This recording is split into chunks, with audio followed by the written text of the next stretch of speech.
5 parts to your Skyrim video. I didn't know that you were increasing the number. Excuse me? Yeah, you were telling me just now about how there were going to be 5 parts of your Skyrim video.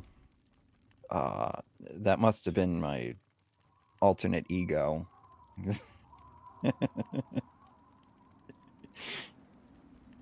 I'm sorry, I must have had like a moment there. A conniption from working on this project. Hmm. I'm sorry, I spent $40 on fucking creation bucks over here. I You had a got mental scammed. breakdown afterwards. You got scammed. Show of hands, chat. Who is actually giving Bethesda money for their paid mods over here? Better not see any hands. You're getting banned. I would be surprised if there was anybody in the chat. There would be one. Morbid curiosity. No, I mean I'm just looking at like the likes and the plays and like because it shows the number of like downloads it's gotten, I think, right on the website. Yes, it does. I'm It surprised says it does. number of plays, 2.8 million. That's for the Arquebus. But I wonder what that number actually means. So yeah, because views, it has 457,000 views, but then plays 2.8 million. That doesn't make sense if it's like, If it's been played more than it's been viewed. yeah, I mean, it might be that it's probably like what it probably means is multiple it's, installs. yeah, or like, Like, because if you've got a fresh install, but like, what does plays mean? See, leave it to Bethesda to come up with some weird esoteric metric. Like, what does plays mean? Why can't it just be number of installs or downloads, like on the Nexus? And that's why already I'm very skeptical of this number, because it's like 2.8 million plays and then 246 likes, 12,400 bookmarks. mm-hmm. I don't know. That doesn't sound right. I don't think that's 2.8 million people, because what it is, it's like what they probably want you to think is, oh, 2.8 million people have downloaded this thing. And it's just like, that's definitely not the No, case. we've abandoned Kelvin as a temperature unit. We use Rankine now. You probably never heard of it. It's literally just Kelvin, but scaled to Fahrenheit. Is that actually a thing? Mm-hmm. It's apparent. I'm just now learning this. It's apparently used in American aerospace. Really? Well, I doubt that.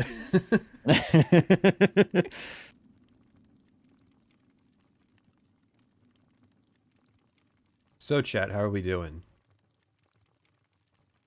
Ready to do some reading today? I forgot we had the articles today. Yeah, I was thinking about like, am I gonna do the articles today? But Best get them out of the way. yeah, I'll stream the text-to-speech wizard to you so that you can hear it too. Oh, okay. I had to think about like, how do we set it up where you get everything.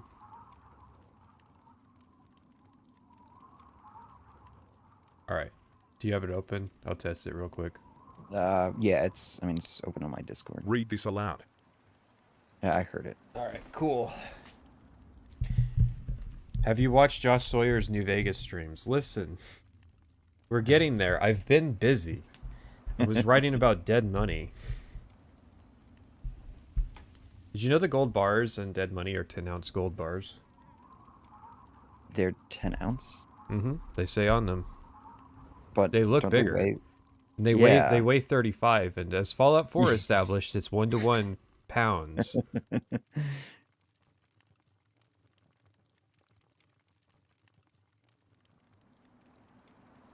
Oh, is this a new model, by the way?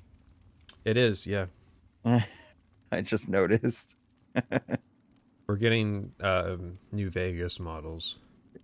I still haven't paid for them, so I really can't use them, but Some of them have gotten work. We have one. We can articulate the heads on the ones with armor now.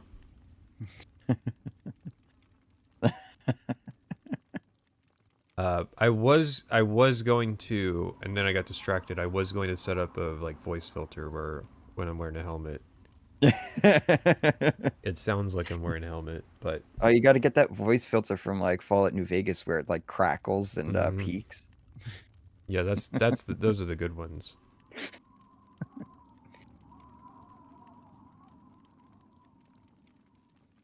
Glup Shido VTuber model win.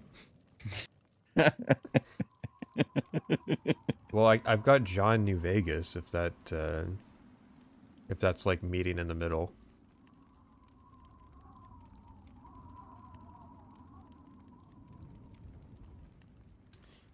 Alrighty.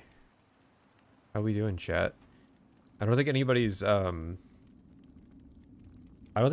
disproven the audio thing we talked about last stream. What was the audio thing?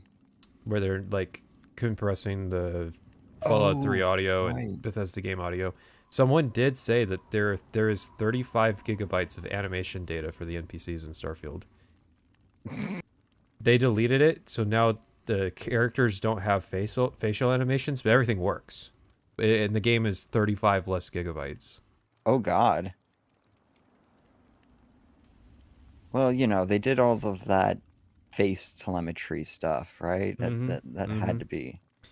That's what they were thinking, was that it's like just mocap data, which it doesn't look like mocap. That's the weird thing. It just looks like they're normal lip flaps. Yeah. Maybe that's why there wasn't lip sync in the creation kit. Oh, yeah, maybe. They didn't want Starfield mods to be huge.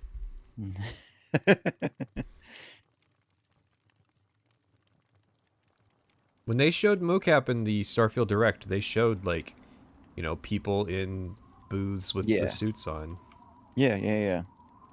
I think they just couldn't get it to work with the engine. They probably just couldn't get the animations to work naturally. You know, this isn't Naughty Dog here.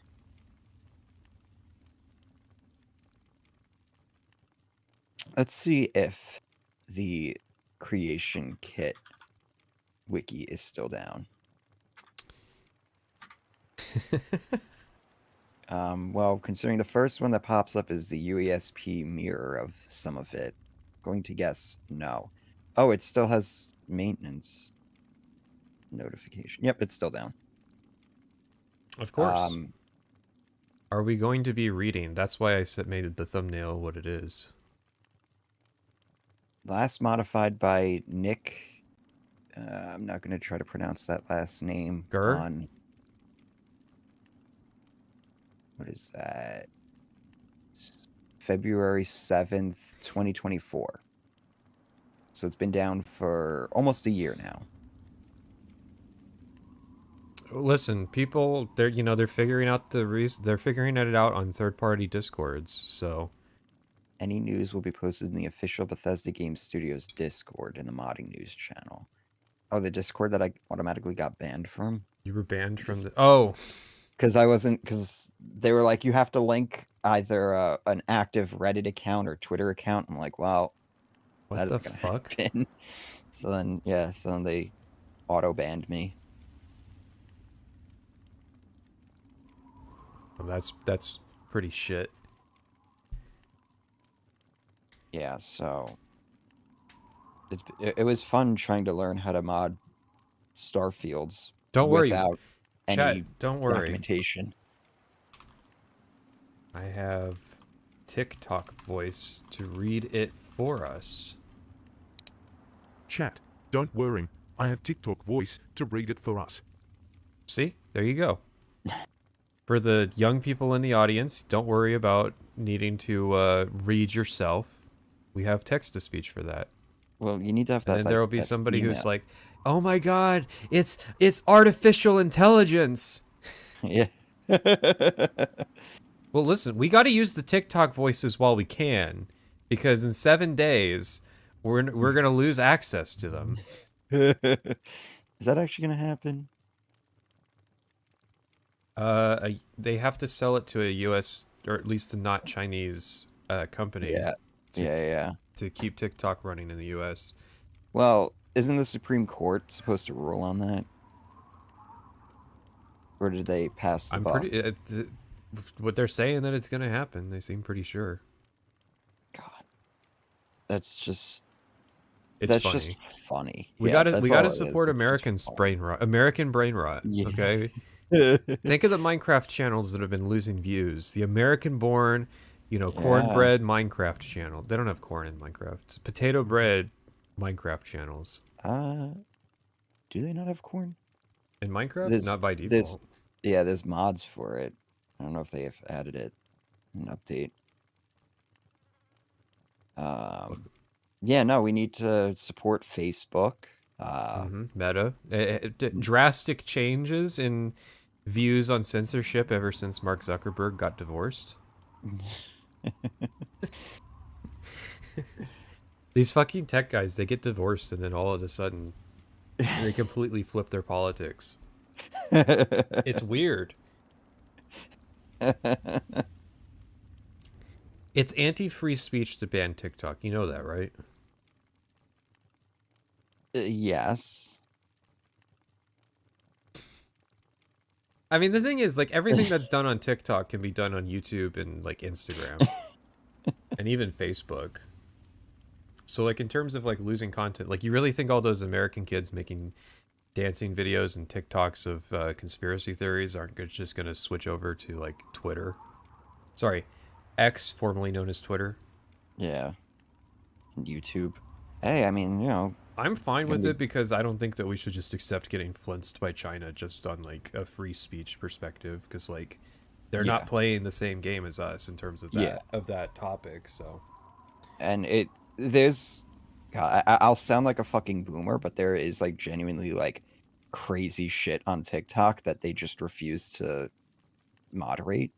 Yeah. Like, it's, like, there's been so many different, like, studies and videos and stuff of, like, how their algorithm works and stuff, and it basically just, like, channels, like, kids into, like, extremist shit. They're just, It's really probably just like a more extreme version of what YouTube does anyways. Yeah, exactly. Literally, YouTube, like, 2 weeks ago, tried to pipeline me into adventure motorcycling. And I was like, I am not getting into this. But that's cool. That's better than getting pushed into look maxing. Yeah. Water talk. Yeah, YouTube. We didn't build the Iron Curtain, though, and we won. YouTube definitely keeps trying to push me into the homesteading DIY lifestyle, and it's starting to work, I think. Right. No, I think America should be pro, at least Western company. Yeah, I mean, that's kind of, I do think there is, like, a genuine, like, national security sort of angle to take that. Yeah. But, well, and because there's a lot of evidence that social media is dangerous.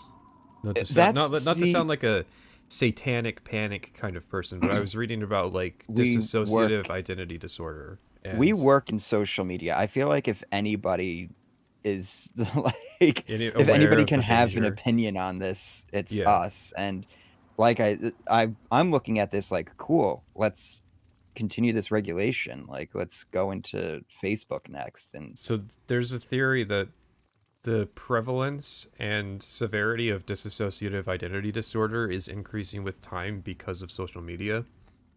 So I could believe that. Basically, people who may be suffering from the mild version of it are getting sucked into into the pipeline on TikTok of alters, and because it sounds cool to have multiple personalities, right? It's like I have a normal me, but I get a little milk in me, and all of a sudden I go full sicko mode. It's stupid because it's a very serious condition. Yeah. And but they think that because there's an increase in the number of like alters that people will have with the condition over time. But they also don't know if that's just because the therapists are encouraging that behavior. Because you just don't know. That's I was writing about it. It's probably the most controversial mental disorder because writers love to write about it, and we don't know anything about it. Yeah. But they changed the name from multi-personality disorder because it was giving people the wrong idea of what the condition is. So, like, you know Dog and God, right? Yeah. So, what do you think? Who's the original personality? Probably, I imagine God. All right, you did it wrong. There wasn't an original personality. They're both different disassociations of the same guy. Yeah. Oh, well, that's okay, that's why they fuse. Yeah. I get that. Yeah. Because like at the end, because they would not have let the good ending. They would not have let either of those guys be in the Master's army. Yeah. Oh, that's a very good point. Yeah, they did. The Master's army didn't want Dog or guys like Dog, but they didn't want people with high senses of autonomy either, like God has. Yeah, like I mean, God was like pretty much like anti-authoritarian. Like, yeah, he was the authority. He was not going to take orders because his whole thing is control. Yeah. Addicted to control.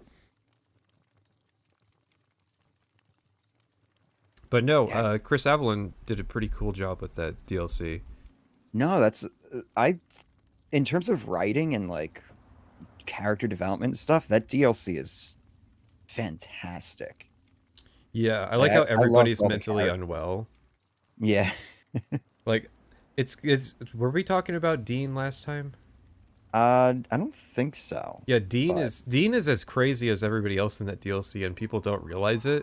Yeah. You got to think about the type of mental disorder you'd have to hold a grudge for 200 years because you thought your friend was too optimistic.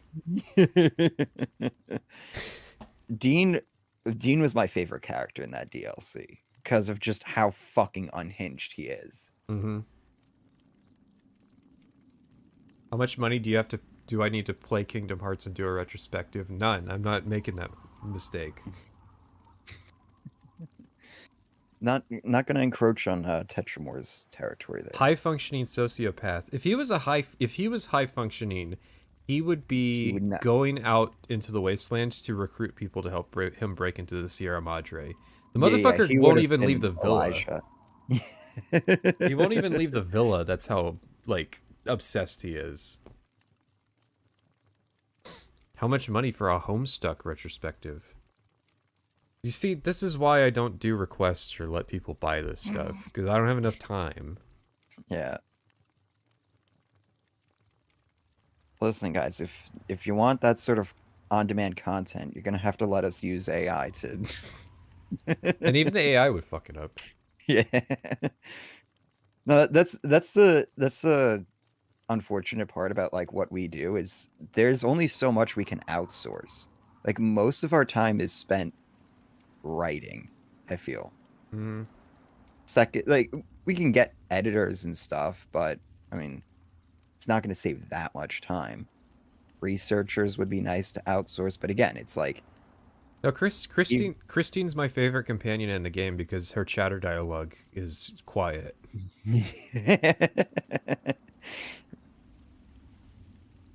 Even when they turned it down, it's still annoying in New Vegas, the amount of times they I don't know why every Fallout are there crickets in Fallout, by the way, in 3 or New Vegas?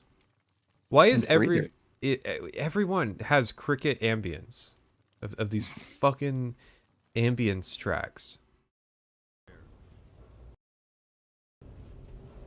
Oh, and the music? Yeah. Well, I cannot find like long mixes of Fallout ambient music. You don't just have the soundtracks themselves? I have them downloaded on my PC. I don't want to set that up. Because then I gotta like... Well, I guess I could just... No, it would just play off my desktop audio, but still. Yeah, so like how I do the music on my streams is I just have a separate channel for VLC, and then just have VLC play it. Right. That's literally what I'm doing right now. I just have a playlist made in VLC for Skyrim music, and I just Listen, there's open a that middle up. ground of outsourcing between like having one person help you and like just bringing on whoever who will plagiarize on your behalf.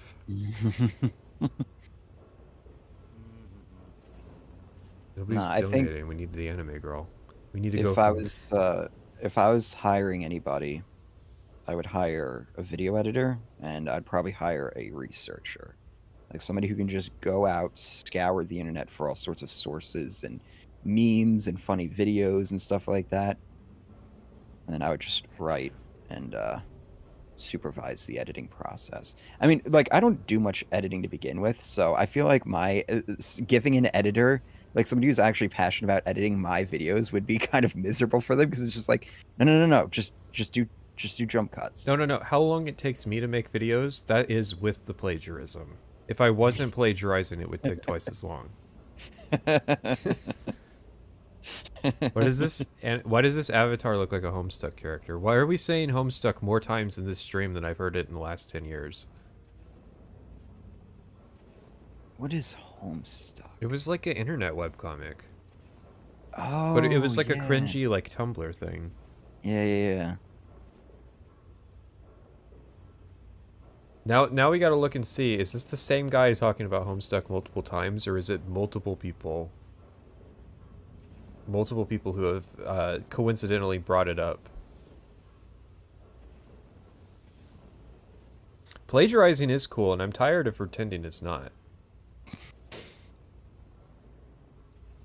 Look, when you're on the Giga grind set, popping caffeine pills, you don't have time to do everything yourself, because you have a limited window of time where your energy is going to be at its peak. So spend that time looking for shit to plagiarize.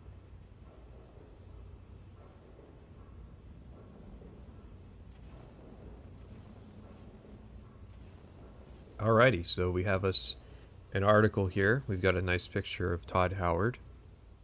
I have all of the like articles that I want to review saved. Oh my god. Okay, so they did this thing for Fallout 3 called Inside the Vault, where they gave all of the developers the opportunity to write a blog post. Oh boy. So we have like 30 of those to go through. Oh boy. And then I have a separate category that is all the other Fallout 3 like written articles. And it's in like date order. So this is as far as I was able to collect the first thing that was written about Fallout 3. And it was by Todd Howard, executive producer.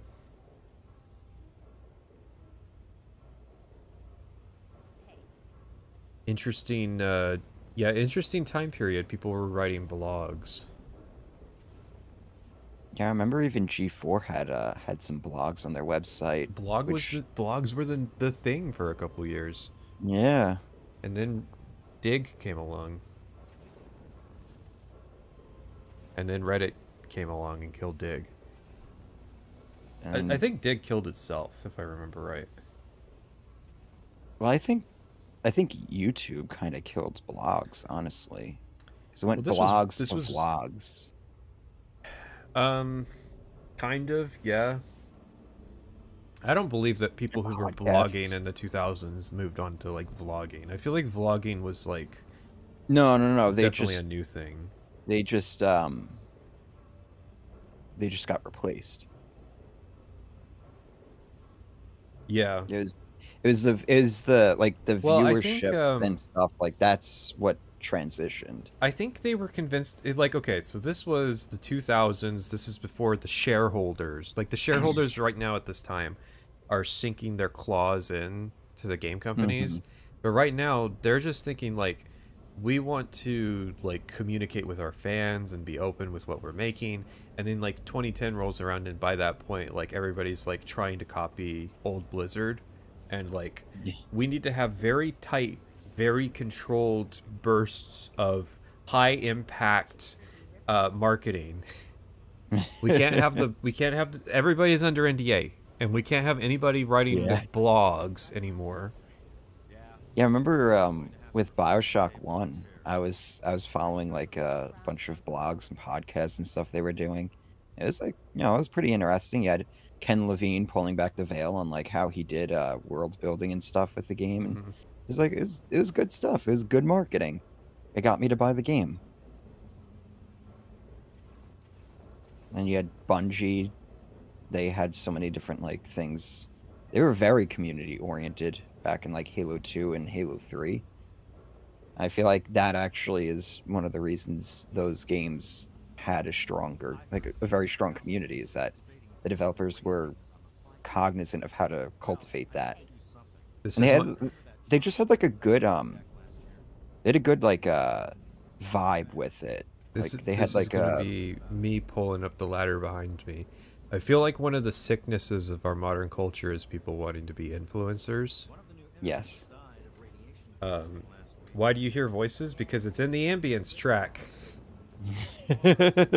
Listen, it's There's a crickets voice. or background voices or Galaxy News Radio. You You gotta send me the link of what you're playing right now. It's funny. You'll like the titles. So the title of this one is, and I'll send you the link. After scrapping the ruins of Washington, you will rest in your room in Rivet City.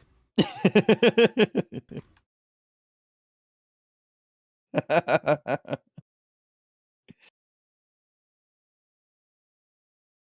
to put on a like Oblivion dungeon ambience.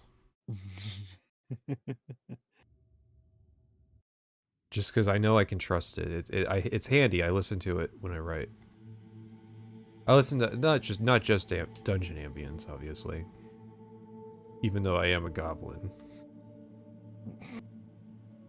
just hear the NPCs. Yeah. But yeah, kids wanting to be influencers is why they use the weird like monetization lingo. They're like copying YouTubers in the way that they say, "Listen, guys, we're gonna be talking about SA today." Fuck is SA? You don't know what SA is? No. You don't watch enough commentary. SA stands for sexual assault. Yeah. Do you know what? Yeah, definitely can't say that in I'm sure you can. First 15 seconds of a YouTube video. Can you guess what PDF file is? A PDF file? I'm gonna guess it's a pedophile. Okay, you're catching up with the lingo. So, so we're gonna be talking about Epstein's PDF island. Yeah, you gotta like Zoomer Lingo Max a video, an entire video about a really sensitive topic. And it was like, yeah, there was this place called Abu Ghraib where the female army soldiers were like SAing the Iraqi prisoners. This sounds like a I love misinformation in my YouTube videos. I love misinformation to the point that I don't even know what they're saying anymore. Well, yeah, that was the whole concept behind Newspeak, was that, well, no, it wasn't. Newspeak was about making it so that you couldn't have opinions that were contrary to the states because the language was designed in such a way, whereas this is just like making it impossible to communicate on certain subjects because there's like a extra history lesson you got to learn to know the lingo.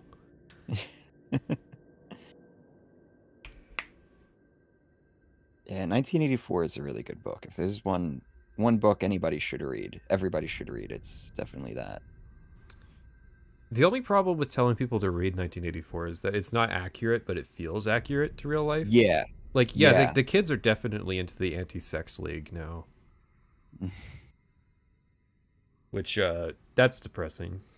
Did you hear about the 22-year-old guy that got beaten out of college by like 10 people for showing up to hang out with an 18-year-old? Really?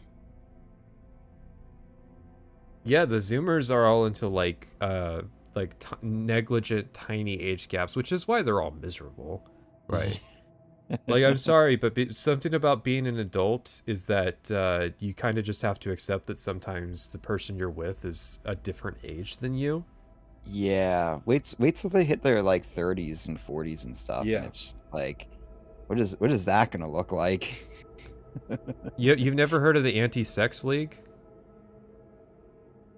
Me? No, I'm talking to the chat. No. In, I in mean, 1984, there's this thing called the Anti-Sex League, where it's a bunch of anti-natalist people that just are completely discourage any kind of like sexual relationships between people.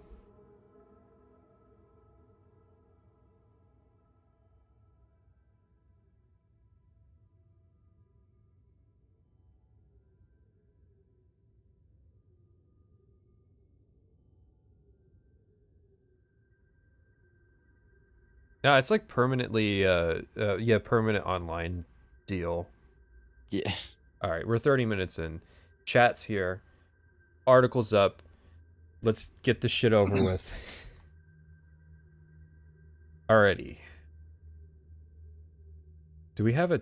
See, I wish... If I had done proper research, I would have looked into what the voices are like. I want a proper Todd voice without just relying on AI. When we Yeah, you started can't. Fallout 3 in 2004, we obviously had big ideas of what we could do with it, and I talked to a lot of outside people, from ex-developers to press folks to fans. What made it special? What are the key things you'd want out of a new one? The opinions, and I'll put this mildly, varied. You're gonna ask something? Oh no, I was gonna talk about pitch and stuff, but I can see on your thing you can actually change that. A pretty neat program that you got. Yeah, Salty recommended it to me.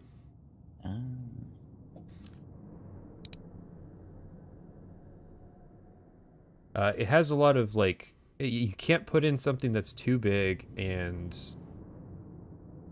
Yeah, it's got, like... Yeah, like, something's messing it up right now. I think it's the quote. A lot, but they would all end the same, like a stern father, pausing for our fate, but do not. Screw it up, gulp. Let me write that last one down a few times. Writing out gulp. Let me write that last one down a few times. In italics. Todd, do you think he didn't screw up? Gulp. Todd, do you think he didn't screw up Fallout 3? What do you think Todd thinks of? I know he said that the intro is his favorite. Really? Yeah, Fallout 3's intro is his favorite. His favorite intro of in the general? stuff he's made. Well, I mean, you know, it can't be Starfield's. God, it's fucking Starfield's intro. It's so unnecessary. I can't believe they patched out the skip. The extremely petty skip. I really wonder, like, maybe it just broke.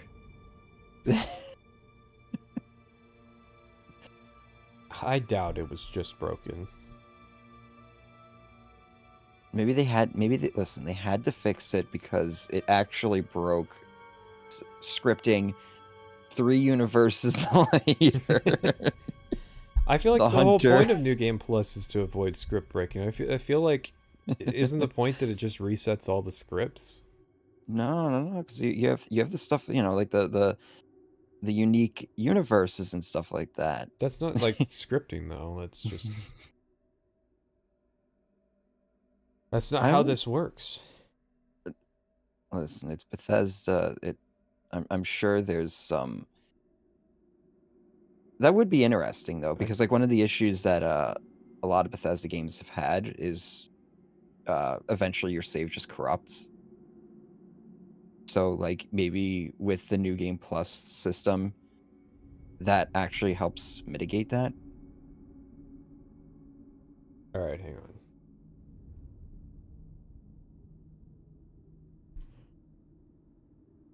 Sorry, I'm reading the article. I'm gonna skip things that don't seem too interesting.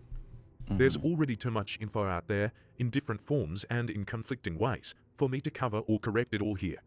If there's one thing I've learned over the years, it's that the information never gets out 100% correctly, and you will certainly never be quoted correctly. That sounds like a skill issue more than How did anything Todd else. Howard learn this lesson by like 2007?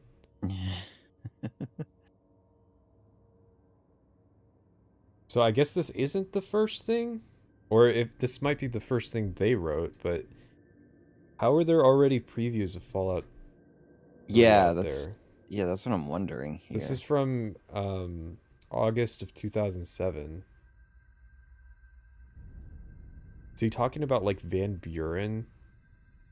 Or is he talking about like the whole controversy of them acquiring the rights and everything? This is a weird thing, a weird Todd thing to have him like responding to people. Like, can you imagine Todd Howard responding to people on Twitter?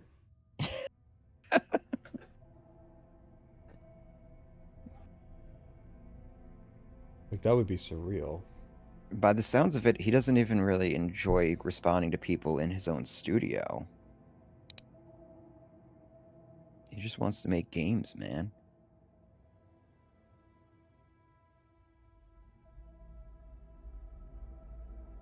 Having to take out the quotes is kind of annoying. Yeah. For the record, I never compared the violence in Fallout to Jackass, I compared it to Kill Bill. Big difference. I also never said fantasy is riding a horse and killing things, but oh well.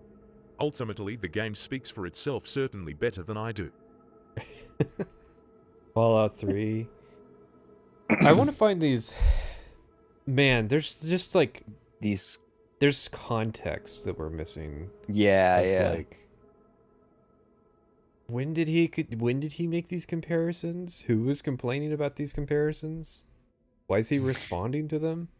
Yeah, this is weird. This is definitely not something they would do today. No. Which, the other granted, I think that's actually a good thing. No, I do. I think it's a good thing too. This article should not be kicking off with the "Welcome Back to Fallout" article on Bethesda's website. Should not kick off with him responding to, you know. Yeah.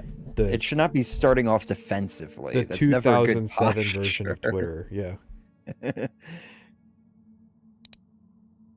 The other thing to keep in mind is that preview comments often circle around the small footprint sensational elements Fat Man, toilet drinking, bobbleheads, etc., while sometimes missing the key points of the hour-long demo we give, which are player choice, consequence, sacrifice, and survival. Okay, so there's an hour-long demo? There's an hour-long demo that we need to find. So it's got to be E3 2007, right? Yeah. Maybe it was behind closed doors thing. Somebody's got to have it. And then people were writing unless I got the date on this wrong, but the game journals were writing stuff.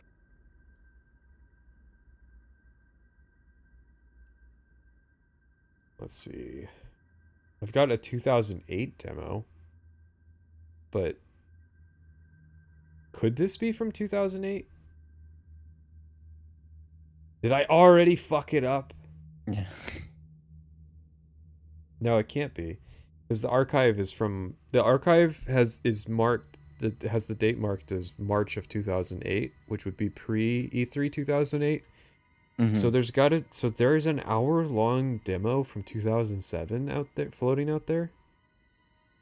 It was probably a like behind closed doors thing for the game journos, and then some people were just, I guess. Man, imagine game journos today misquoting Todd Howard, and nobody would do that. Nobody would ever do that because you'd lose that access media.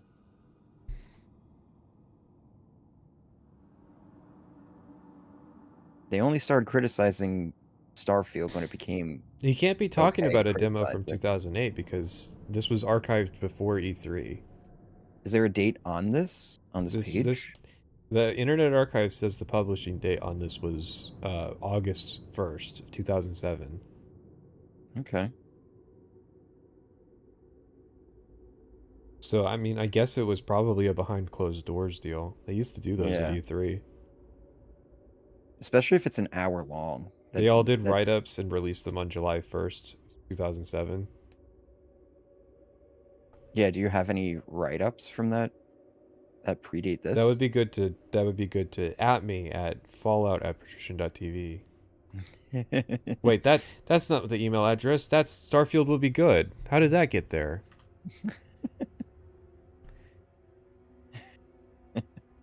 Are you gonna watch H Bomber Guy's video on Fallout 3? We've got a few more weeks. We have a lot to get through yet. But I'd like to get through the developer stuff before we start getting into the drama.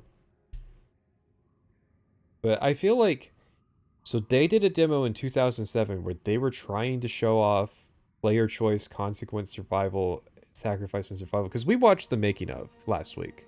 Yeah, and it shows shit. And, well, the making of sounds like what he's complaining that people took away, which is dramatic fat man, toilet drinking bobbleheads, you know, Call of Duty, modern gay fuck stupid. But, like, the making of documentary didn't show this. Oh yeah, there's player choice and consequence, and I wonder if they pivoted in their marketing. I don't. That's a good question. Do you think they realized that that's what people were latching onto with their game and decided that they should lean into the angle of like making it a bro shooter because of the way that people were responding to the initial marketing stuff?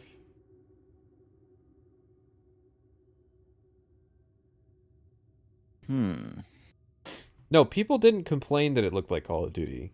They made the comparison themselves. Yeah. Let's be clear here. And I wrote, so the DLC order I'm writing in is Operation Anchorage first. I've written that, and then I'm doing Dead Money. There's part of me that wants to think that Operation Anchorage was them like going, oh, you think we made Call of Duty? You think our game is not an RPG, it's Call of Duty. Here's what our game would look like if it was fucking Call of Duty. Now shut up. I like to think that that's what the statement of Operation Anchorage. I don't think that is the statement of Operation Anchorage at all. No. I think that it is very just unironically like them making a stripped down first person shooter. Yeah. In their engine. But then they made Mothership Zeta, but Mothership Zeta is better than Anchorage. I'm sorry, tier list people who think that Zeta is somehow worse than Anchorage. No. I hate Zeta, and I'll still say it's better than fucking Anchorage. Zeta's more interesting mechanically just because it has actual like inventory management and like you gotta I know you get like billions of ammo and tons of medical supplies, but like you do have to like actually think about the game you're playing. Yeah, and it does have companions and characters and stuff. I don't like them, but it has them. It's, you know, it's at least congruent with Fallout 76 better than Anchorage, of course. Fallout 3. Fallout 76 is better than all of Fallout 3. I still don't think I agree with that statement. I think definitely parts of Fallout 76 are better, but as a whole, if Fallout 76 was turned into an offline, like I could play it offline, mod it and stuff, absolutely. Mm-hmm. But having to just deal with the online just the connectivity issues alone. That's what VATS is for. Yeah. I don't get these takes that people think that like Fallout 3 is the best of Bethesda's Fallout.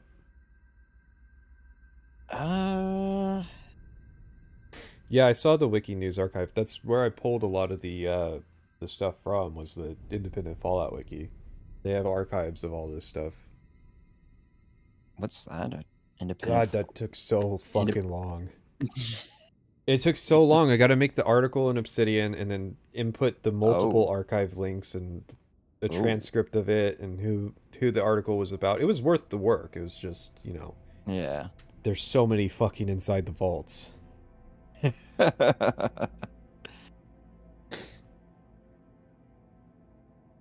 All right, Todd, hit us with this. Respond to the haters. Oh, this is still too long. You see how picky it is? I need something that you just right-click and go.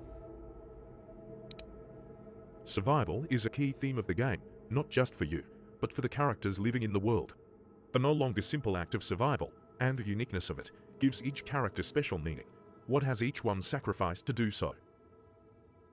Because they don't have water. I've never bought this cope that Fallout 3 is about survival. I think they wanted it to be. I think they wanted it to be too, but you full health restore when you sleep. Yeah. There are countless sources of water. Yes, the game has toilets, just like the real world. And if you want, you can drink out of them. Man, this cope is crazy. It's better if I read this part. We'll bring the... Don't worry, Mr. AI text-to-speech will come back later, but... That's a better solution than saying, sorry player, you can drink all water types but this one. Don't confuse a preview mentioning toilets with what we're focused on. Like, why is this paragraph 3 of your first blog post? It's his hashtag team cope. Really, this is really oddly defensive. Yeah, not liking that people pointed out that you could drink from toilets. I have a feeling it was just they were getting pushback. I do agree.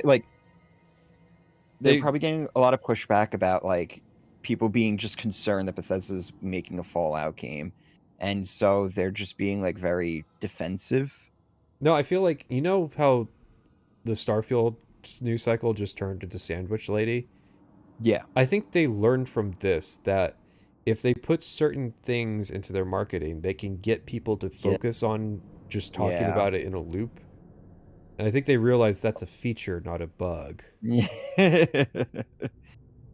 I hope it's interesting. It's interesting seeing him defensive here because it's reminding me of Starfield post-launch, where they were going out and hey, just upgrade your PC. Randos.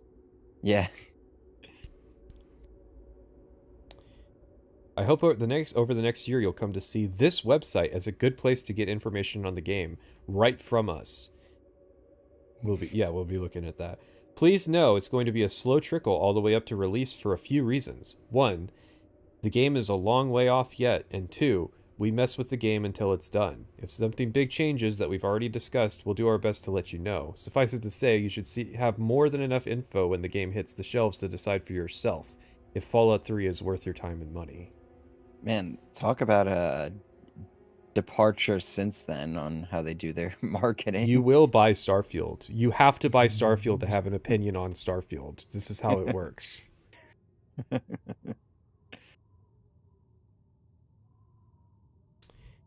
I need Mr. AI to read this next line.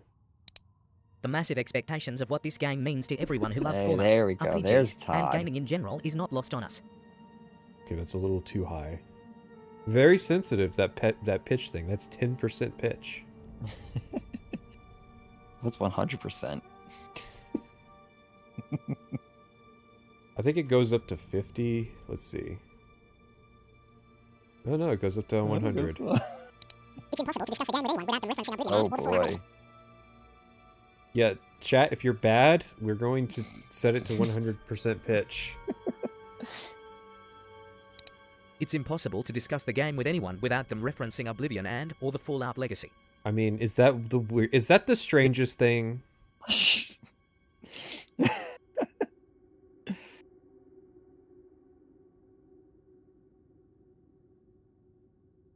Oh, let him finish. Oh, well, where he's going is going to be interesting.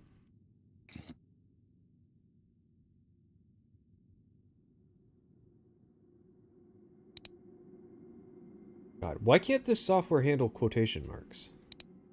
In many ways, it's the sequel to both games. It's our next RPG after Oblivion, while also being the sequel to one of the greatest games in the history of electronics. No pressure. We hear from everybody.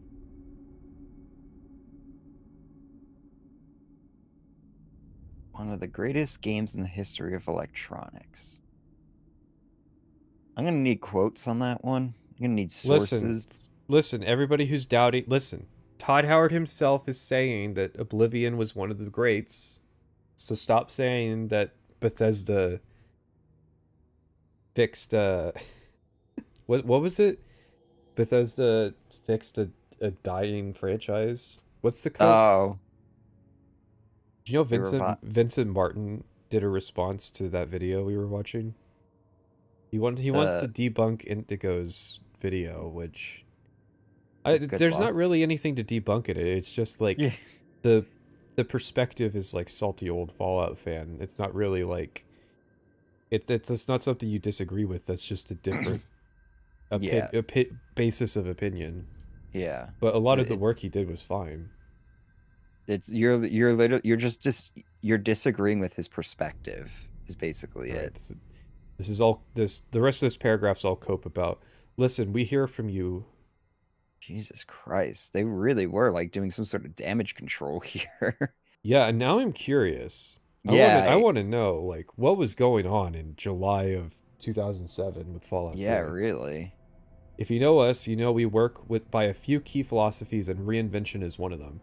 I've seen too many things I once loved fall down the hole of numbing repetition, missing the innovation and flair the first one had. We tear down the Elder Scrolls each time and rebuild it, trying to find new ways of presenting the ultimate fantasy world, do whatever you want sandbox game each time. Is that why Starfield reuses Skyrim's quest structure? Sometimes beat for beat? No. That's my favorite part of my Starfield video, is the part where I just cut out part of my Skyrim video and insert it into the Starfield video. Because it's literally the same. Well, no. Okay. He said they rebuild the Elder Scrolls games each time. Starfield is not an Elder Scrolls game. Fallout is not an Elder Scrolls game. So they just they cut and paste it, right? They cut it out of the Elder Scrolls and then paste it into a Fallout or Starfield. Yeah, Starfield was a great humbling for a lot of content creators. A lot of console warring that year. Oh my god. And then it stopped after Starfield bombed. Right? That was great. Starfield that's because like after Starfield bombed, Xbox basically waved the white flag and they're like, yeah, we don't really want to be a hardware maker anymore. We really just want to be a game publisher. I saw Richard Garriott reinvent that game each time, from the interface to the combat to everything else. If any game is going to have the same impact it had years before, it must use new ways of doing it, because time changes not just the technology, but most importantly, the person viewing it.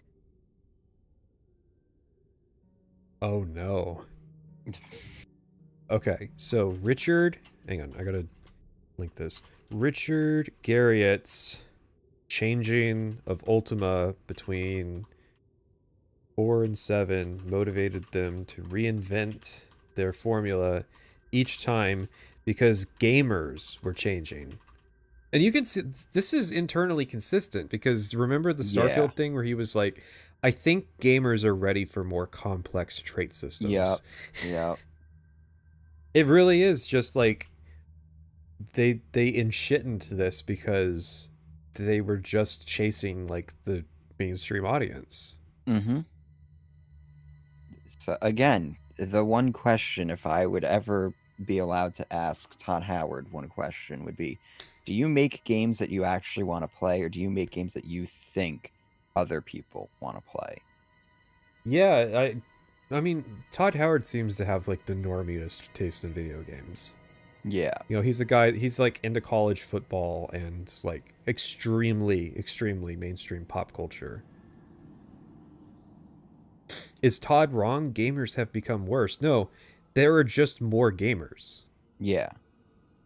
Like the issue isn't that gamers have changed. The issue is that the market share has grown and they chased increasing their market share because they wanted to grow their company's valuation. Yeah. So rather than focusing on one niche that they've effectively carved out with, Morrowind and even Oblivion, it's no, we got to broaden our appeal now.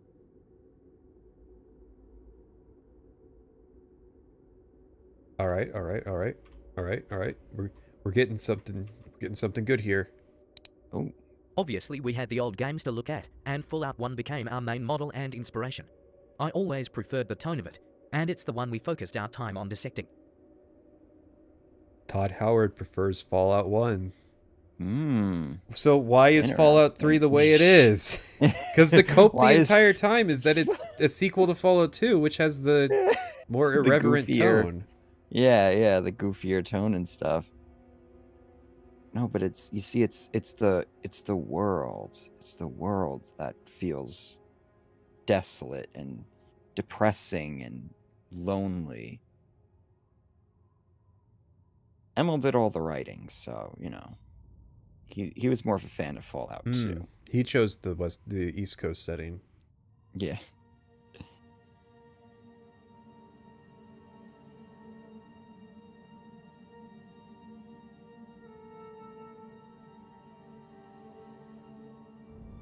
Todd, do you play your own games?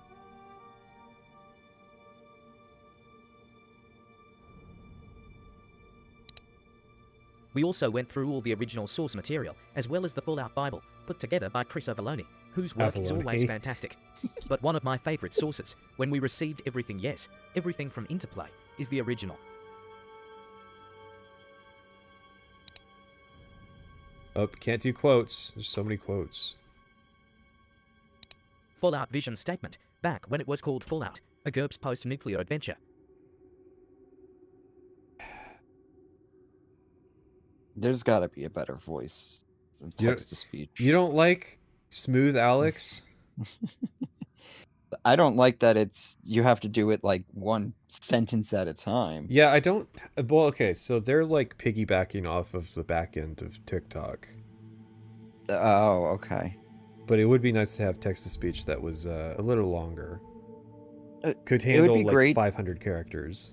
No, it would be great if you could just like highlight entire paragraphs in your browser, right-click, and then just text-to-speech. That was the weird thing, was that but everything's just limited. Exist? So like I picked this program because it's run local side, so in theory there shouldn't be a limit on, because that's the problem we've had with browser extensions, is that we run into the like 10,000 character limit every time. We've never had an article stream where we didn't run into the text limit. Is there ones that like you can just pay to make it unlimited? Probably, there's gotta be. I also just want it run local side so that I have like control of the software. Yeah, I get that. This is the original document detailing what Fallout was to be and is a 14-point bulleted list. Here they are in order with direct quotes. Enjoy. I know I did. Okay, so we've gone from the first part, the first half of Team Cope, right? And then we're down here to, guys, we're credible, we're Fallout. This is like a no mutants allowed response. Do you know what that is? Yeah. Yeah, so that's for the chat. The forum that was focused on Fallout that was pretty critical of what Bethesda had going on. But yeah, it's like, well, listen, our stuff's based on the Fallout Bible by Chris Avellone, and we're using the original Fallout vision statement. So it's like, what are you reinventing, or are you being genuine, like being authentic? Not genuine, just authentic. Mega levels of violence. There's often no right solution. There will always be multiple solutions. Fallout 3. There's no right solution. Is there ever... The only one that I can think of that applies to is the 10-penny Roy gold Phillips quest. Yeah, that's the only quest I can think of that has that, because like Android quest, there's obviously a right solution to that. I mean, unless you have... Okay, here's the thing, actually. Emil might not think that there's a right solution to the Android quest, because I remember there's some like really stilted dialogue with it in terms of like, no matter what, your player character thinks that like Harkin's not a person. Like, come on, you're a machine. You're not a person, you fucking robot. You goddamn silicon. Well, I was just gonna say the right solution is the one that gets you his plasma rifle, because it's the best plasma rifle in the game. Yeah. It's one of the best weapons. Well, in the you game, can period. turn them in and then get the plasma rifle. You can Really? do both. Yeah. You can get the perk that they give you and the plasma rifle. Oh. It's pretty trivial too. You just you tell the guy who the android is, and then you go to Harkin can you just and tell him and like tell him the truth, and you'll get the perk, and then you'll get the you don't have the to rifle. Really? You don't have to like kill the what's his face? No, so Harkin gives you the rifle when you tell him. That's it. Yeah. I know that, but you don't have to kill Zimmer? No. Oh. Because Harkin goes and does it himself. Oh. So he just gives you the plasma rifle for like waking him up. Oh. I did not know that. Yeah, so you can get, because the other reward is like a crit chance perk. Yeah, the perks, I remember the perk being pretty decent. Interesting. But I feel like, as to the morality of that quest, I feel like Emil thought that there wasn't a right solution. But I feel like most people in like the liberal Western world are going to think that like Harkin being aware that he's a robot and having the autonomy to reject Zimmer is the like correct choice to make. Yeah. I feel like only Emil is on this level where he thinks that like silicons can be property of people, and like it's very strange. He's gonna have to make some Twitter posts in like 30 years denouncing. He made a whole game expanding on this.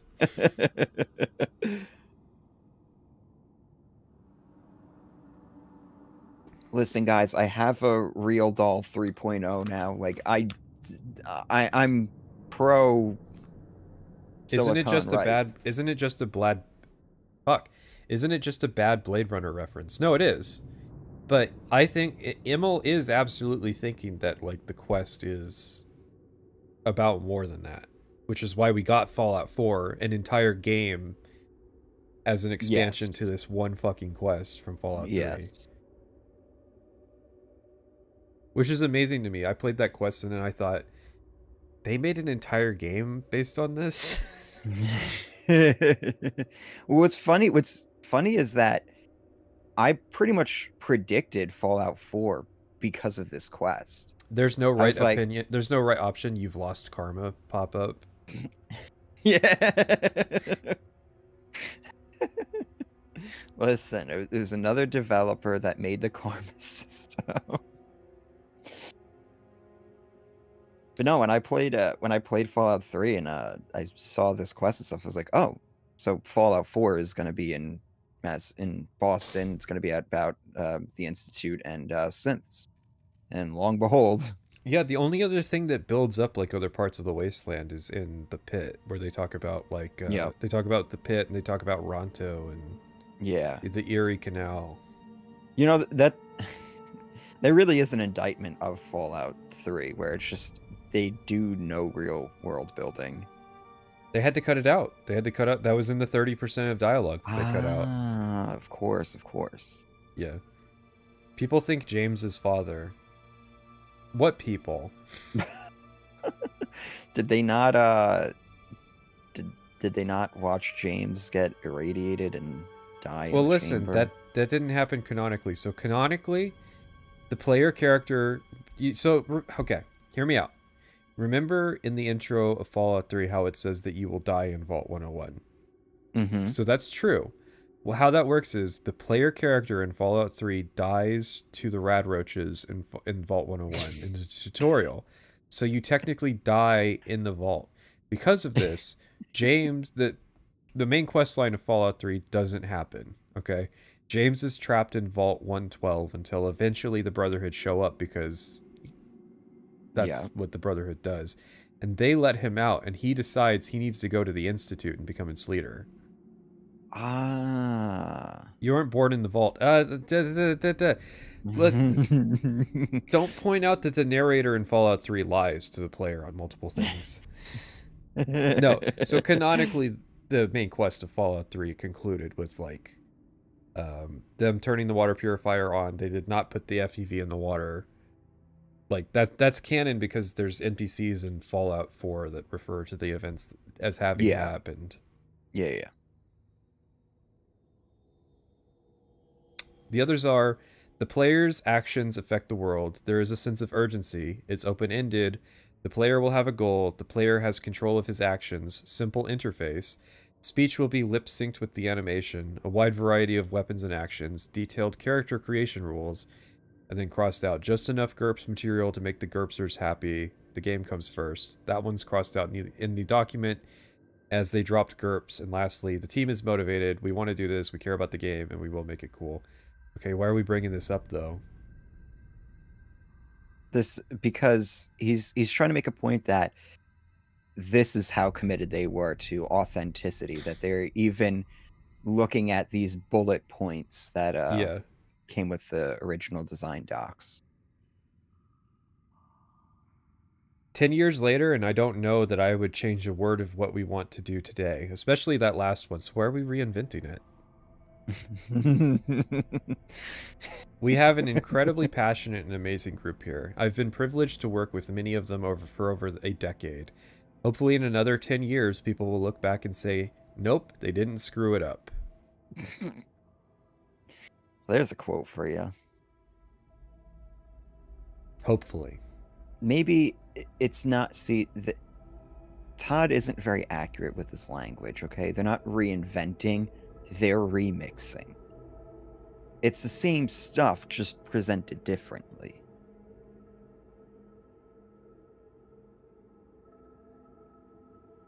You can still increase your speed attribute in Skyrim. Attributes technically exist in Skyrim. What are you talking about? So, I want to ask you, you see the picture, right? Mm-hmm. Do you think that's the actual Bethesda team? Fallout 3 team enters vault. Do you think they did an actual, like, photo shoot? I mean, they got the shirts made. I'm just... what I'm leading to is, do you think that Todd Howard called for this photo op because he wanted to establish their credibility? Like, it's because hashtag Team Cope, they went out and took this picture. Yeah, I could see that. No. See, it's not. It's so that the team understands. They get a feeling of, like, the vibe of living underground. Well, that's one article done. So next up is East Van Peely, so it should be more direct. A lot less. They should have just put up a bunch of blackout curtains in the office. I feel like that would be more authentic. and Todd is just standing there with, like, a fucking megaphone, just being like, "You live in the vault, you die in the vault. Get back to work." Oh, I guess they kind of had that with when the power went out. Yeah. This is what it'll be like. For Fallout 3, we sought to create an interface system that was functional, unique, and entertaining. The core of this is the Pip-Boy, a classic element of the series that exists as both an important object in-game as well as the player's primary method of interacting with his character. This diary entry will provide some insight into the process that a team of artists, designers, and programmers undertook to create and implement the Pip-Boy 3000. I don't know if I'm a fan of narrator Chris. So, okay. I got a question. Has there ever been an interface that you would describe as entertaining in a positive way? In a positive way. Let me open Steam. Balatro? That's- Balatro's interface is designed to really make it feel like a card game. Yeah. It is an interface game. But as far I just find that in... No, an interface is literally what the name says. It is an interface between the gameplay and the player. Yeah. I think that functionality is like the most important thing over. You can't make it entertaining. Like, imagine if like there was an inventory management game Yeah.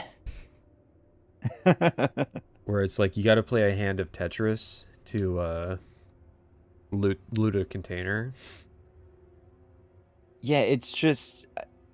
I feel like that's a weird design paradigm. Is like our interface has to be fun. It has to be entertaining. And it's like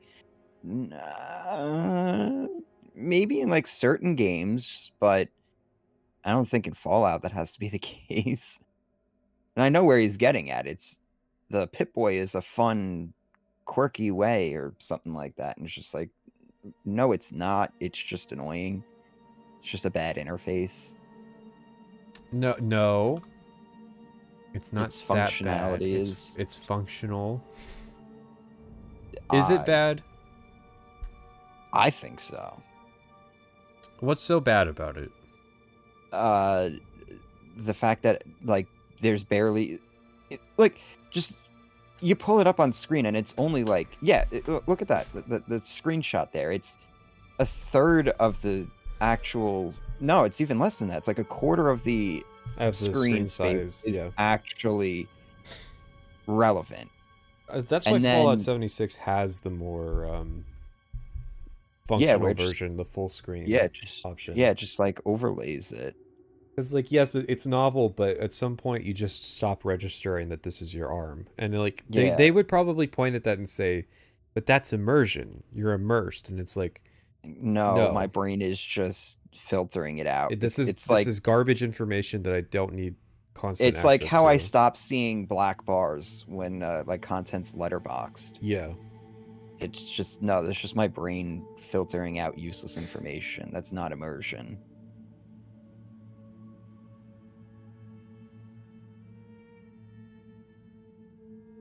But yeah, the Pip-Boy is all right. It shows an acceptable amount of information. My main complaint in terms of using the Pip-Boy was in just the aid category.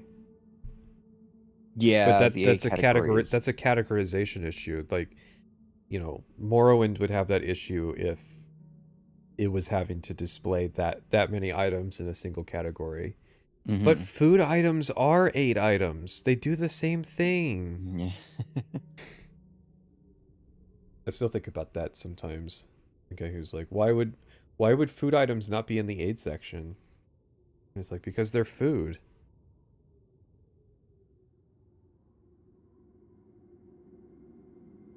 I eat food when I'm depressed. Therefore, it is an aid item. It is my medicine.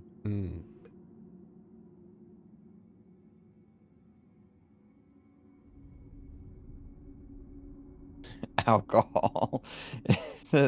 Listen, Bethesda. Alcohol is a chem.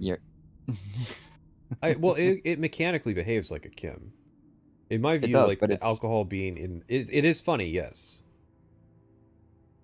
But in my view, it's like it makes sense that it's there. Yeah. The basic parameters for the industrial design. Stop. The basic parameters for the industrial design of this piece of hardware were simple. It was decided early on that the device would be worn on the player character's arm and feature a display of some sort. Oh. Whoops, I played too long of a quote. Along with the design of the vault suit, the Pip-Boy was one of the first things that our resident conceptual artist and creative genius, Adam Adamovich, began to sketch. We went through pages and pages of drawings, iterating every little detail, in order to lock onto something that looked interesting and also seemed plausible from a realism point of view. Probably should have had a designer in those meetings.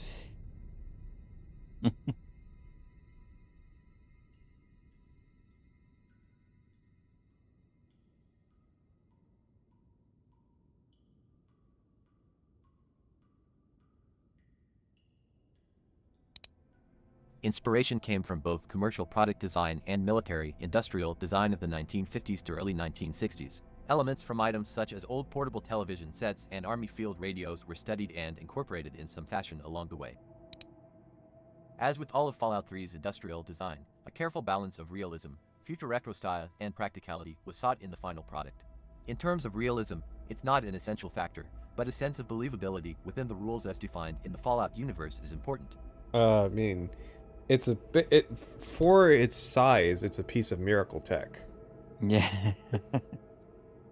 Like, in terms of what it's capable of doing, it's amazing that there are people who are like, man, that Pip-Boy sure does suck, and it's like, just the fact that it's a Geiger counter alone, yeah, makes it valuable. Like, I like that the conceit of Operation Anchorage is that the Brotherhood of Steel doesn't have a Pip-Boy.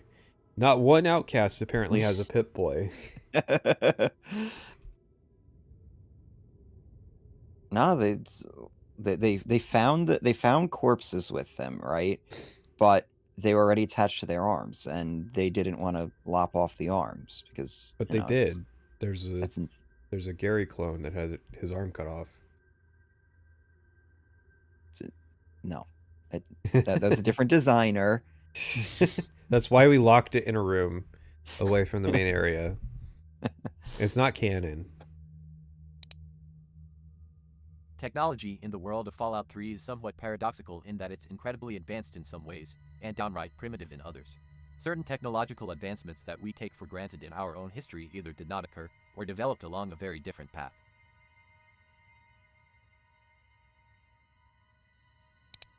Miniaturization is one example. Yes, the fact that a device with the capabilities of the Pip-Boy could be made at all is amazing, but it's still a rather bulky and heavy lump of hardware. I mean, this sounds like reasons why it couldn't exist. What? What's the issue? It uses a monochrome cathode ray tube. There are no flat LCD, plasma, old screens. Its housing is cast out of a metal alloy, not plastic, and it's an ergonomic nightmare. He seems to know what OLED is. Yeah, that's interesting. But all these qualities give it character, 2008. and this was an important aspect of the design, as the Pip-Boy is almost a character itself. Ugh. The Pip-Boy is a character. Uh-huh. My favorite character from Fallout 3 is the Pip-Boy. The Pip-Boy, the weight screen,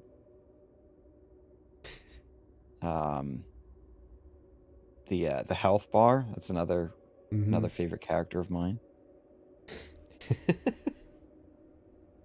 After much iteration, the design was eventually narrowed down to a basic look. The device clamps on the user's arm, fastened by bolts, which implies it doesn't come off very often. Hey, the story implies that it never comes off at all.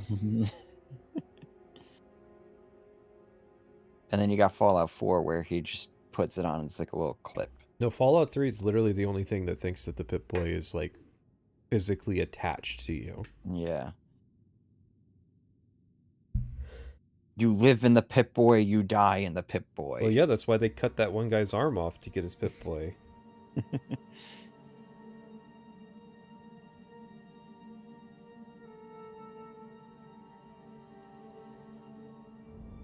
How do I take my vault suit off? There is no explanation. There is no explanation in Anchorage. I have read literally all of the text that's in Anchorage. It's about like 2,000 words.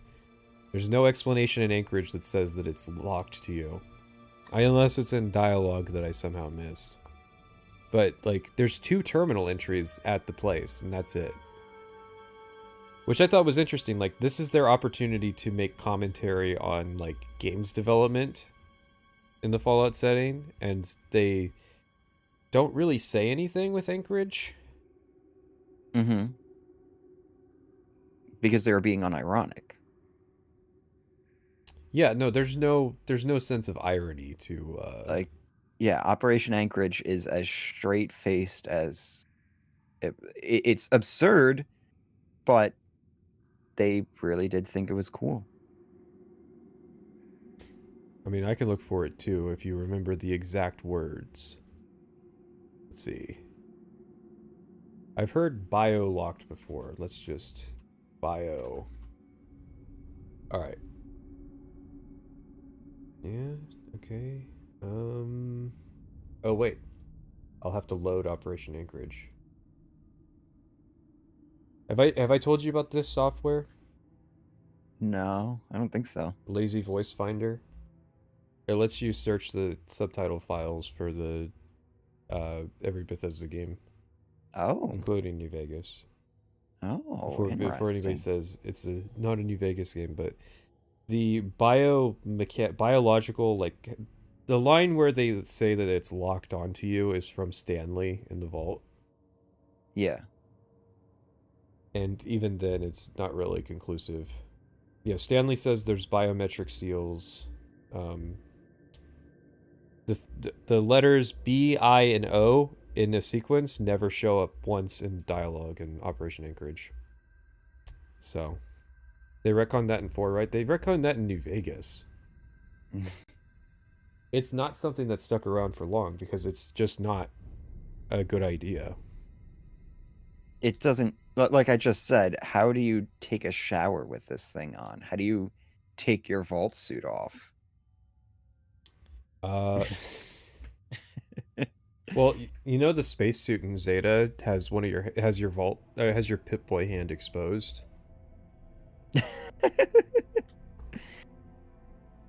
I'm pretty sure that like the player hand in New Vegas is fixed.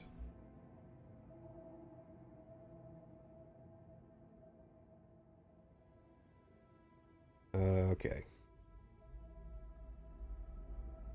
East fan's always boring. Here's the problem with this whole thing is that they're bouncing this idea back and forth between the lead artist and like the concept artist, but there's not a designer in the room that's like, hey,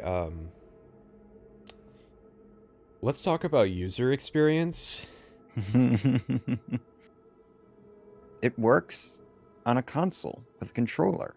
What else do we need? I can sit far away on with my 40-inch LCD TV, and I can read stuff. That's it. That's all we need.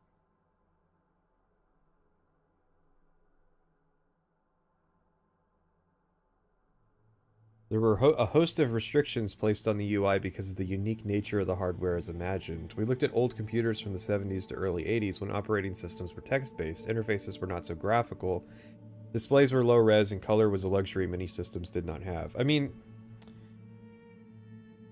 you have the benefit of like 120 years of fake history. It doesn't have to be like that. Remember in Skyrim where they just have a functional interface?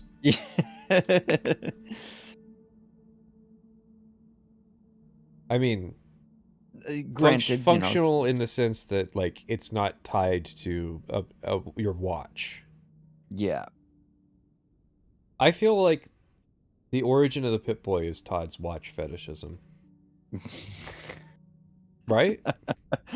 It makes sense. It's weird that Skyrim was the one game after Fallout 3 where they didn't do the contextual user interface, and it sold more than the other one. Listen, they wanted Todd knew. He's like, we can make the Pip-Boy into like into merch and sell that shit. It's like the Pip-Boy is the mascot.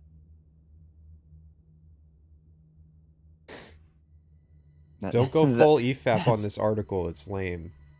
That's why we need to... Don't tell me what to do, chat. That's why we need to own the Fallout IP. 24-hour timeout. That we can...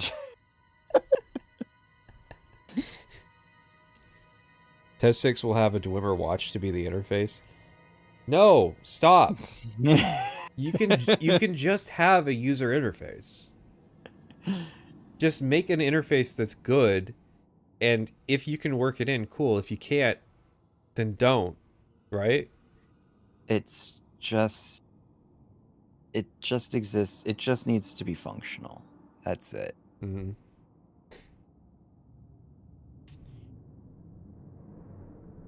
The only iconographic element would be the 1-bit representations of the various vault boys. The 1-bit representations of the they're not 1-bit. Unless Yeah. Am I stupid? 1-bit image. I think they're a bit too smooth to be 1-bit. They're too smooth to be 1-bit, but I think he means, like, because it's black and white. Yeah.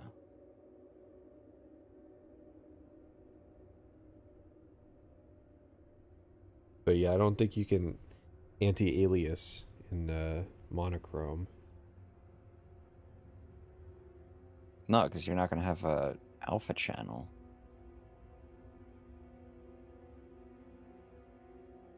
The biggest creative battle fought was to keep the Pip-Boy's screen monochrome, as adding a dash of color was often an easy solution to a usability problem. Gee. I'm sorry. Can we have the professor read this?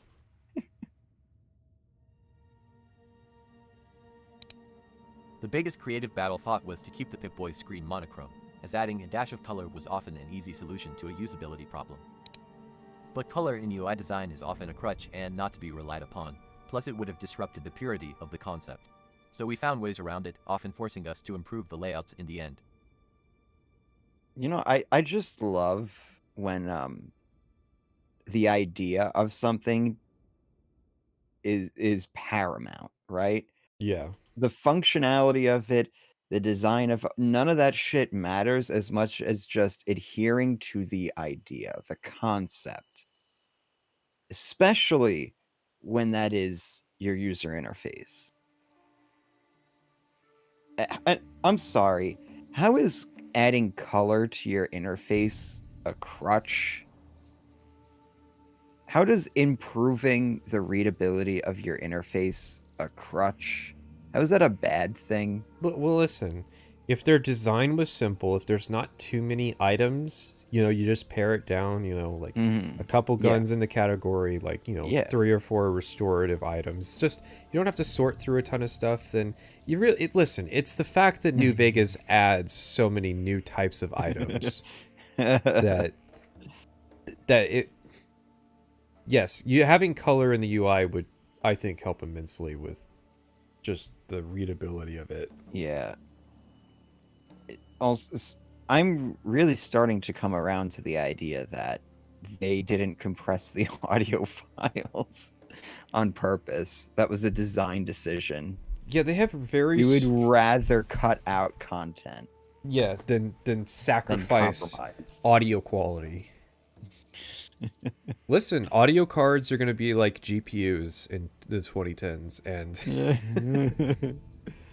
I like that this was the biggest creative battle fought, because I feel like, yeah, like, they went away for a weekend. They went to West Virginia, right? They were in a B&B in Charleston, and they just drew this up, and they came back, and they're like, do you like our design?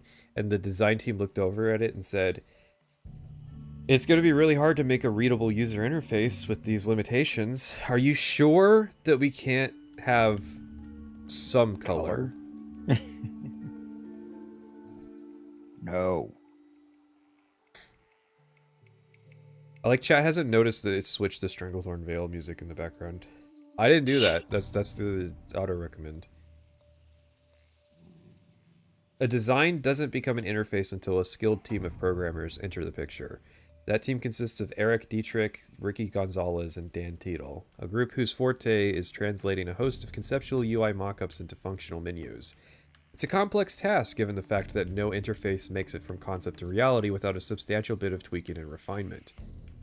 A good interface, like you'd know, must evolve as it's used and tested, and the best idea on paper can often just plain not work until it's gone through this process. Here's the thing, if it used more of the screen space, Fallout 3's interface would be fine. The problem that Fallout 3's interface had was when it came to New Vegas, and it just couldn't support more complex mechanics, like multiple ammo types. Oh, yeah. 8 item, like more complex 8 items. Like, just the aid menu is a disaster. Yes. I feel like the further right you go on the user interface in the inventory tab, the worse it gets. Yeah. Like the weapons category is very trim and functional because of the way that repair works in that game.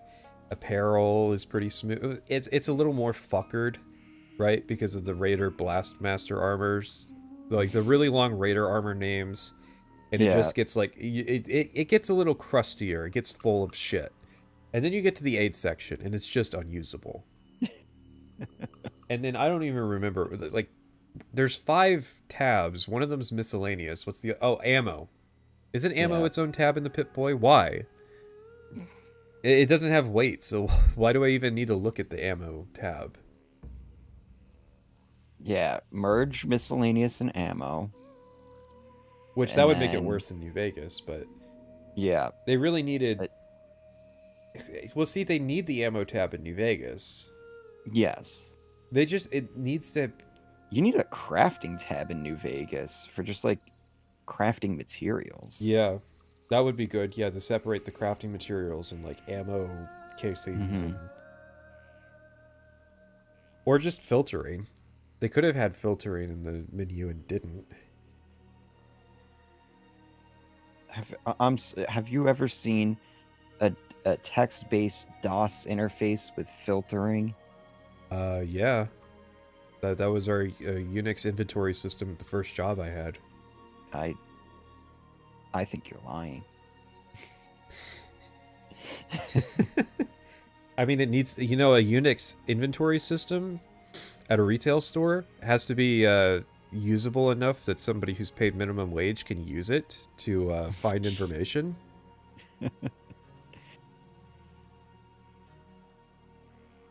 We knew from the very beginning that we wanted the Pip-Boy to exist as an in-game object on the player character's arm and not fake the transition to the actual menus. In order to sell the illusion, the Pip-Boy screen needed to be convincing as an old glass tube. This is all very interesting and technical.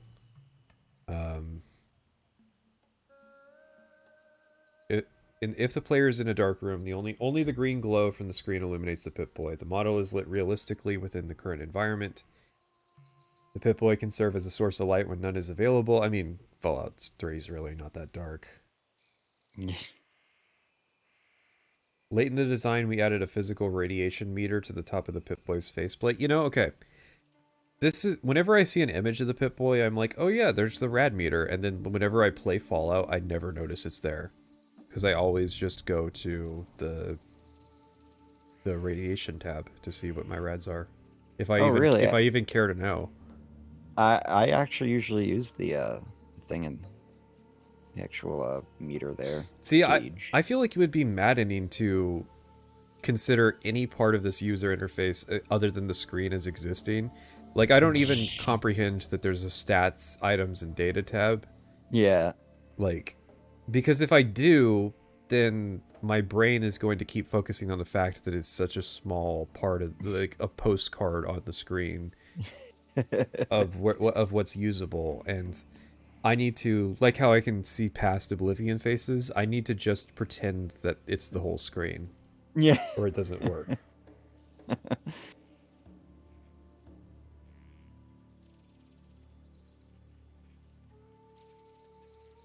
No. You need to be the ultimate Fallout fan and be able to navigate the interface only using the diegetic stuff. I've never noticed this. There's no way this is in the game as is. Once the Pip-Boy was working in-game, there was something missing. The animation of it coming into view was dynamic, the screen effects were great, but the whole thing felt too static, as if time had frozen. Indeed, time does freeze, but that's for practical gameplay issues, it's not desirable visually. The solution was to add a very slight constant idle animation to the Pip-Boy. The sense that the player character... Have you ever noticed that?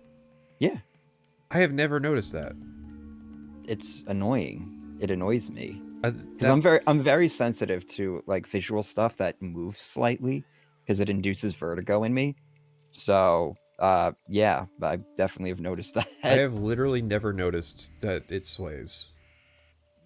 And I think it's just because I'm like mentally focused on the UI part. Sick of all that green, the player can choose to change the color of the Pip-Boy 3000's display. This is the weird part, is that you can change the color of the display, so the display supports multiple colors. It's just that like the OS couldn't call multiple at the same time. No, it was the designers who made the interface at Vaultec. They said, well, we cannot use multiple colors. So what it is that it's white, and then if you want to have a color, you put in a gel over the screen. That's how you change the color. You're changing the color of the glass. Yeah. It has like little like films, like a film that you just put over the screen. Yep. It's like a light bright. But yeah, that was an article. That we went all EFAP on it. That was from October 24th of 2007.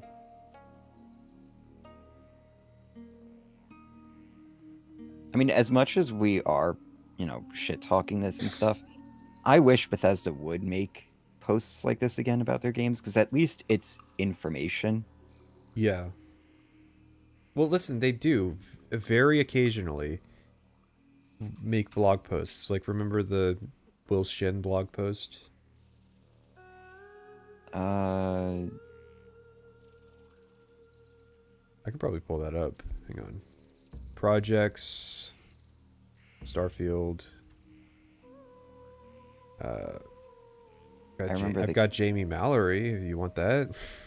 Oh, right. Yeah, I remember the Jamie Mallory one. Yeah, so they do meet the developer blog posts. No, we got to move all that stuff to Discord. Got to do more Will Shen plus Emil Pagliarulo Discord Q&As. The archives are taking a second to load up. Hey chat, you got any questions? Skyrim Part 5, when?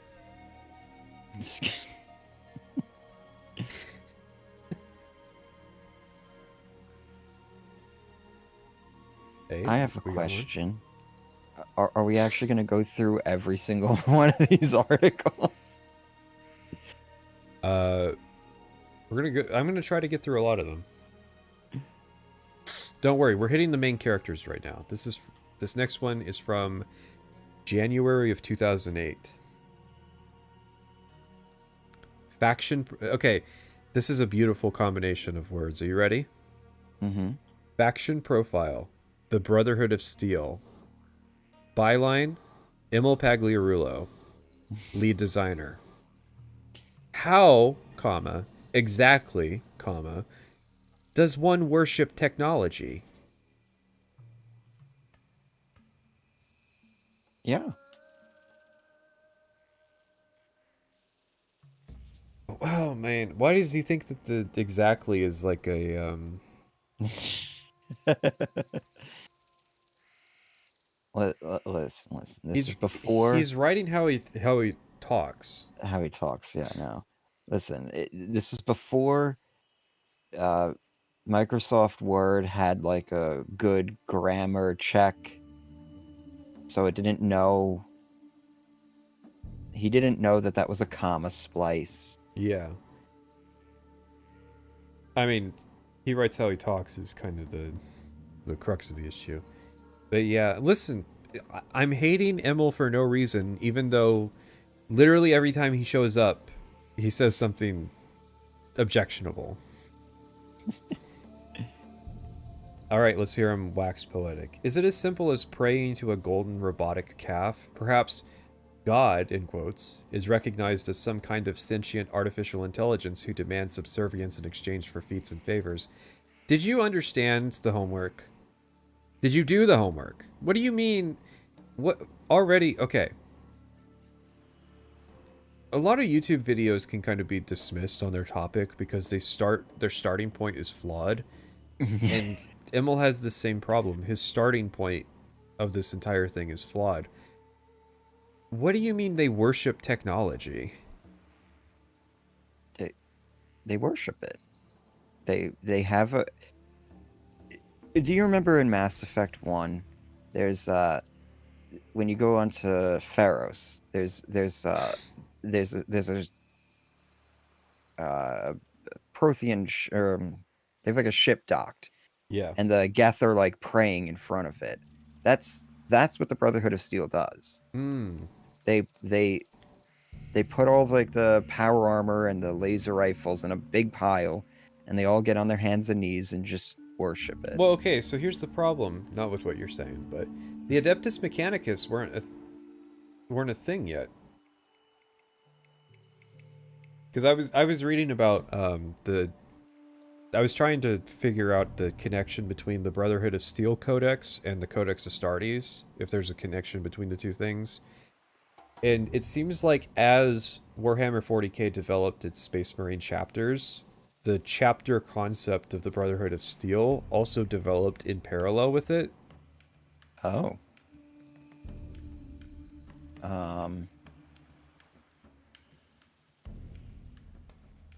Oh, so they just weren't their own faction.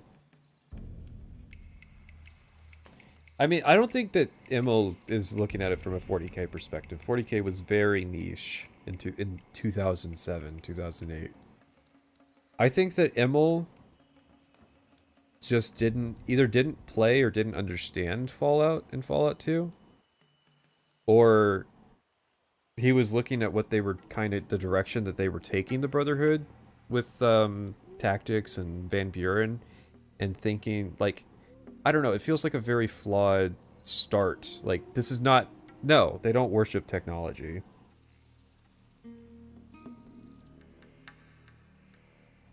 Immel seems to be conflating the Brotherhood of Steel with the Guardians of the Old World, their Wasteland counterparts. They actually did worship old technology, but the Brotherhood just hoards it. Yeah, I mean, that's the whole point, is that the Brotherhood are preserving technology, and then they lost the mission statement that Roger Maxon wanted that to happen so that the future would have it. And it just got corrupted from Maxon's vision over time. Well, so I also just want to point out, even in Fallout 3, they don't worship technology. Yeah, ain't that the damnedest thing?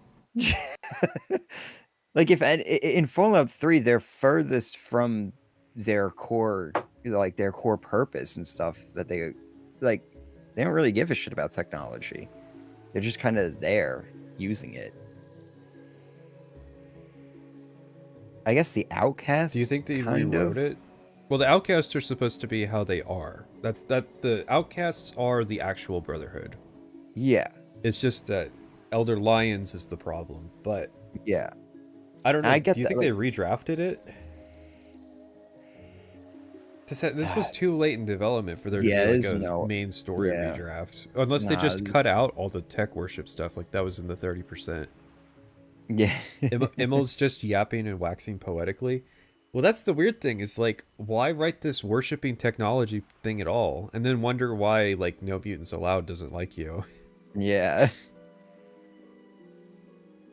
Or maybe, just maybe, the human race has already answered this question. Technology is worshipped, simply and plainly, through obsession and attainment. We are a people dominated by technology, from our electrically powered cities right down to our scientifically engineered antidepressant a little self-reporting here. And every Sunday Mass, a lot of self-reporting here, we miss to stay home and watch football on our HD TVs is further proof that now, more than ever, technology is the deity we hold most dear. There's a lot of self-reporting in this paragraph.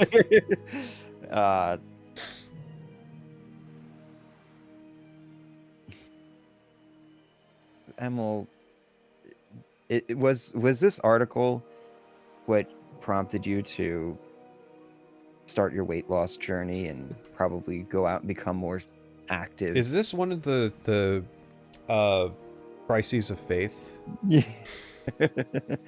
Bro wrote that with a bottle of whiskey next to the keyboard. It is like weird Redditor like pseudo intellectualism of like, well, every Sunday Mass we miss stay home and we want to watch football, and it's like, Not everybody goes to mass, and everybody that goes to mass, not everybody is thinking, I want to go watch football. Emil Kaczynski. Yeah, it's a very strange. A lot of assumptions are being made here. Because not everybody lives in an electrically powered city. I mean, they're from the East Coast. Like, they got Amish over there. True. Now imagine all of that compulsion, all of that addiction, we as an entire race share. Bro. Don't speak for me. And encapsulate it into one group of people. Imagine the obsession and fervor, the unending need for technological superiority, and the ultimate futility of such a goal. Imagine, if you will, the Brotherhood of Steel. Imagine if the Brotherhood of Steel actually encapsulated that in Fallout 3. What the fuck is he talking about? That'd be a much more interesting faction than what we got. Yeah, what we got was the Knights of the Nine in power armor. That's what we got. Yeah, pretty much. Without any of the religious stuff of the Knights of the Nine. Well, it's generalized. Listen, it's vibes-based storytelling. I'm sorry, I just noticed. This archive has a link to Penny Arcade Comics.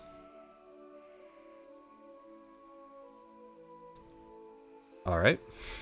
Are they still around? I think so.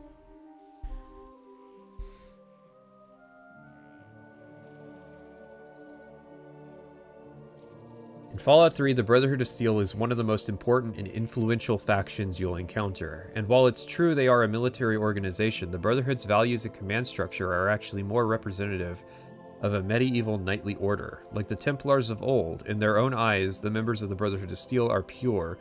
They are truly human in a world filled with both physical and moral corruption. And I'm supposed to take that away from, like, one line in Underworld where they talk about how the Brotherhood shoots at ghouls the same way they shoot at super mutants. Again, like, is this in the 30% that was cut? It feels like he's talking about a different game. It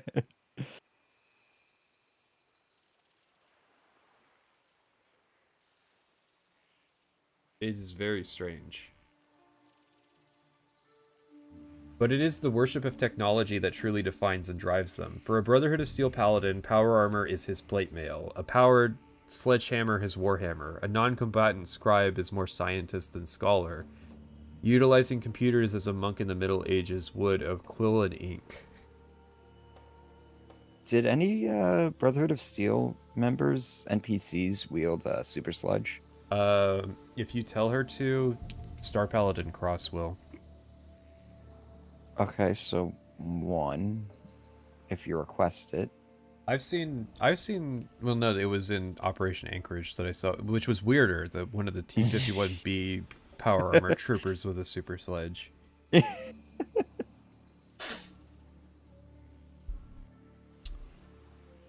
It's not enough for the Brotherhood of Steel's members to use whatever high-tech gadgetry they've acquired, though. The organization's entire existence is predicated on the acquisition of technology.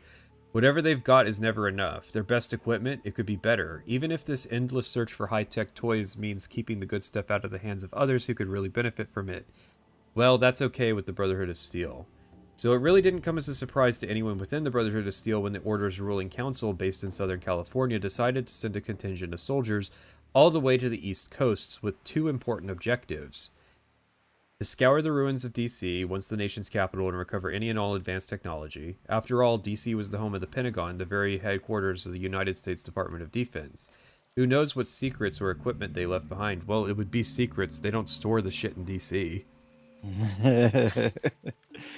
Also, like, it's DC. Why would they even think DC exists anymore? Yeah, it sure is lucky for them that they showed... Well, okay, listen.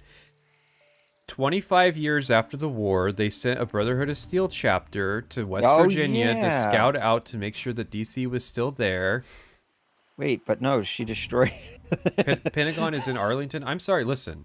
If you dropped a nuclear bomb, even a Fat Man from World War II, on the White House, you're going to destroy the Pentagon. DC is not a big city. Mm-hmm. And then on top of which, like, how many nukes did they send to in Las Vegas? Like 60 something? It was 77 that got sent to just Las Vegas, which is pretty funny. I feel like they weren't really thinking about that number, but either that or the Chinese really had it out for House. Is he trying to link in tactics lore here too? No, absolutely. That's what you have to understand is part of the fuckery of Fallout 3's story is tied to the fact that tactics was the newest game.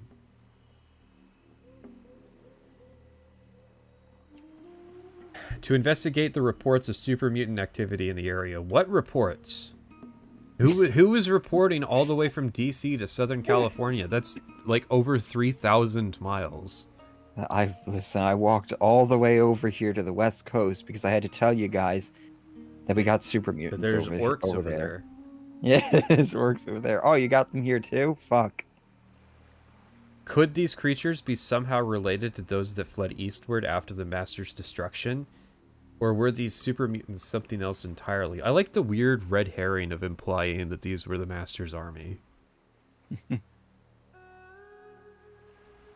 And so a small, news to me that they're small, but hardened contingent of Brotherhood of Steel soldiers, led by an idealistic paladin named Owen Lyons and accompanied by his friend and technological advisor Scribe Rothschild, as well as his 7-year-old daughter named Sarah, set out from the Lost Hills bunker in California and began the long trek east to what was once Washington, D.C. So, Sarah Lyons was 7 when they left.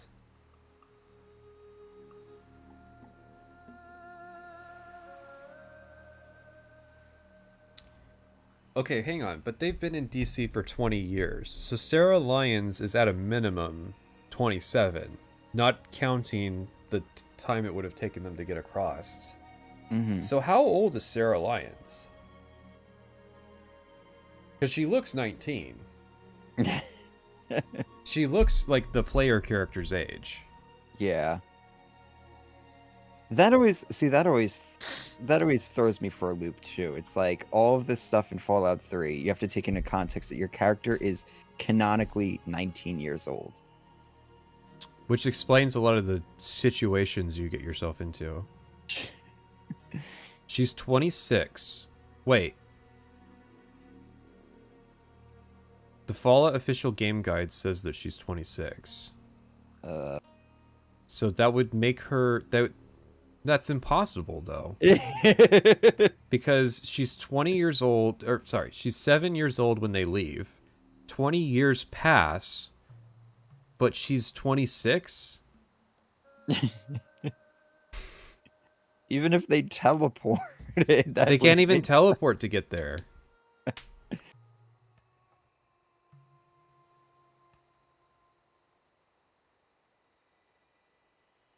Let's see, is there a different source for how old she is that isn't the official game guide?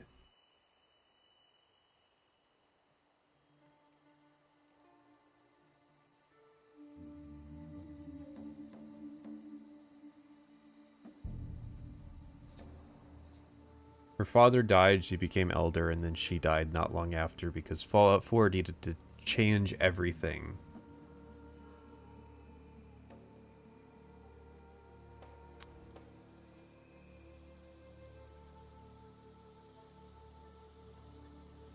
Her mother died, and this is only in the fucking game guide.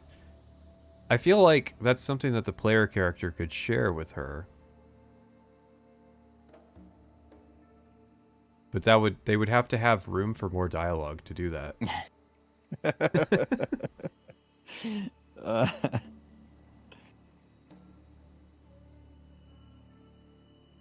But yeah, don't worry. I have routinely made sure to check if lore comes from the game or the game guide, and pointed out if there's like a piece of information that everybody just accepts as true that actually just came from the game guide. Because yeah. Well, you know, the game guide, they probably asked Emil, and well, yeah, that's how that stuff got made. And then he's just like, yeah, you know, she's like about 26 years old. I think the 30% meme is going to get a lot of mileage in this video. Well, I mean, it'd be good to know. I want to know what's in the 30%. Because it sounds like a lot. What was the number? Like 15,000 lines?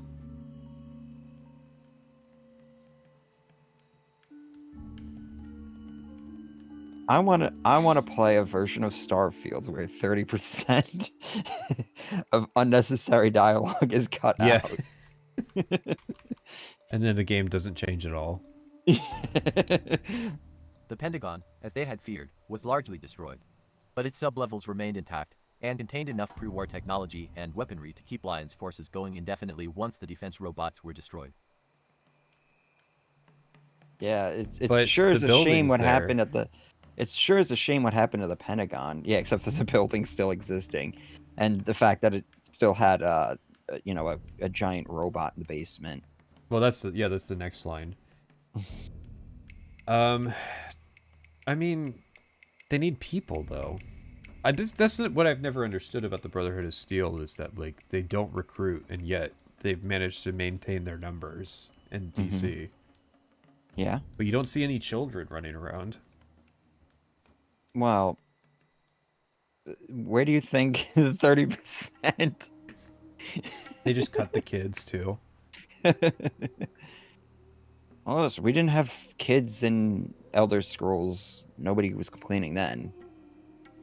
I'm sorry, this makes no sense. Hang on. What? What? The discovery was significant enough to earn Paladin Lions a battlefield promotion to Elder, and a new directive from his superiors. To establish a new, permanent Brotherhood base in the capital wasteland, and continue the search for any other advanced technology hidden in the capital's ruins. Okay. What? I'm trying to understand what Immel thinks the story of Fallout 3 is. Because the story of Fallout 3 that I took it was that they're there because of the super mutants. But apparently, Elder Lions... Okay, hang on. So... No, okay. Okay. Here's what's going on. They sent a small but hardened contingent out led by Paladin Owen Lyons. He calls back, even though... Who knows how they did that, but he calls home and they're like, you know what? You're now an elder. Look for more technology. And then the super mutants show up. And then the Brotherhood of Steel decides that they need to fight the super mutants. Checks out. Yeah. I thought the point was that, like, I've always understood the plot to be the Brotherhood of Steel went through Pittsburgh, had a really bad time in Pittsburgh, and then Elder Lyons decided that he was going to go against his original mission of leading the Brotherhood to hoard technology to instead fight the super mutants and try to make part of the wasteland better. I always thought that was the story. So you're telling me that they've been fixing this stupid fucking robot for 20 years? Listen, the everything that happened in the pit was post-launch. Remember,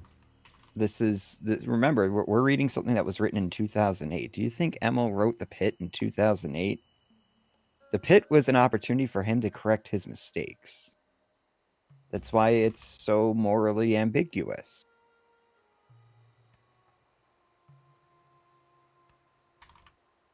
So they found a robot that throws nukes like a football, but it takes them 20 years to fix this fucking thing.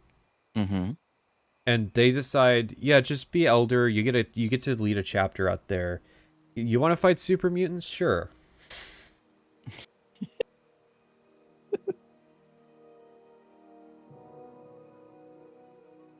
No, we don't want the brass tower over here on the West Coast, where we're having issues with the NCR. Yeah, can you imagine them trying to transport Liberty Prime back? Listen, they got the airship. It's parked outside of the Capital Wasteland, but it's there. You know the airship comes from tactics, right? They didn't just invent that for Fallout 4. Oh, really? Yeah, so they had that somewhere in Fallout 3. Oh. Oh. So they could have just gone back west, you know, to help the Brotherhood of Steel, which is currently at war with the NCR. They could have taken Liberty Prime back with them to go kill the NCR. And that would have been a better explanation for why the NCR is gone than what the Fallout show did.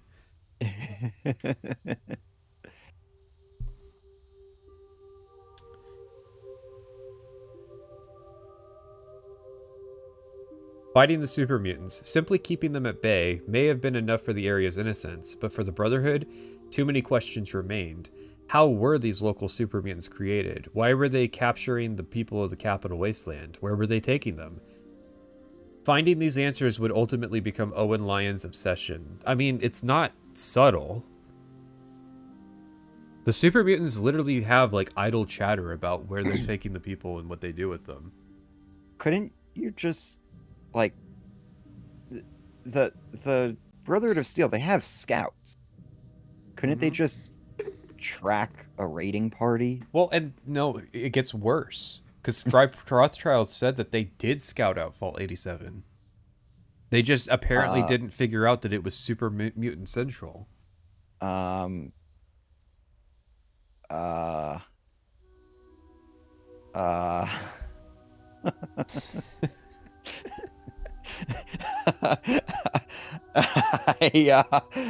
Did they just look at it from the outside and go, "Yep, that's a vault," and then just turned around and walked away? Well, it was like it was too radioactive, so they couldn't go inside. But that's what they know about Vault 87, because that's how you find out about where to get the Gek. It's from the Brotherhood of Steel. Yeah. So they know about Vault 87. And they know that the Gek is in there? Yeah. They just can't get it because there's too much radiation at the door. It doesn't stop the Enclave from getting in the front door. Yeah. Don't they have like a giant robot? Like surely. Well, no, that wasn't finished until the end of the Fallout 3. Surely they have like heavy equipment that they could just use to dig into the vault, right? Like they it's worse. The Pentagon. They know Little Lamplight is connected to it. Oh, I see. So did McCready just like plot armor shout at the Brotherhood of Steel to go away? Imagine just like Elder Lyons getting dressed down by McCready at the gate. Fuck you, Mungo. And Elder Lyons was like, I've accepted a lot of stupid things in my career. I will not accept this. I'll just pretend that the orcs aren't here. Don't worry, because the super mutants leave the kids alone too. Mm-hmm. No, the kids are super mutants, that good. Yeah, the super mutants are just like, wow, our bullets just phase right through them. No, you can't even pull your gun out in the kid areas. That's what happens. Oh. They're not ghosts. You're just straight up, that functionality is disabled in that area. Oh. The super mutants enter the cell and their guns are just like... They get put down. Your gun is put away and it's like you cannot draw it. So even if you have the killable children mod, you actually have to still run a console command to re-enable your controls to let you pull out the gun. Yes, I used the killable children mod on my evil playthrough to get through Little Lamplight. No, the footage will not be in the video. Those kids are strong. Their guns are not fucking around. They will kill you. Maybe, listen, they're obviously battle hardened from fighting. Dude, that would be a much better way because it would explain how they've kept the super mutants at bay. If like they just had really good weapons. They had really good weapons and they had like access to, like, imagine if, okay, let's hear me out. There's multiple ways Lamplight that make it better. Little Lamplight is not a cavern, right?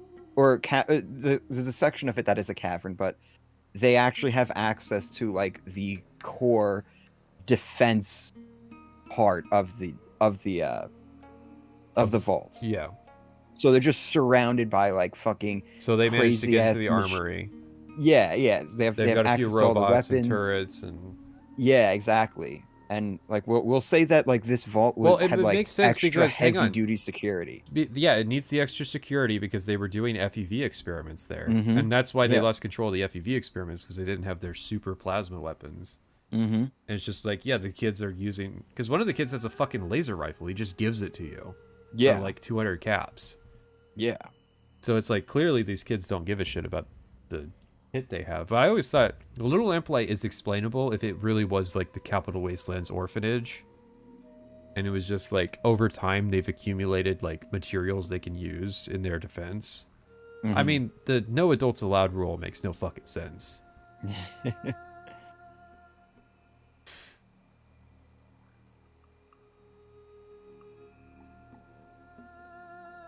The Brotherhood of Steel's importance to the people of the Capital Wasteland was not something Lyons ever expected, nor was it something his superiors back in California cared about at all about, mainly because they were at war with the NCR.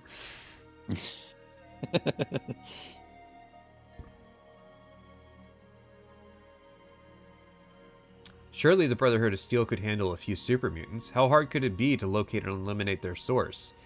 Lyons' primary objective was, first and foremost, the acquisition of technology. The super mutants were his second priority. Thus, the subject of every communication from the Brotherhood of Steel leadership... thus was... Come on, Emil. The subject of every communication from the Brotherhood of Steel leadership in California. Like, this is all predicated on... Fallout 3's entire narrative is predicated on Elder Lyons being just the worst.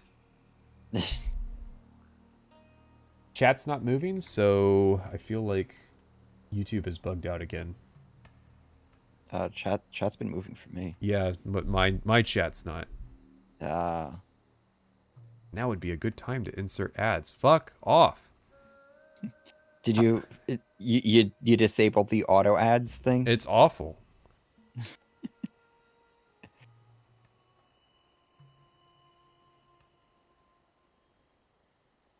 Chat is just like screaming in the void to let me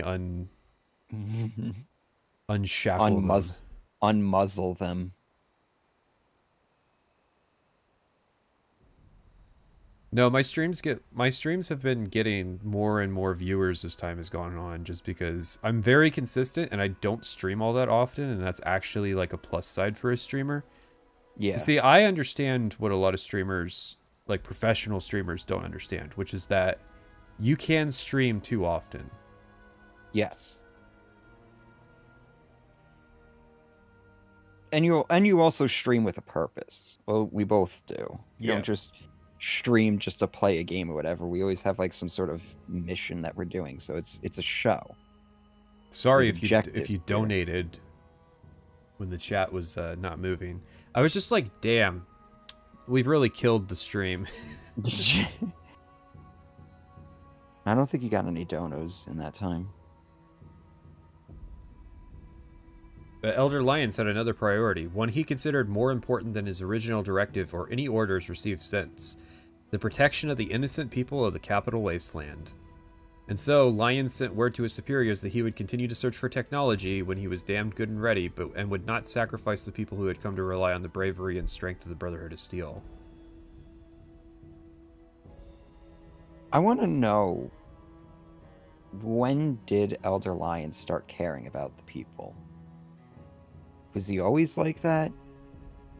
That seems like something that you would include in your narrative somewhere. I feel like this is cope. I feel like he wrote the Brotherhood of Steel a certain way and then actually played Fallout and realized that he was writing them incorrectly and decided to, like, this feels like damage control, the same way that Todd's article was.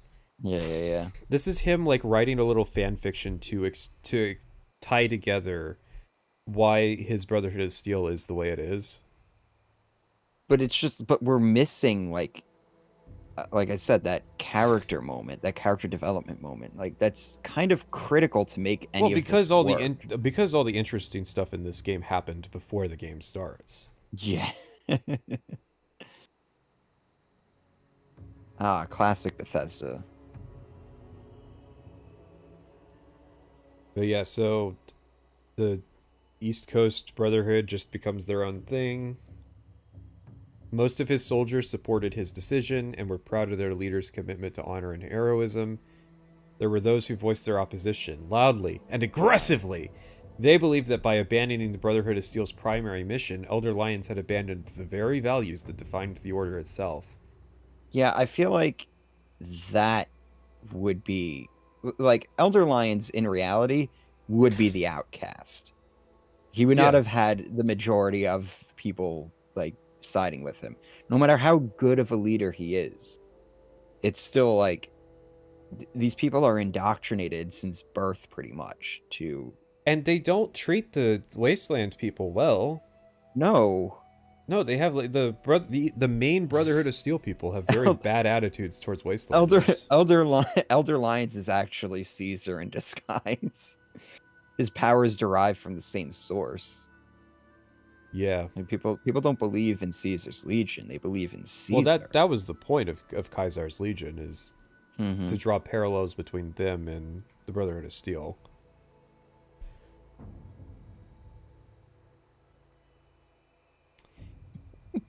So the outcasts abscond with their power armor and other pieces of technology and equipment. This was, without question, Owen Lyons' darkest hour. Okay, so the Brotherhood Outcasts was a darker hour than his fucking wife dying, apparently. He had become a man of compassion and understanding and couldn't help but sympathize with those who had left. He had abandoned... No, sorry. I'm placing the emphasis on the wrong thing. The italicized part is had. He had abandoned the Brotherhood's primary mission. He recognized that and took full responsibility. Some of the knights and paladins who left had been his battle brothers for...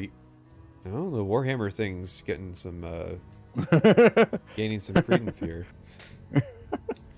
Some of the knights and paladins who had left had been his battle brothers for years. Together, they had shared victory and loss, pain and elation. But to those soldiers loyal to Elder Lions, this dereliction of duty and theft of technology was an act of cowardice and treason. And that's why all the outcasts are written as evil bastards. Lyons was left with little choice. He branded the dissenters outcasts, traitors to the Brotherhood of Legion. It was a name they would ultimately wear like a badge of honor, proud of the distance it put them between themselves and Lyons' soldier sycophants. But what do the outcasts add to Fallout 3? They have that quest. You can give them technology.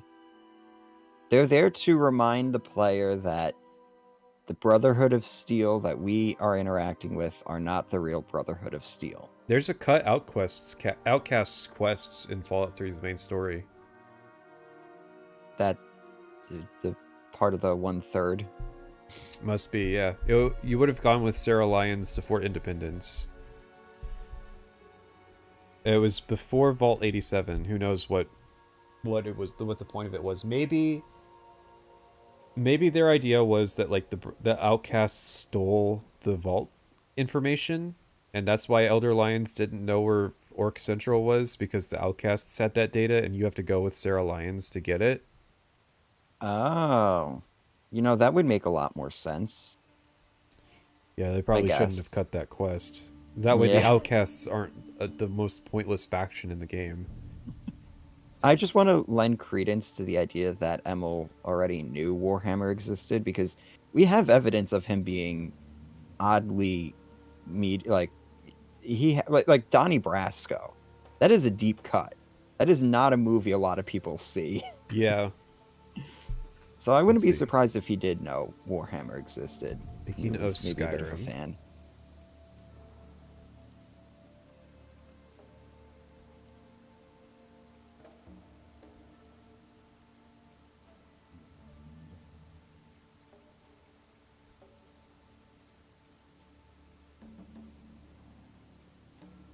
There's a part of the making of Skyrim where they show a tabletop. Oh. Tabletop war game. So, Elder Lions sympathizes with the outcasts, but that does not stop him from basically declaring them an enemy of the state. Yeah.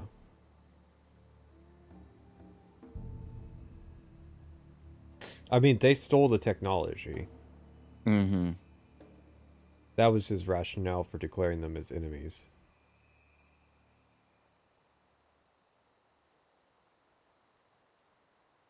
Oh yeah, it's like at the very start.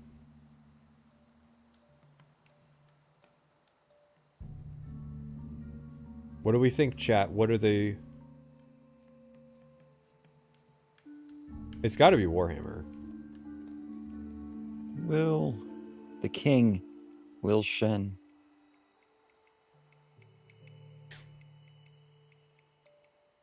Because we were joking about this when we watched this documentary.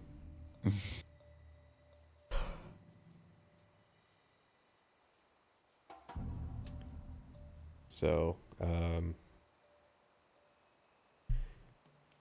I wouldn't know. I've using never the played term Warhammer. Battle Brothers.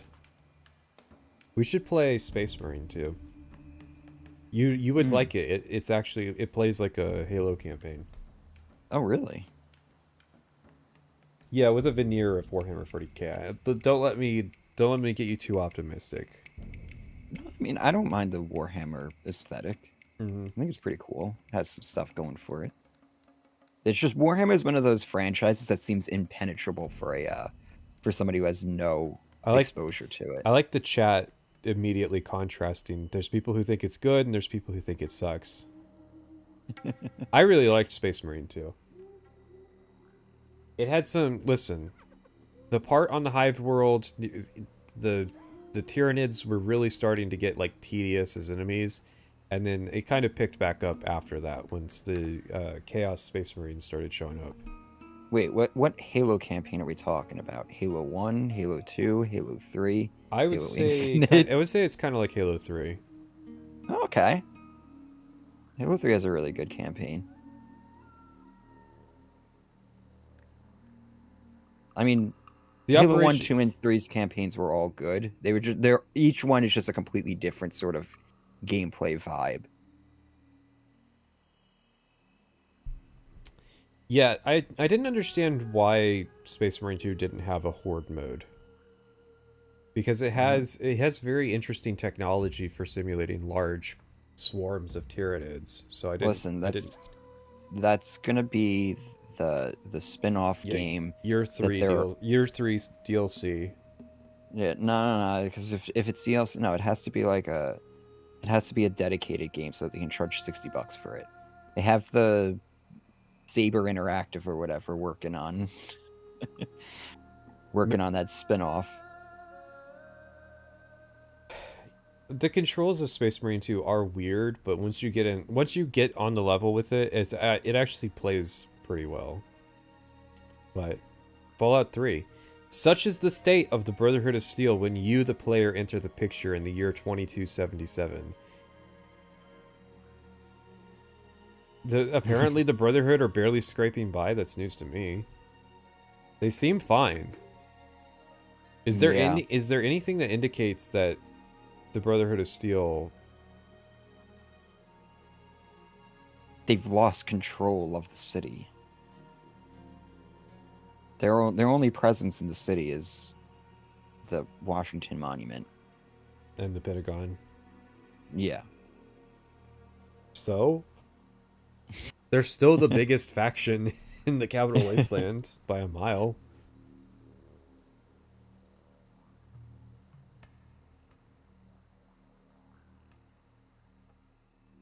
Elder Lyons' daughter, Sarah, is now a grown woman. And one of the Brotherhood's fiercest warriors. In fact, she's the only member to have achieved the illustrious rank of Sentinel. Weird.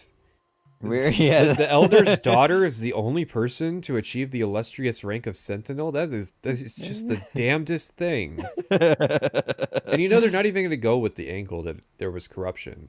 Like, yeah, corruption, nepotism. I don't think there's anybody in like that could have been part of the cut quest was like the guy at Fort Independence is like, oh yeah, the illustrious Sentinel. Or she becomes Sentinel during that quest. She comes back and they're like, wow, you did such a good job. We're going to promote you to Sentinel. I gotta put and then up the text. player asks what they get, and they're like, we'll give you power armor training. People are here for blood. They're here for blood. That's why we have so many views. People want us to watch the H-Bomber guy video. Is it We have to watch like 2 minutes per stream. No, it's just like it has a lot of views. And Oh, okay. okay, so here's the thing with H-Bomber guy is like, I remember the video being fine to good. It's just that, so I subscribed to him. I watched that video in its entirety in like one sitting, and I subscribed to him then. And then I went to his channel page to see what else he had made, and there were like 30 videos about Sargon of Akkad. And I immediately unsubscribed after that. So, my impression of H-Bomber guy is that he's a politics channel that sometimes covers video games so that he can like wormhole people into his political beliefs. Mm-hmm. And it wasn't even that I was against Sargon of Akkad, it was just that he had literally no other content at the time that was interesting to me except for that Fallout 3 video. And so it was like, okay, this is not a video games channel, this is a politics channel. Yeah. Many such cases of video game videos being used as a Trojan horse. Lions has been forced to recruit local... Without reinforcements from the West Coast, Lions has been forced to recruit locally. Hmm? Can we get the professor to say that? Man, he writes sentences like I do. They just never fucking end. Without reinforcements from the West Coast, Lions has been forced to recruit locally. They recruit now? Somehow. So, is he 100% rogue?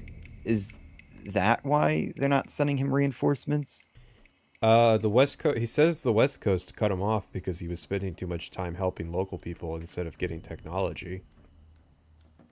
Oh, okay. See, I thought he was still like blowing smoke up their ass and keeping them placated. I mean, what do they really... They're trying to fix the giant nuke robot. I feel like surely... they shouldn't care. They're at Yeah. war with the NCR. Yeah. But yeah, they have the giant robot. They have the giant robot. They're still finding information and stuff. They've located all those vaults and shit. Like, Well, yeah, and like we look around and there's not shit to find. yeah, like There's the fucking T-51B power armor in that one basement, and then yeah, it's just like a assortment of fucking laser and plasma weaponry that they already have access to. Oh, but they don't have the junk cannon. Immel doesn't know the BOS is at war with the NCR. Well, I do think that came later. It might have been in the Van Buren design doc, but I'm pretty sure that like New Vegas was the first actual game to allude to that.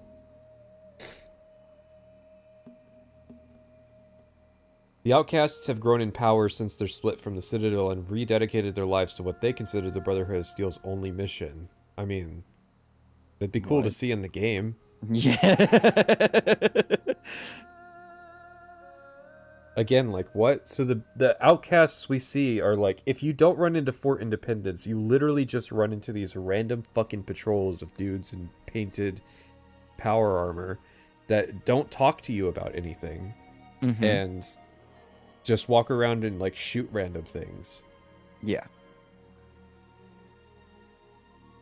I'm really curious what aspect of Lions' mission the brass back home was like just thinking it wasn't enough, because like they're so desperate for information that they're scouring the fucking archives of the library. I would say they're sticking pretty true to I at mean, least realistically, what they would do is they would look through the libraries of all the national security stuff that's in DC to try to find references to where all of the government black sites are that would have the tech. Yeah. Like, DC doesn't have the tech. They have the databases of where this stuff is, and the the stuff that gets sent back to the National Security Board and all that stuff. Like, the notion that they're gonna find tech in Washington D.C. Boy, are they going to be disappointed when they find out that all that shit is in the West anyways, in the deserts of Nevada. Yeah, they're like, we came all this way just to find out that Area 51 is in Nevada? That's where the alien spaceship is? Nah, they'll find out about the nuke stockpile in West Virginia with the auto-generating nukes. Yeah. Well, they already knew that. They already knew about that. Did they? Remember, Romani destroys the radio. But Lyons had his own radio, so clearly it wasn't impossible to contact. Plus, you don't think that in 175 years they couldn't have sent one guy back to California? Listen, No. They were able to hear about super mutants on the East Coast, so yeah.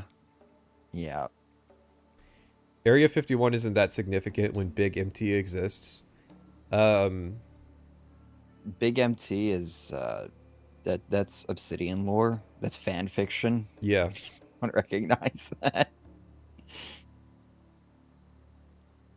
I'm overthinking it. Well, of course, vibes-based storytelling. My working theory is that I think I've said it on stream that the Outcasts were supposed to play the Enclave's role, and then the Enclave were added, and I think the Outcasts got like kicked out of the story, basically. Yeah. Now, only one question remains: when Brotherhood of Steel scribes record the events to come, what will they say about you? I mean, I haven't been part of this story so far. I feel like I can't be part of this story based on how you pitched it. All right. We've had Thank you, Emil. the three kind of big department leads. It's crazy that the guys that made Fallout 3 are the guys that made Starfield. Like, literally. A lot of things really do make sense when you put it in that sort of context. I gotta go to the bathroom. I'll be back. All right. You recently won a lot of hearts and minds with the reveal of the amazing animal-themed spaceships you like to build in Starfield, including your love for sandwich piracy. Do you have a favorite Starfield creation? And what is the end goal for the Baguette Bandit? Is there a secret provolone palace on some random planet in the Outer Rim where you're storing all these savory spoils?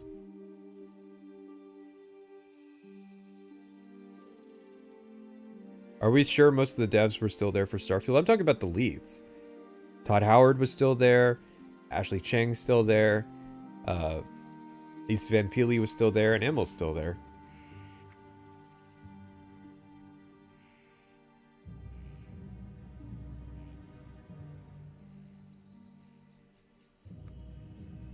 Oh no, there's a reply chain. I'm trying to read the chat here. Oh, it's about the Dark Souls 2 video. Listen, we don't talk about the Dark Souls 2 video. Okay, those were dark days. I like how certain opinions about certain games and movies just come down to like who on the internet talked about it. Like how The Last Jedi is like a liberal movie and Dark Souls 2 is like this liberal game. Like all your favorite breadtubers. Isn't it the damnedest thing that all your favorite breadtubers love Dark Souls 2 for some reason? Like, specifically? Man, it's so fucking weird that a bunch of people who never watched Star Wars suddenly really liked The Last Jedi.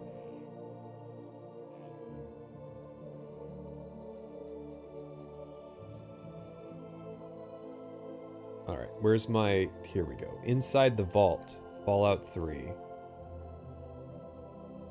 For some reason, this is a strange thing. So for some reason, one of these is dated back to 2004.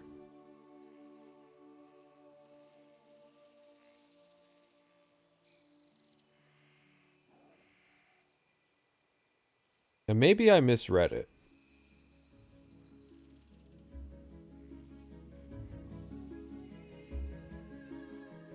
But apparently the first Inside the Vault was by Ferret Badwan, and it was from 2004.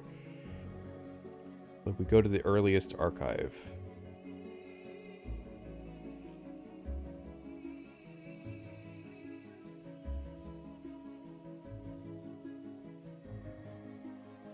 Yeah, the earliest archive of this is on No Mutants Allowed from 2004. And it's the only Inside the Vault from then. Every other one is like after 2007. What's going on? For some reason, so Inside the Vault was their like blog thing. For some reason, everyone was from 2007 and beyond, except for this one, which is from October of 2004. What the fuck?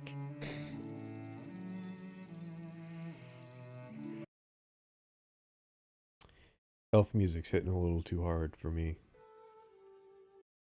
Too hard for me, chat. Alright. Fallout developers profile. Ferret Badwan. R.I.P. Killed by Fallout 76. There was no way that I could write that and people not get offended at it.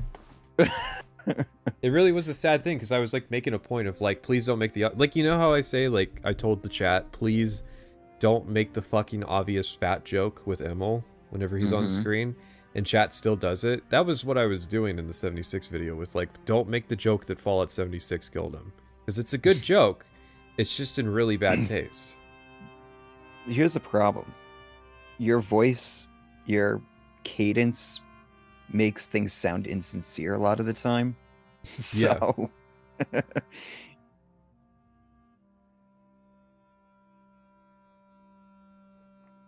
I'm a big old geek. Unfortunately, the big and old are getting to be more accurately... getting to more accurately describe me every day.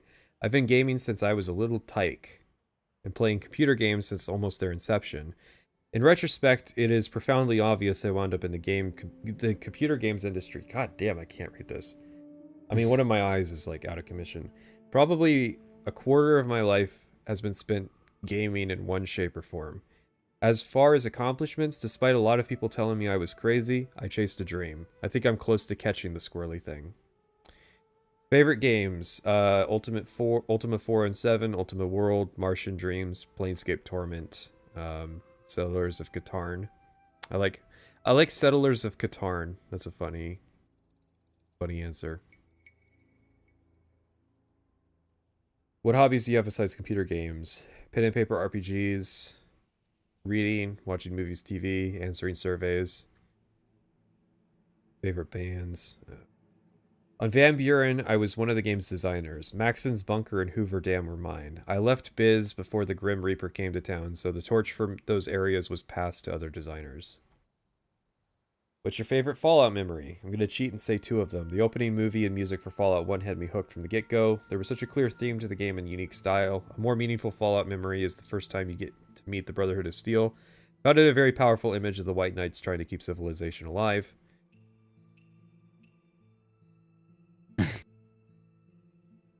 I mean, a lot of this is like very boring developer interview answers. And I'm just going to read it very fast and try to mine something from it. What were things you had wished you had added to either Fallouts? Not so much a wish for what I could have added, but more of a wish that all of the work the Van Buren team to see the light of day. A lot of hard work, dreams, and great ideas were in there. If the world were fair, you'd be able to see the world all we did yourself. My wife and I are heading to Hoover Dam for a vacation soon, and I imagine that might be a bit emotional. You know about Van Buren, right? Yeah, they were like working on it and then it got canceled, right? Yeah, so Van Buren was going to be Fallout 3. That was the code name for it. And a lot of stuff that's in New Vegas was poached from Van Buren. Yeah. So it was going to be about the conflict over the Hoover Dam, and it was going to have Kaiser's Legion and all that stuff. There's even like character name, like, so Christine was a character in Van Buren. The name got reused in Dead Money as like a direct reference because Chris Avellone wrote all the characters in Dead Money. Mm-hmm.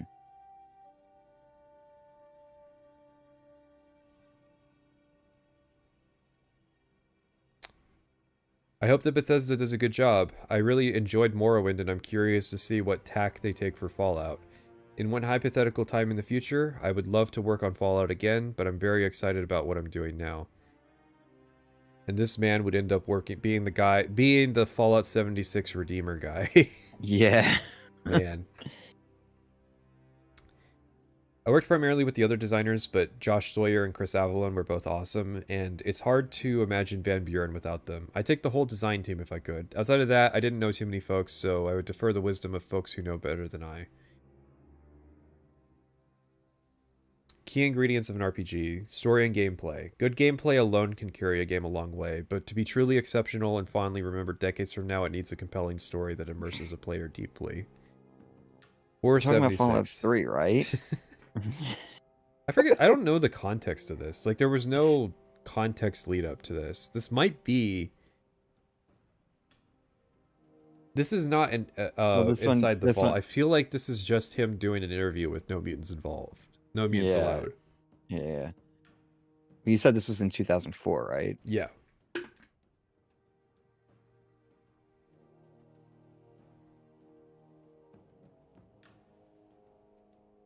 Over the years, RPG elements have been sneaking their way into other genres, and I see that continuing. I think there will always be a market for pure RPGs. At least I hope so. I think the production values required to make good games in general keep going up, so there may be fewer RPGs around, but hopefully they'll be awesome. Oh boy, he really called that one. Yeah, I mean, this guy's... He was pretty knowledgeable. Listen, he redeemed Fallout 76, so... Yeah, exactly. He's got to know a thing or two.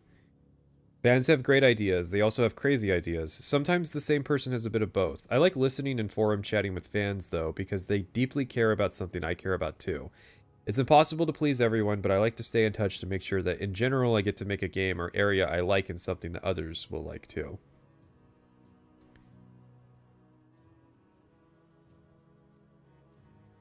It seems to me the overall story doesn't have to be too constrained by technology. The execution of the story often is.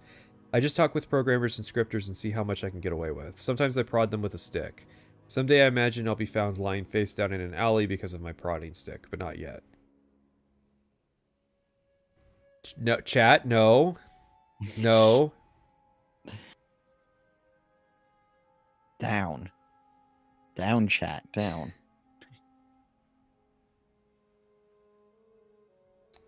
He'd love to work on an original IP. That's tragic. He got to contribute to Starfield. That just makes Starfield more tragic. That his long-term dream was to work on an original IP, and the original IP he got to work on was Starfield. Starfield, yeah. But he spent most of his time, like, being the warden of Fallout 76. Yeah. Give Bethesda a chance. They may surprise you, and even if it isn't the same game you were expecting, it could still be something special. I just don't want the license to go away. Too many fond memories. How did this guy pack so many references to dying in one interview? There's something about old dudes wanting to talk about, like, being old and dying. Like, you start to be a little conscious of age. Mm-hmm. That's part of the acceptance process. Yeah, it's just life. All right, the first actual Inside the Vault with Eric J. Capone. He worked on Shivering Isles. Ah.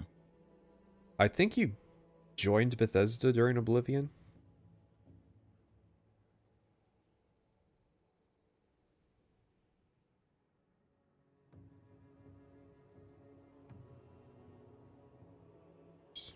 Pets, married.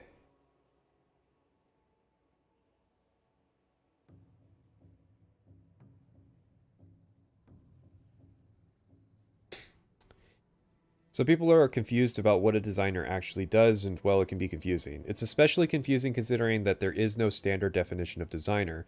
It varies from company and team to team. Here at Bethesda, designers work under EML, not to be confused with level designers who work under Joel to build environments to produce the content of the gameplay. I was here for the last bit of Oblivion, where I did a number of things to help polish and balance the game. I was the designer on 2 of the downloadable content packs, and I was one of the 3 designers on Knights of the Nine, and I worked on quests in Shivering Isles. Before coming to Bethesda, I was a mission and game designer for The Matrix Online. I've also worked on a handful of things that never made it to store shelves, but such is the way of the industry. So, Knights of the Nine. So, Matrix Online, Knights of the Nine, Shivering Isles, Fallout 3. Yeah, I don't think his explanation of what the designers do was particularly good either. No. A designer in Bethesda works on the gameplay and story, basically. Yeah. They make the quests, right? Yeah. Well, that was the Okay. problem, is that they're responsible for gameplay and story, and people have often felt that them commingling those responsibilities kind of causes issues with both of them. Yeah. They're the ones sitting in the... I know the pages of the creation kit that they're using. Yeah. And that's really how you can look at how Bethesda is like split up in terms of responsibilities. It's just like looking at the way the creation kit is laid out. It's just like, what tab do you work in primarily? Favorite type of game to play? Not a fan of putting media into genre categories. I think they're limiting and unnecessary, and I don't make my choices in movies, books, music, and especially games based on them. If I did, I would have missed out on a lot of good stuff by now. So to answer your question, my personal favorite type of games to play are good ones.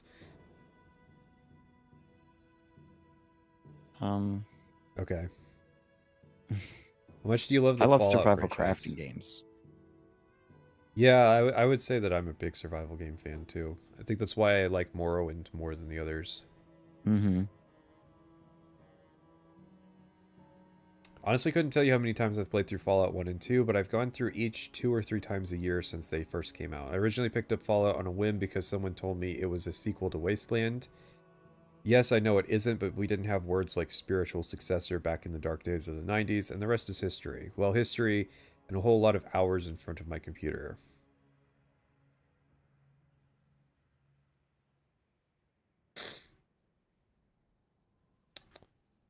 Very boring questions. Like, why are we asking him about zombie movies? You're asking about burgers. Mm-hmm. This is why Bethesda doesn't do interviews. Yeah. Like fan engagement interviews. Mm-hmm.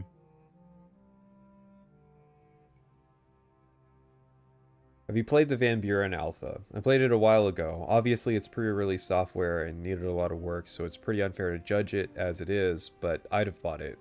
But then again, I paid full price for Brotherhood of Steel just because it said Fallout on it, so my purchase might not mean much. Ouch. I mean, fair.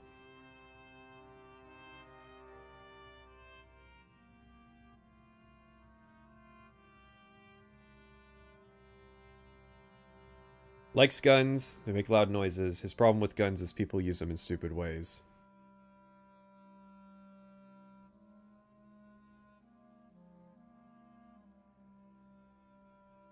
On the topic of playing Brotherhood of Steel, the thing is, I didn't know anything about Brotherhood of Steel at the time. I heard they're making a Fallout action game and thought, I'd rather it was an actual sequel, but an action sounds like it could have potential. I knew very little about the game itself beyond its Fallout ties, so I was in a rare position of actually being sort of excited about the game before it came out. So I picked it up the day it came out and merrily went home to give it a try. By the end of the night, I had popped my eyes out with a spoon and shoved 2 small rodents in the bloody sockets in the hopes that they would eat through to the part of my brain that contained the memory of the previous few hours. That didn't work, so I filled my eye sockets with cement and continued to play. Still, though, I did finish it. I had to. I kept hoping that it would get better. It never did. Jesus Christ. And people think we're dramatic. Yeah. I think he didn't like it.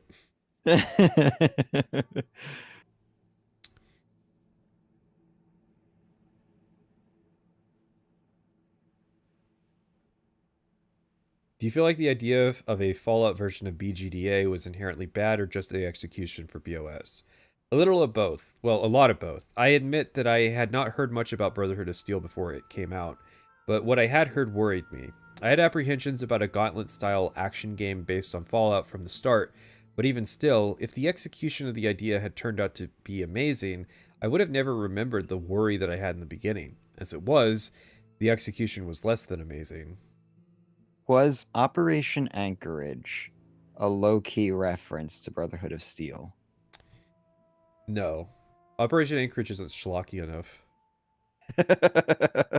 Really? There's a lot of schlock in that DLC. It's a different kind of schlock. No, Operation Anchorage is definitely their take on Call of Duty. I mean, it could be both.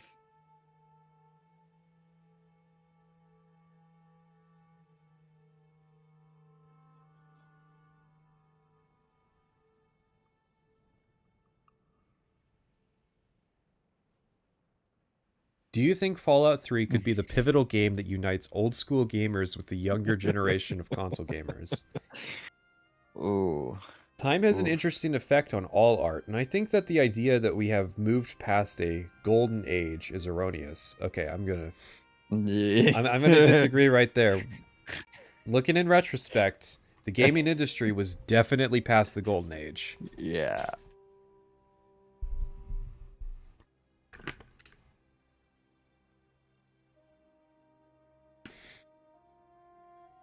There are a lot of interesting and amazing things going on right now that probably won't be recognized until 10 years have passed and everyone is saying, remember the golden age of the 2000s? Those were great times, not like the games of now.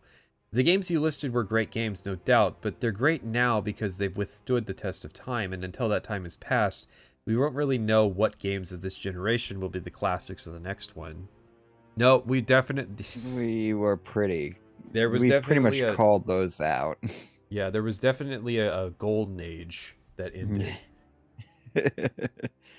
When was this written? This is 2008? This is 2007. 2007? Remember the golden age of the 2000s? Yeah, it ended in like 2004 with Morrowind. He is correct that there is a selection bias, but that's not the only point he makes.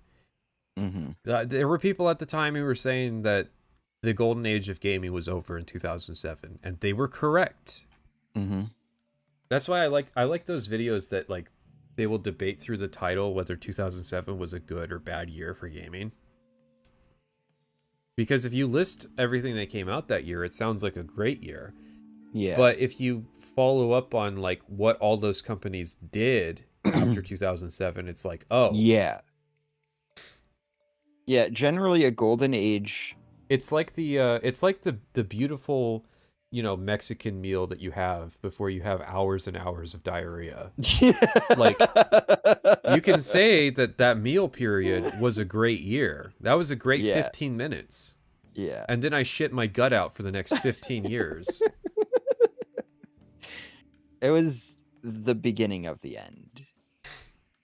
Are we at the end of an age now? I think that we have been in a transitory period between ages in the post-COVID thing. I think we are starting to move past the kind of identity politics. Like, it's not very trendy to be woke anymore. People aren't socially liberal as a, like, fashion statement. Fashion statement. Calling it a fashion statement is a beautiful way to describe it.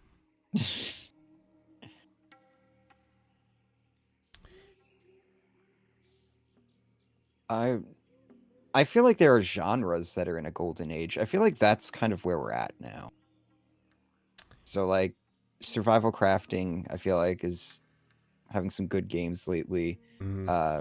Management, city builders, there's been a lot of good stuff in there. Factory games, you know, Satisfactory and stuff like that. If we're lucky, the last 5 years will be a kicking off point for a real indie golden age. Yeah. Because, like, yeah, there's been good stuff, but... we're definitely on the precipice of either something really good or just a lot of disappointment again. I think that's what'll happen. Like, so they're making a Prison Architect too, which I didn't know this Prison Architect's Yeah. multiplayer. Did you The know first that? one? Yeah, the The first first one. one? It's multiplayer. I've been playing Really? co-op Prison Architect lately. What? I had no idea. I had no fucking clue either. I was looking at my the last prison I worked on in March of 2020, which could hold 1,000 people, by the way. Wow, damn. And this was before they started releasing DLC for the game. So it was interesting seeing how different systems were. Mm-hmm.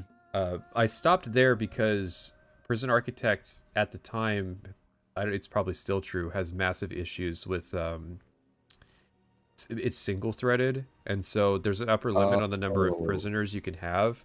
And so my game would literally just start crawling because of how many prisoners I had. That was what decided how big your prisons were. Yeah. Man, better get an Intel then.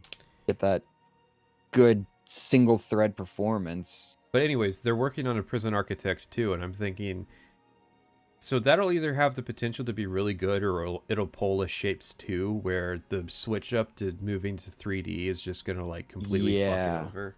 Well, they've already delayed it, I think. Like, they had an initial release window, and they just... it's back to TBD, pretty much.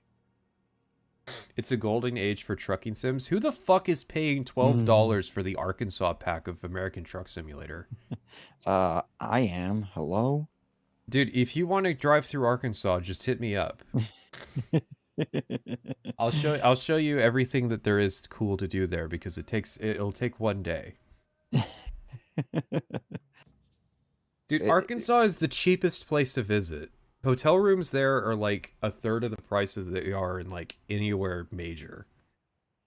Is it Arkansas? I think that's supposed to be a pretty decent city. I'm gonna kick you from this call if you say that again. It's not. Arkansas isn't a city. Arkansas is the wrong pronunciation of Arkansas. No, there's a I'm sorry. There's a border city that Texarkana? Texarkana? No. Yeah. No, Texarkana sucks. Oh, okay. No, you're thinking of the town. It's like 20 miles south of Branson.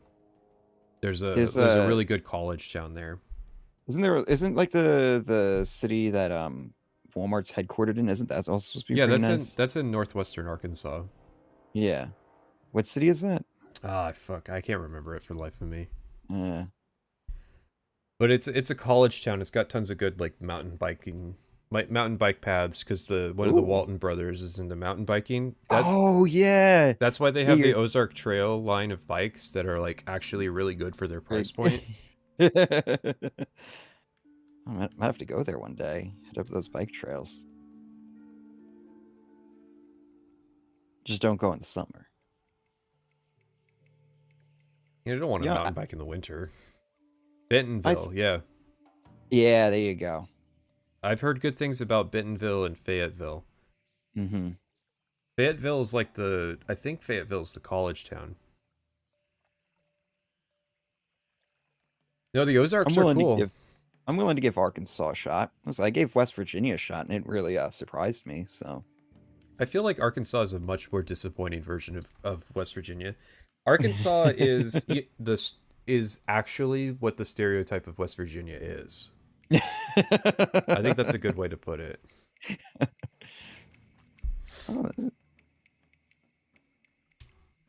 I'm actually pretty interested in the history and imagery of Soviet Russia. I particularly love the style of the revolutionary propaganda posters of the earliest 20th century. The Cold War era is fascinating to me, and how we managed to not blow each other up. I'll never really know. I mean, there's 40 years of history, but nitpicking. As for Russia itself, I've never been there. I can say one thing in Russia. Arf arf, says the dog. The Russians I've met have been admirable drinkers and amusingly insane. It's certainly on my list of places I plan on visiting. You know, that's the fucked up part about the war. And the liberal insanity surrounding the war. Like, don't get me wrong, you know, their feelings come from a valid place. It's just that if I say I would like to visit Russia, there will be a bunch of people on Twitter that will like wish that like drones were dropping bombs on my house. Yeah. Oh, okay. That war is the one we're talking about. Yeah, the Ukraine war. Yeah. I thought we were talking about the Cold War. Now, for the first invasion of Ukraine hasn't even happened yet as of this interview. That's what's crazy. Yeah. This was around the time I think Putin did the first like extension of his term as What's the scam they do? He like hops between president and prime minister. Yeah. So like he technically doesn't violate their term limits by just switching jobs. You can't find them IRL. I have met one person in my life who was definitely one of those like extremist anti-Russia people. Like they're real. You got to go to like a college to find them.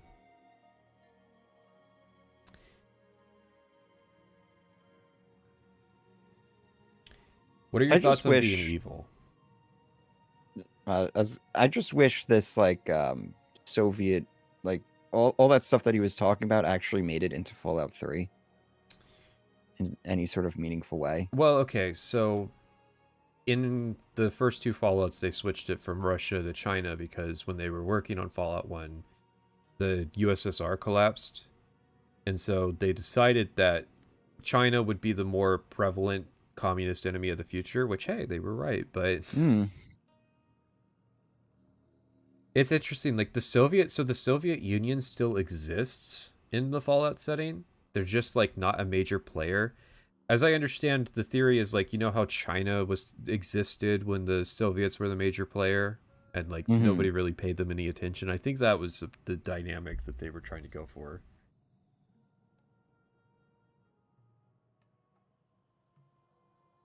But it's weird that they're like interested in this stuff and then like we never really see it in the game. Yeah. There's like what, one Chinese communist dungeon in Fallout 3? Yeah. Well, you get the sub in Fallout 4. The Chinese sub. Sure. It depends on the game. It belongs in some, but in games where I'm handed a blank slate and told to make my own choices, I absolutely want to be able to make the evil ones. Or at the very least, morally ambiguous ones. I liked how morality was handled in Baldur's Gate and Planescape Torment, where evil wasn't always presented as an obvious choice, but there were more selfish responses in the dialogue that weren't always obviously evil. But if you established a pattern of behavior, it started to affect you and push your alignment and NPC reaction in a certain direction. As far as KOTOR goes, I think that the dark light side points worked well for the black and white morality of the Star Wars setting.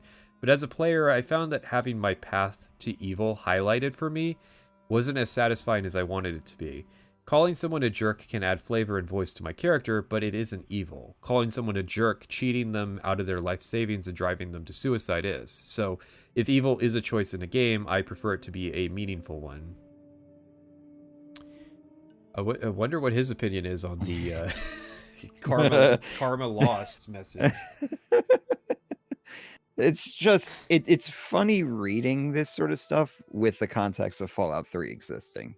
Yeah, that's what's kind of trippy about it. It's like you're saying all the right things. It's just not reflected in your work, like at all. It's almost like the complete opposite. Choice. He doesn't get the choice. Yeah.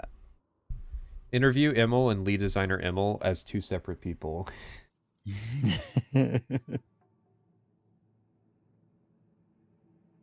I mentioned being a fan of Arcanum earlier. I love steampunk settings. However, it seems that they almost always fail in the marketplace, which is unfortunate.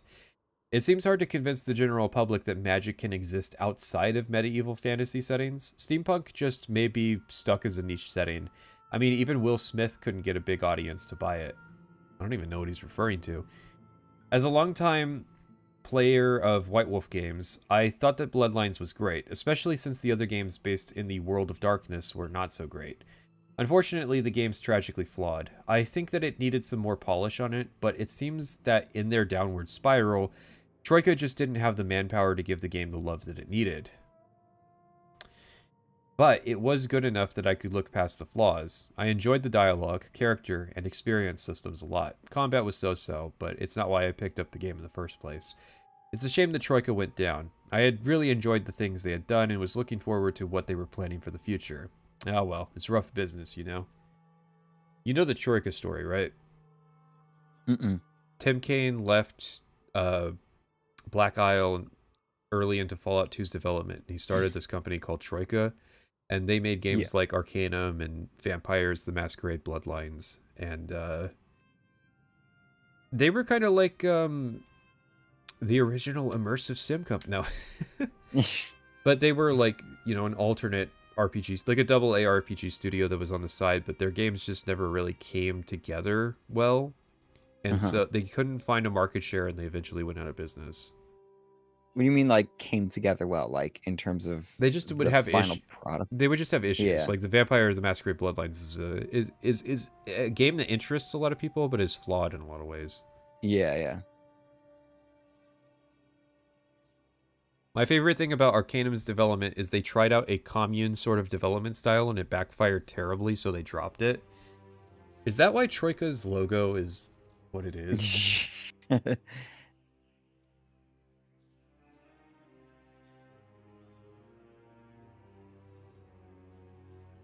Yeah, they do have a certain aesthetic.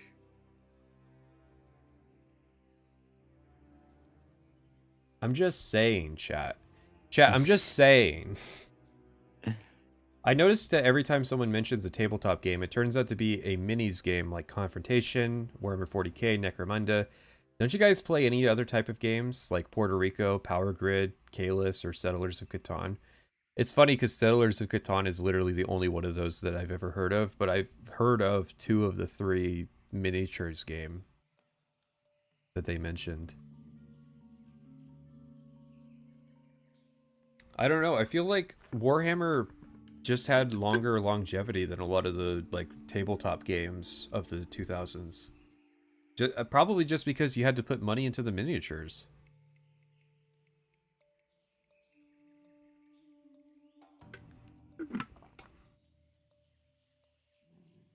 Settlers of Catan must have been a big fucking thing this week, because it's getting mentioned a lot.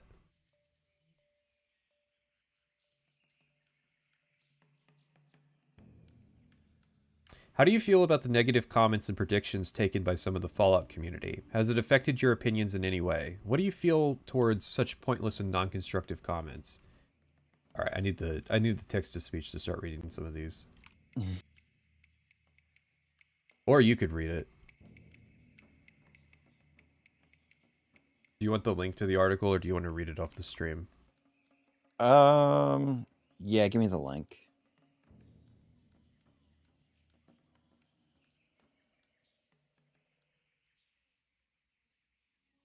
I gotta just wait for archive to load. Tim Kaine has a whole video about it and why it didn't work. Yeah, I mean, the concept has been tried a couple times, and I think it just doesn't work. Even like Valve isn't doing like a commune style. They're doing like a value-oriented style, and even that doesn't work because at some point they just stopped making games in general.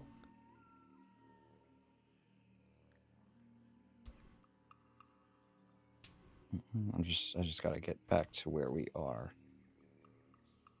What do you feel towards such pointless and non-constructive comments? I feel, listen. We all know the Fallout community, okay? Some of it's new, and some of it's not. Some of it has always been that way. And I can absolutely believe that there were pointless and non-constructive comments. Okay, here it is. I do read most of the forums, and of course, I'm very aware of the things that people have to say. Behind a lot of the negative comments, there are some good ideas and genuine criticisms, so I try to peel away the negativity and see those for what they are. And of course, there are some people who just enjoy being negative. Having written my share of vitriolic diatribes, I certainly see the appeal. Righteous anger just feels good. But the best thing to do with those people is to tune it out and not take it personally. You learn to develop a thick skin pretty quickly when you're in game development. You have to. No matter what you do, no matter how many people praise it, no matter how many people buy it and love it, somewhere someone thinks that it sucks, and they just can't wait to tell you about it. And thanks to the power of the internet, they can.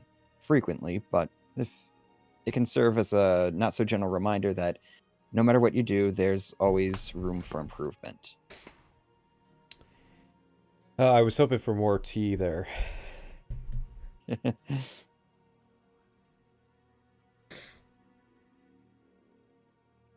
I think the key is to not tune it out, but write it all down and analyze it rationally. No, you absolutely cannot. You cannot write down all of the negativity that you get. Nah. And you can't engage with all of it because a lot of internet commenters make this mistake. They think that what they're saying is constructive and it's not. Hang on. I got us a comment here today from when I was setting up the stream. What an unbelievable waste of time. So this is on Skyrim Act 1. Let me explain to you the plot and dialogue of literally everything in the game verbatim. I don't even need to watch the video to know that's exactly what this is. Okay, so, chat, I'm supposed to treat this comment. I'm supposed to write down what this guy is saying and analyze it. And mine value from it. From a guy who's like outright saying that he didn't watch the video. His conclusion, by the way, was that I loved it, and that I need to find a more succinct way to describe how I loved Skyrim. That was his conclusion from not watching the video.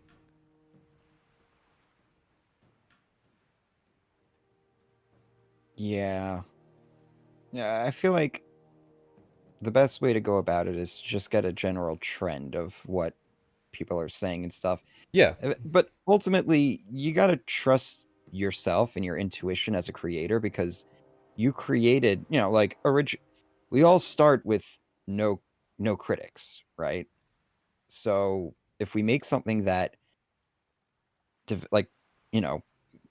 gains an audience, gains fans and stuff, ultimately we are doing a disservice if we stop listening to that intuition that created the thing that people love to begin with. Well, we have someone in the chat. What does this have to do with 2008 comments on Fallout 3's development? They literally have never changed. That's just an example of, like, something that happens in my space. They get the same comments. They got the same comments all the time. Are they supposed to listen to some of the mouth-breathing takes that Fallout fans have? Listen, I get it. There's some interesting insights that Fallout fans will give, and there's some really fucking dumb stuff that they've said over the years, too. Kind of silly to me that you would, like, sit down and, like, try to intellectually engage with some of the stuff that's been said. Yeah. Like, it's the internet. The internet is famous for platforming stupid people. There's a balance, to be sure.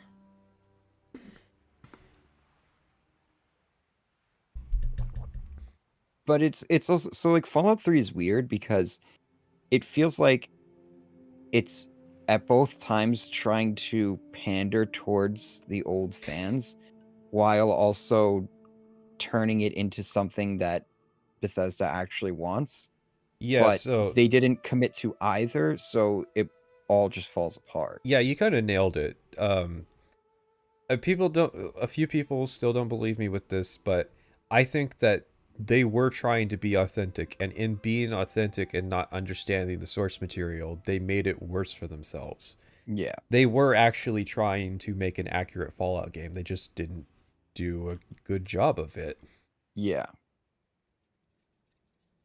And how much of that is attributed to them getting the license after a lot of their design docs were done or whatever? Because, they were working on another game that if they couldn't get the license for it, they were just going to call it something else. Well, and this was during Oblivion's development and you know, when they were making Shivering Isles.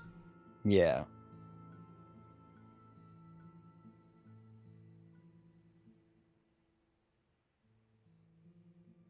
So I have a something for you to read.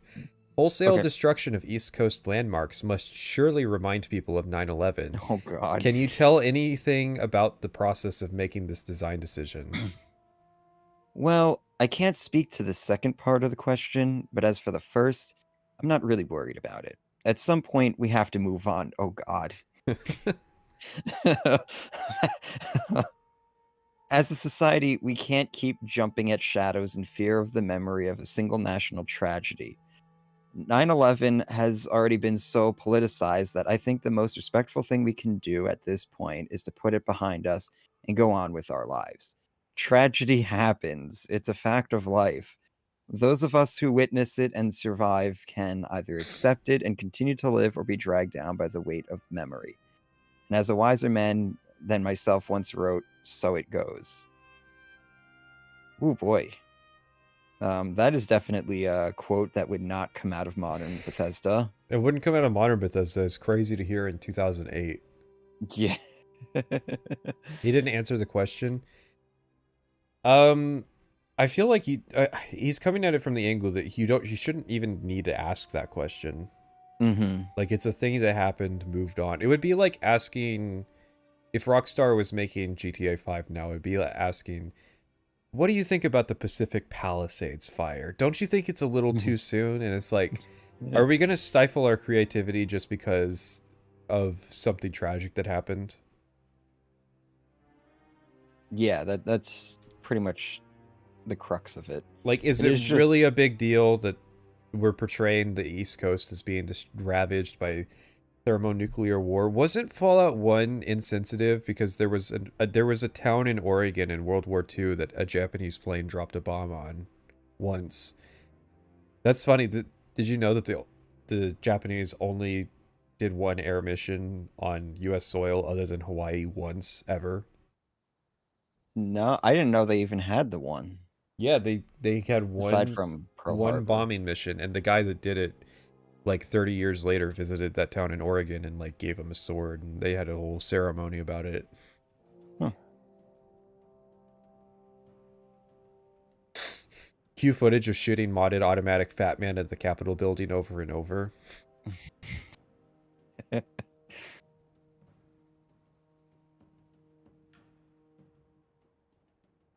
Don't you think it's a little insensitive to be going into the Capitol building and killing super mutants after January 6th happened?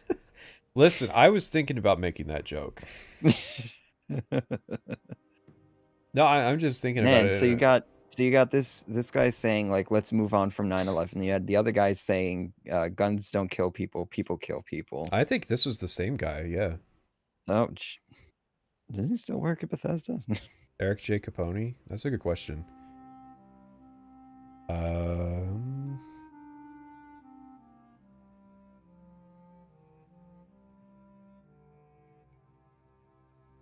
God, I hate that they called their currency credits just because it makes it a little slower. All right. Eric J. Capone? He's not on the Starfield credits. Oh.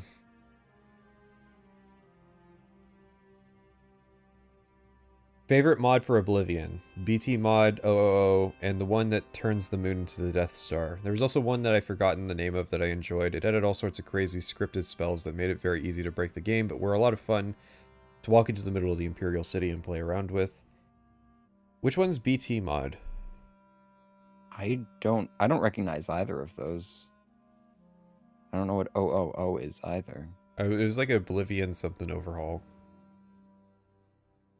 Will Fallout New York have Tower number 7? No. Yeah, we'll never have a Fallout New York because Emil is from Boston. So, you know, Boston-New York rivalry. Yeah. New York was just completely leveled. So it'll be set on like, it'll be set in New Jersey and you'll see New York in the distance just gone. It's just like a glowing crater. So yeah, BT mod is the one I was thinking of. It's the same one that Todd Howard talks about. It's the UI mod. So we have another designer, talking about using user interface mods in Oblivion.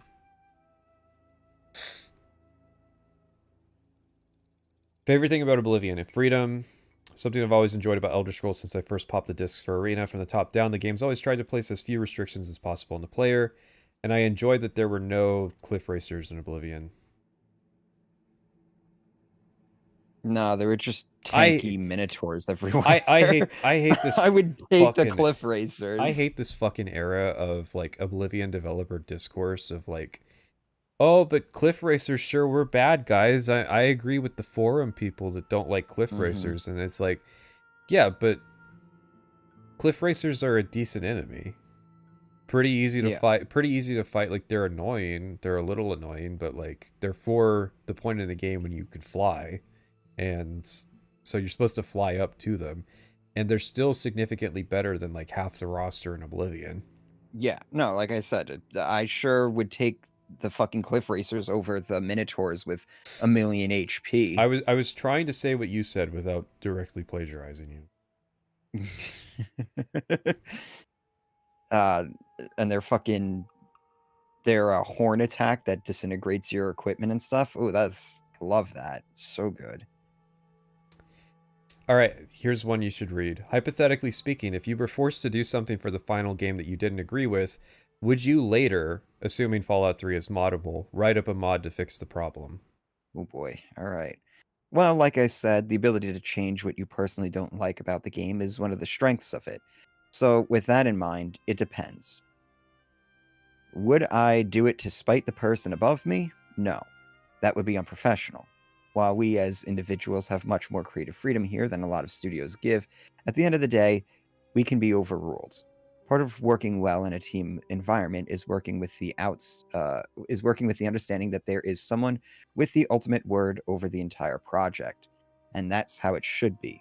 Someone needs to oversee the whole. Too many people making high-level decisions easily results in a muddy final product. Tell that to Starfield. Yeah.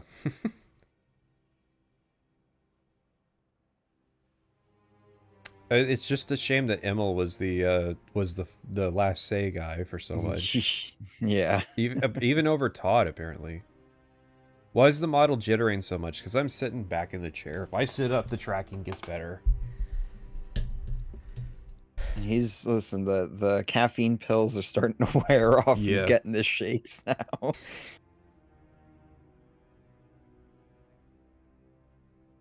Do you developers think about how games, just as books and movies, affects how people think? How do you think the Fallout games has changed / Fallout 3 will change the way people look at the world?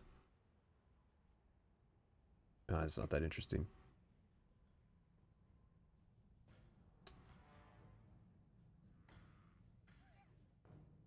Likes the Halo soundtrack. Do you believe whether or not a game can be considered good is directly related to its financial success? Why or why not? I mean, he likes Arcanum, so that should be a... Yeah. That should be an indicator.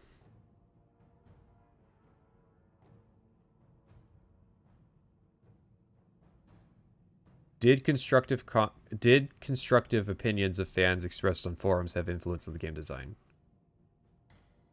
He says some of it's been helpful.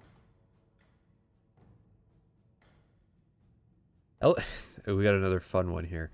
Hello, devs. Do you feel it is possible today to create a politically challenging games without suffering major censorship? I guess present-day American values / laws would be the most deciding factor here, since it's one country with a huge market. Say in Hollywood, for instance, can you imagine anyone making Doctor Strangelove today? Okay. I feel like the person who wrote this needs to know that America actually had laws related to what you could put in movies and comics at one point.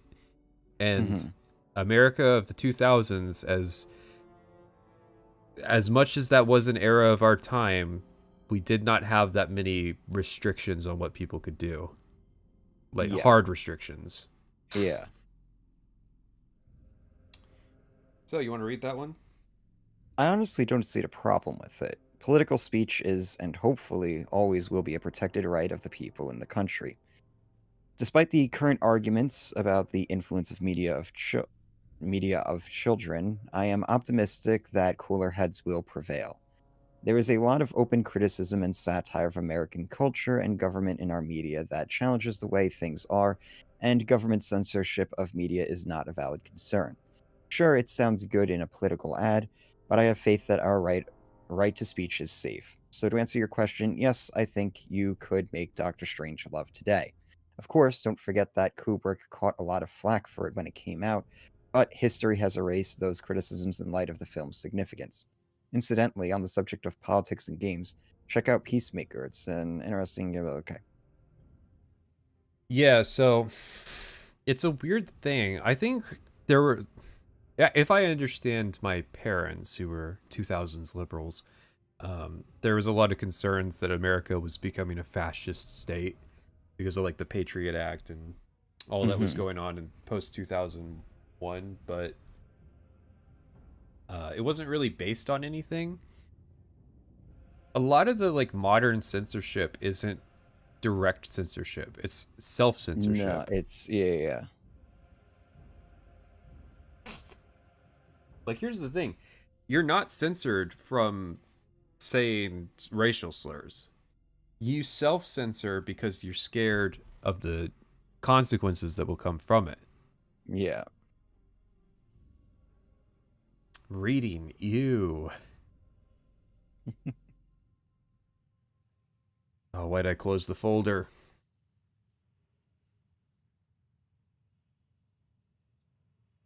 But yeah, like, I would say the 2010s, you could say, were a time period of mass censorship.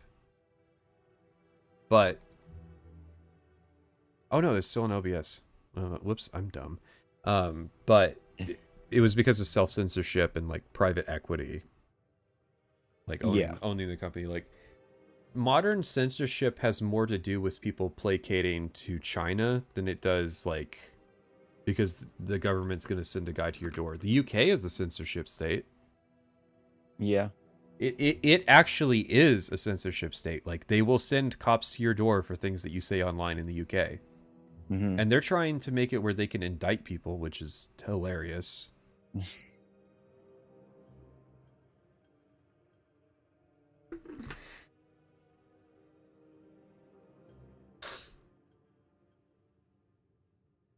How do you feel about being politically correct? How do you feel about being politically incorrect versus eventual censorship / criticism for it?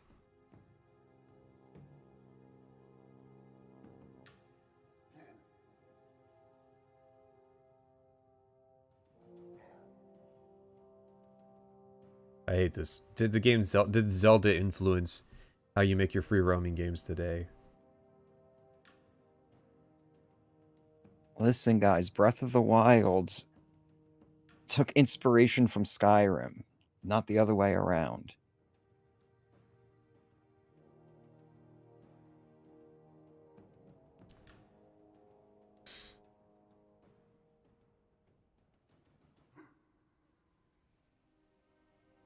How do you distinguish between people that are just very outspoken and want this or that for X number and reasons, and the people who really care about the game?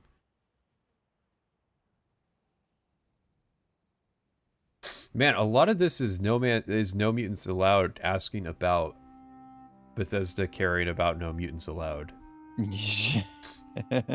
Weird. These are like them responding to forum questions. There's not a central interviewer.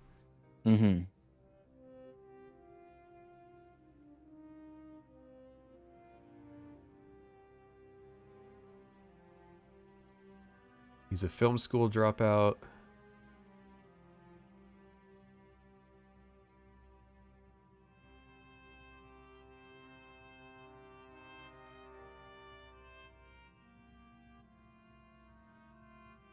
Does anyone, be honest, make it out of the dungeons, testing, and into the slave pits development? At least two of the developers who are posting in this thread started in QA.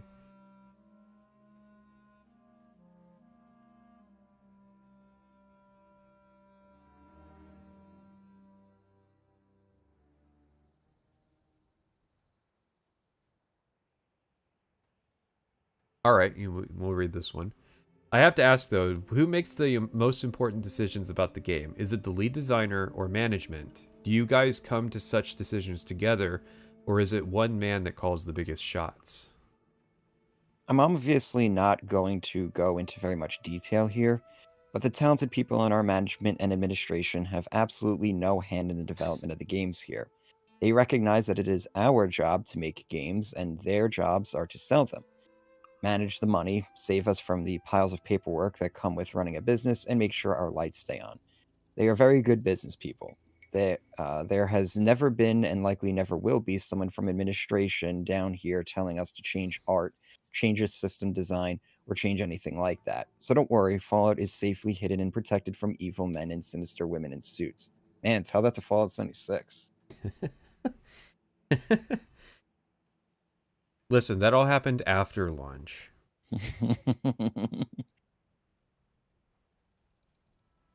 It's good to know you guys did Fallout 76 by choice. You chose to do that. You chose to make the Vault game, Fallout Shelters.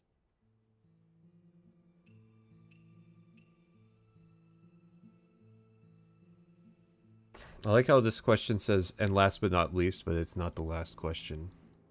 How much more is there? Okay. There is an end to this.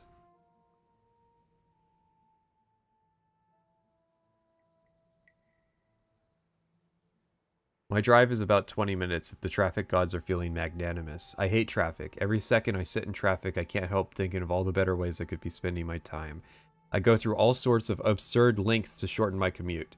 I have about 17 different routes that I take between home and work, and I choose which I will take each day based on a complex formula that incorporates many factors, including traffic density, time of day, weather, and the probability of a cattle stampede. Yeah, I've heard DC, Maryland. I mean, we've been there. We drove through there. That traffic was terrible. Yeah, I don't know why. If I had a job in DC, I would not drive. Yeah. But Yeah, I they know have a that perfectly good metro system. the metro system is there. I think there are a lot of the bike infrastructure is more modern, but Oh, really? yeah, it looks like chat has frozen again. Oop.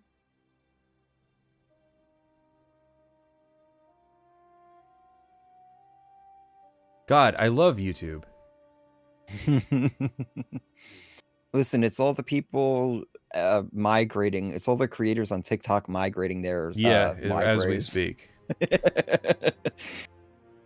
No, it's just recently started like causing my browser issues. Nah, give it another couple weeks. I'm sure it'll get better. It gets better. It's just it's just a phase, okay? This is YouTube. It goes through it. It has moments. Listen. Okay? I'm listening. No, someone told me to say listen. if I see their message.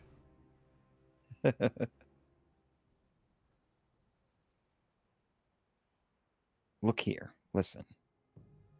Listen. Look here. Listen.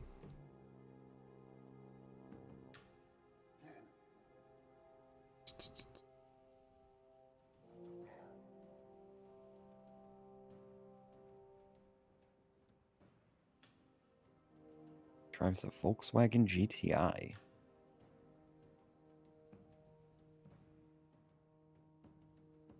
All right, that's it. God, that was a long one.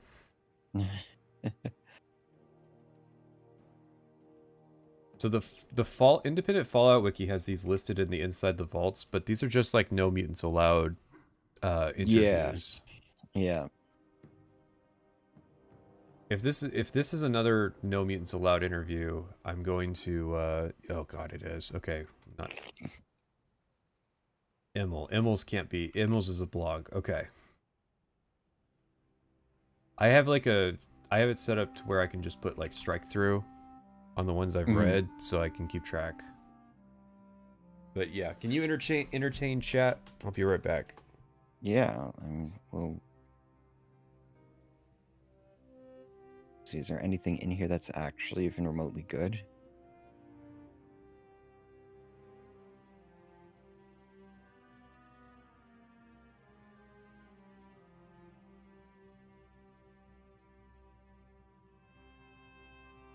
No, it doesn't look like it. Hey, chat. Is Starfield fun yet? I don't know. I haven't downloaded any of the official creations yet. I'm gonna have to drop another $100 on that to see all that great content to make the game good.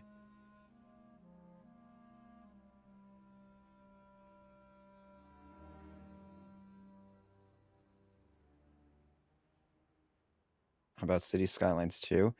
I'm one of the weird opinions that City Skylines 2 has been actually pretty fun for a while, but there's some there's a lot of jank with it still. It feels like a beta.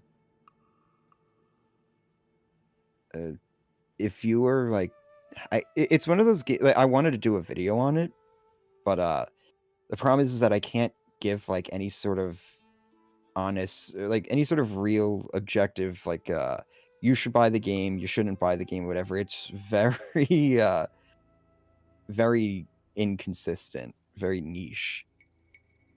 I like the game, but I feel like a lot of people will not, and that's completely valid.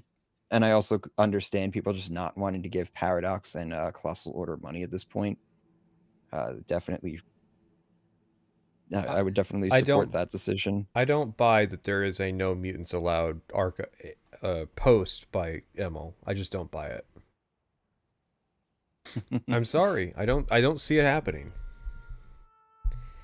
So Emil is based though, because he's supporting hags in Fallout 3, because you know, you're 19 and Sarah's 26.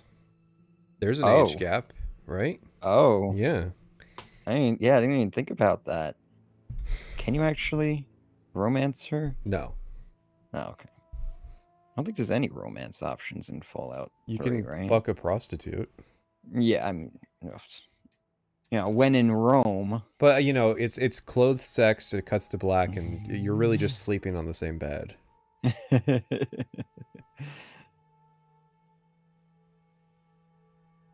No, Never Knows Best talked about No Mutants Allowed discussing Emil Pagliarulo. But I don't think he's ever posted there. And this Bethesda blog says that he's answering questions from the fan forum here. So no, it's not even from No Mutants Allowed, it's from their forum. Oh, okay.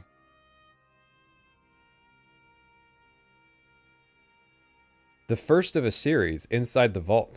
Fuck, we messed this up. We have a Q&A with Emil Pagliarulo, the lead designer of Fallout 3. I asked if he would answer some fan questions from the forums, and he kindly obliged. Now, I'm sorry, fan questions suck. If I knew this before I started this stream, and this stream has only reaffirmed my opinion that fan questions fucking suck. Fans ask the worst questions. They always ask, like, what's your favorite type of game to play? Why do you care? Why do you care what Emil Pagliarulo's favorite genre of game is? Get him to talk about the games. Yeah. Or his history in the industry, you know, like something interesting. He's the Peter Petrelli of gaming, apparently. Do you know that reference? Nope. Chat, what is the Peter Petrelli of gaming? Is that a Heroes reference? That is a fucking Heroes reference. Jesus Christ. Realizing it in real time. I did watch Heroes. I was like, that name sounds familiar, and then I absorbed whatever. I was like, what the fuck? You want to talk about a show Flashbang ruined by 9/11. So the first season was supposed to end with New York getting blown up. And then, 9/11 happened, and they're like, okay, we can't do that. And that's pretty much why the show went to shit. I saw a few episodes of Heroes back when... Not when it was coming out, probably a few years after. Mm-hmm. I mean, let's see. If it was coming out in 2007, June of 2007, then maybe I saw it when it was airing. But I didn't see very much of the show. I remember there's a guy that like gets his powers from eating people's brains if they also have powers. Yeah, Sylar, whatever, Sylar. Yeah. And I was like, you know, that's interesting. I think I just like My how Hero you- Academia has the same premise, not the same character, but the same premise of like And Gay Spock. if you have a person who has a inherently dangerous power that like to do it requires them to kill somebody, you know, they either never use it or end up being a villain, and I think that's like really interesting.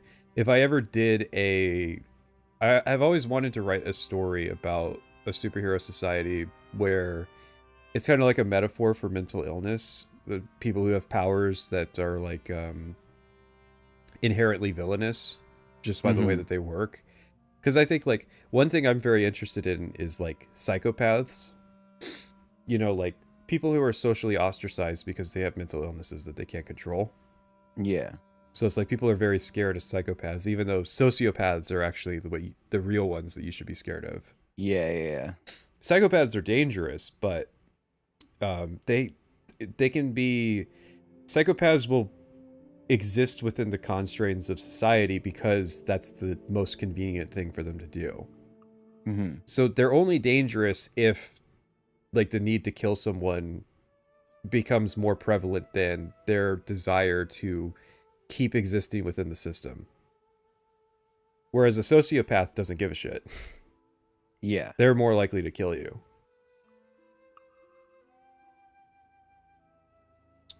Or the other dreaded P word that I can't say. I've always been interested in people who have those issues just because. What, the PDF files? Yeah. I always thought it was interesting to explore the character dynamics of somebody who has to live with those conditions and like what their lives are like. Yeah. So I always wanted to explore that metaphorically through like someone who has powers where they're inherently villainous. Yeah, it's you got to kill somebody, like blood magic, you know? Yeah. Well, that's in My Hero. That's one of the villains. Oh. It's just a shame My Hero is such a garbage story. So, all right, what's what's Emil repping? He's repping Sherlock Holmes The Awakened, Arma, the first Arma, Neverwinter Nights 2, Lord of the Rings Online, the Avernum 4 demo, and Stalker. Oh my god. I would never imagine that Emil would play Stalker. Play Stalker, yeah. That's crazy.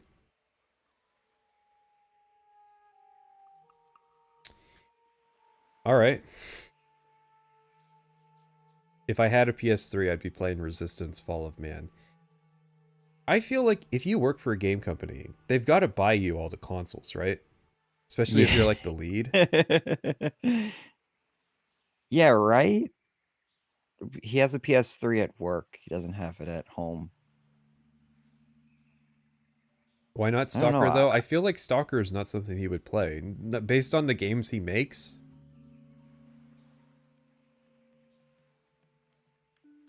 Well, okay, you got to think about it like this. This is June of 2007, so you tell me which Stalker game he's playing on PC.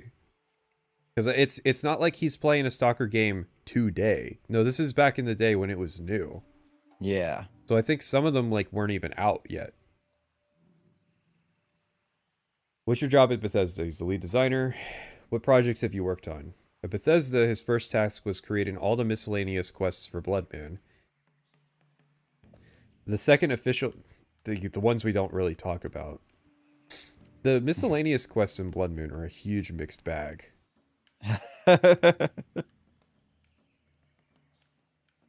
Shadow of Chernobyl just came out then.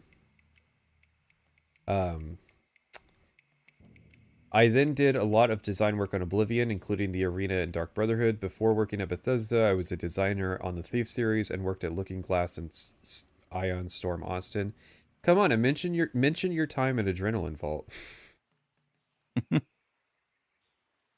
If I ever was able to ask, I could do a good Emil interview. That's the tragic part of the drama, was that I was genuine. I would have done an Emil interview for free. Yeah. On my own fucking dime. I would have been willing to not make money from doing that to get it to happen. Because I could have asked him some good questions. I think that I could have cleared the air surrounding Emil Pagliarulo.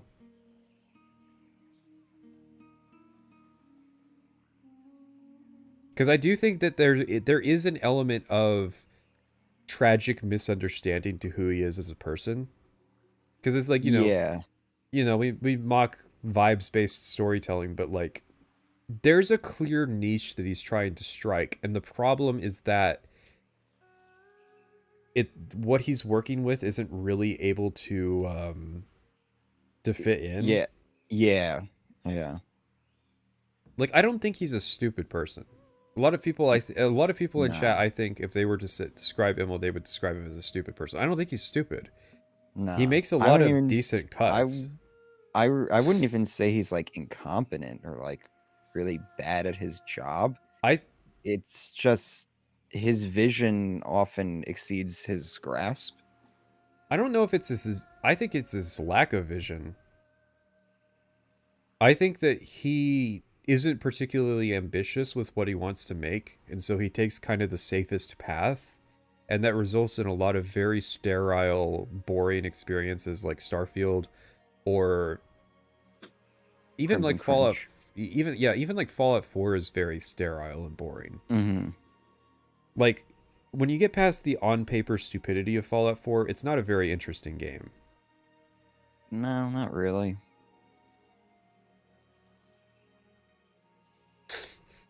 I wonder if that's like a result of him just not feeling very confident in like a lead position. I think I think he doesn't have the management. He doesn't have what it takes to be a manager.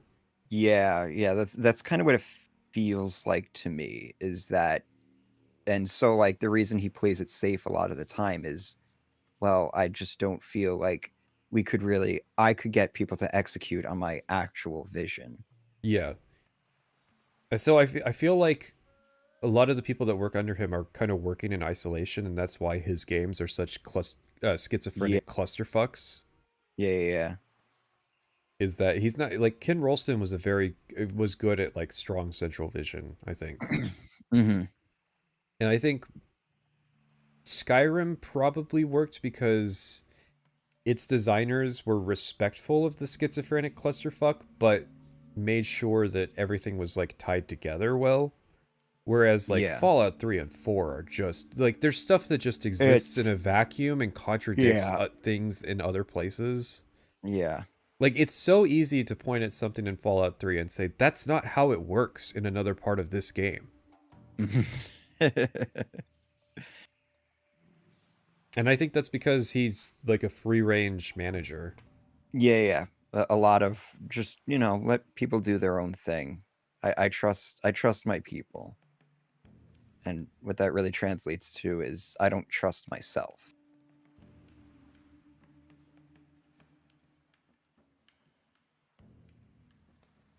And I'm speaking from experience. I've seen this before in professional environments of like managers that are like this. And they tend to be like, people like working with them or working under them because they're given a lot of autonomy and stuff. Why are we re-answering this? Question 5 is the question 0.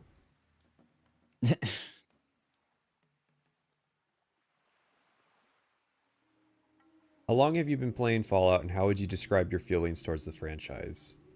Alright, my love for Fallout goes back to Wasteland, which was one of the first computer games I ever played back on my Commodore 64.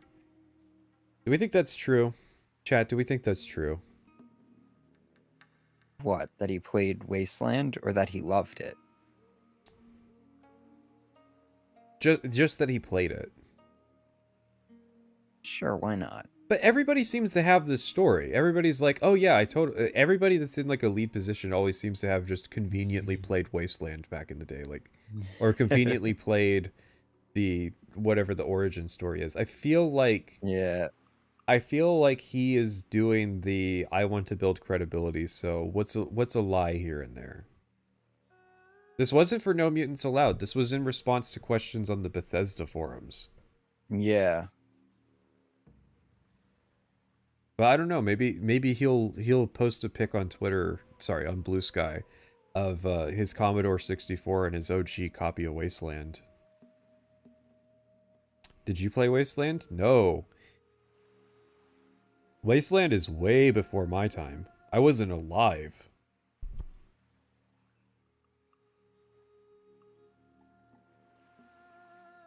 I was technically alive when Fallout 2 came out.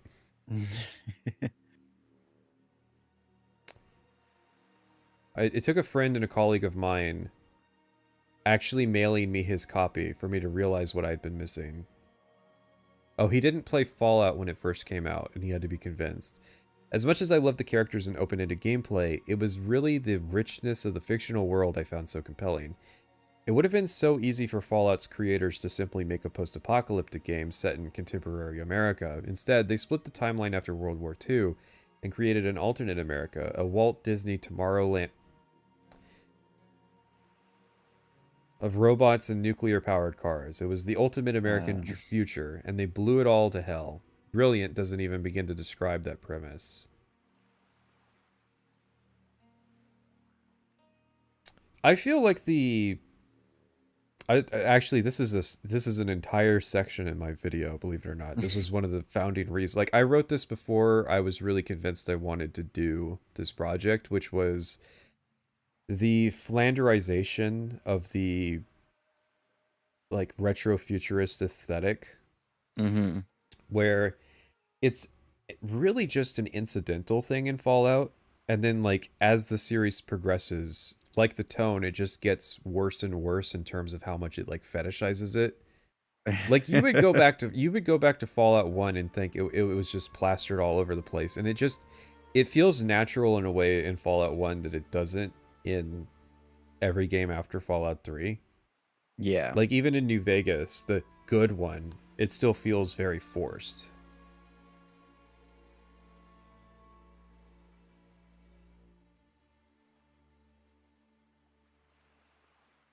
I guess, well, I mean, people just engage with different things and are... I feel like he played Fallout and, like, that's what he really engaged with, and that's not what he should have. Yeah. It's... When you say the richness of the fictional world and then you go into, like, its aesthetic, I just... That doesn't jive with me. I've never thought that he really understood the 50s aesthetic, and probably because a lot of what we know in the mainstream about the 1950s has been made available through YouTube. Mm-hmm. Like, coverage of those, like, it's very dry and boring information, and I don't think it's stuff that people in the 2000s really like comprehended beyond what their elders were telling them about the time period. But the 50s were not a great time. Yes. And I feel like if you had a pop culture understand, like, if you really weren't talking to your grandparents, you might think that the 1950s were a Walt Disney Tomorrowland. But a lot of what I've read about the 1950s was, like, the food sucked because a lot of food companies were, like, switching from making MREs back to making food for people. And so it was, like, a lot of canned food, and it just wasn't very good. We're very privileged to live in a time period where we have diversity of ingredients. Yeah. We can be picky and make whatever we want to, and, like, oh, there's a little too much cilantro in my dish. Like, that shit was a luxury in the 50s. This is so what you're talking about is getting close to, like, a video idea that I had a while back, which is, like, exploring different companies during, like, before, during, and after World War II, because, like, so many, you read into, like, the history of so many companies, and it's like they were very heavily intertwined with, like, what happened during World War II, and it's just because a lot of countries basically became almost command economies in order to sustain their war efforts, and it's just like, I feel like it's a really interesting perspective to have, like, to take, like, with history and, like, that whole scene. Like, so many American companies and stuff, it's just like they got big because of what they did during World War II. Yeah. And a lot of companies died because of what they did during World War II. And they couldn't transition. Yeah.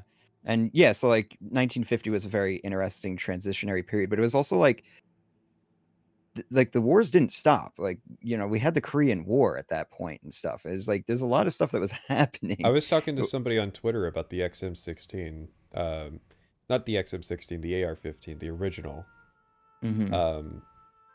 So have you ever heard the story of the M14 and how we got the M16? Yeah, wasn't the M14 like it was like in development for a really long time and it just No, so okay, so here's what happened. In World War II, the Germans had this weapon design called like the Steyr 44 or something. It was really late in the war, but it was the basis of the modern assault rifle, and we were very impressed with it. So the Soviets and the Americans and Europeans, everybody started to like trying to copy this design, and that's how the AK-47 was made 2 years after the war, right? So in the 50s, America and NATO wanted to have their answer to it, and the U.S. Army didn't. The U.S. Army didn't want to move past like the M1 Garand, so they came up with the M14, which the big difference was that it has a magazine instead of a clip. Yeah. So it has a 20-round magazine, but it's still a heavy as shit like woodstock rifle. Yeah. So the U.S. Army was getting kickbacks from, I think it was Colt or whoever that was still like producing the M14, and so we used it a lot longer. Like a lot of people think, oh, the FAL or the G3, those are like, you know, 1970s weapons. No, the assault rifle in Fallout 3, that's a G3 from like the 1950s. Yeah. Okay, that style of gun is a lot older than you think it is. It is actually era appropriate to have a G3 in Fallout 3. And the M16, the service rifle, that's not that out of place either, because the AR-15 existed. The army was just very resistant to adopting it because the company was like, they were getting kickbacks from the company that made the M14. So eventually, Congress forced them to adopt the XM16, and that's how we got the M16 like 15, 20 years after the rest of the world had functional assault rifle platforms. Yeah. Wow. The only thing that I remember about like the M16's history was like they had to like they had to like obfuscate a lot of the reports or something like that, or they had to like classify a lot of it because it was like blowing people up basically. Yeah. And then there was another one where this is like fairly modern. There's a story behind that too. By the way, I'm stealing all of this from a video by like Windigoon. The story behind the M16's blowing up was that the AR-15 was designed for a specific bullet with a specific amount of powder in it that would produce a specific amount of pressure, because the gas tube has to take that pressure to run the action back, right? Yeah. So like the gas goes down the barrel and it goes into the gas tube, comes back, pushes the bolt back, that ejects the casing and loads the next round. So what the army did, because they were trying to resist moving away from the M14, was they changed the bullet that they were testing the M16 with to a higher pressure so that it would blow up. Oh. And shit like that made it into Vietnam. So, like, the army was getting soldiers killed because they were intentionally using the wrong ammunition for the M16. Nice. Same thing. There's this thing called the forward assist, which basically doesn't do anything. And it was because the army insisted that they have a way to clear jams. So you need a thing that you can physically bash to clear the jam, even though the M16 has a charging handle on it that you pull back, and you just keep doing that until it clears. But yeah, I was having this debate with somebody about period-specific firearms in Fallout. Because there is out of place stuff. So like, the Desert Eagle is in Fallout 1. Really? Yeah, there's a P90 in Fallout 2. Like, there's some later weaponry that would be iconoclastic if your concept of Fallout is that it's supposed to be like 50s only. Yeah. But I feel like the more modern firearms were included because like This was supposed to be the cutting edge of their time. Like, they're not using the same shitty 50s weapons for 120 years. Yeah. Yeah, that wouldn't really make much sense. That gun? Well, that gun is a reference. So, like, it's not even a real thing. Like, I'm sorry, there's no 5.56 revolver. The amount of pressure that a 5.56 round produces would destroy any cylinder that it was in. Like, you can't make a revolver with rifle rounds.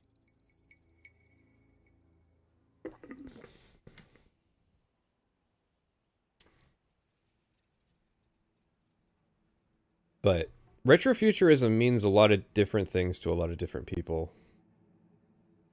In terms of Fallout or just in general? Especially in terms of Fallout, I think.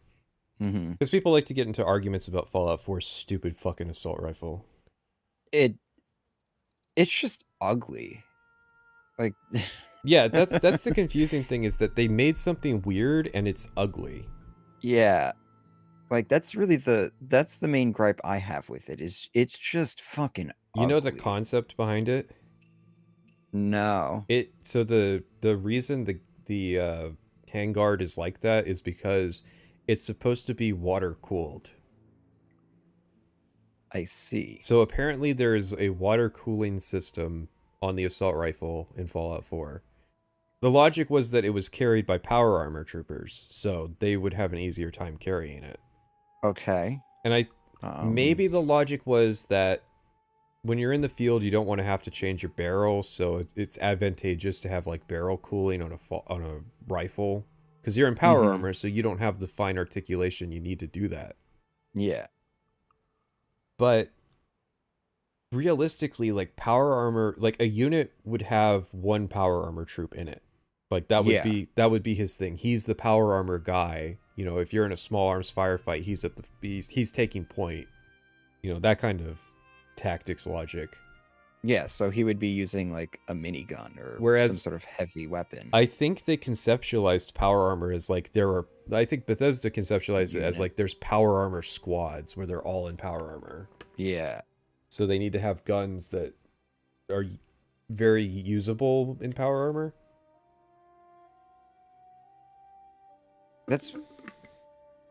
It's weird how much attention and thought they gave power armor in Fallout 4.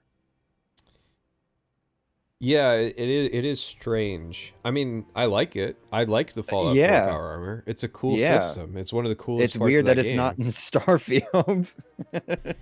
It is weird because I liked power armor in 76 too. Fallout 76 works kind of as a Warhammer game with the power armor. It's very cool seeing other people running around in it. Yeah. Especially when they have the $15 paint jobs. Yet you can there's no reason it should function as part of the firearm. So I imagine the most popular thing to do with a assault rifle from Fallout 4 would be to mod out the water cooling system. No, the really weird part is that the Chinese assault rifle and the original assault rifle are not in Fallout 4.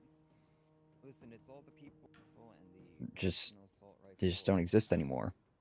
So people are saying rip, and yet the stream is still up, so I think YouTube's having issues. All right, so I'd like you to read this, number 7.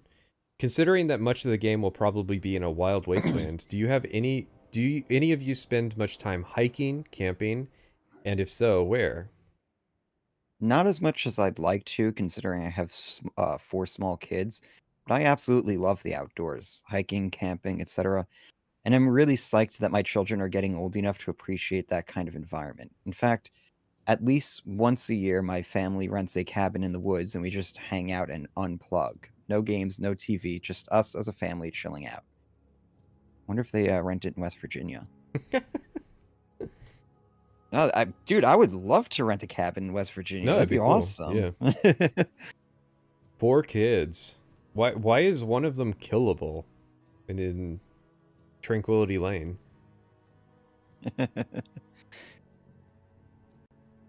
That was the weirdest thing is Emil wrote a character for his son to play who you get told to go bully.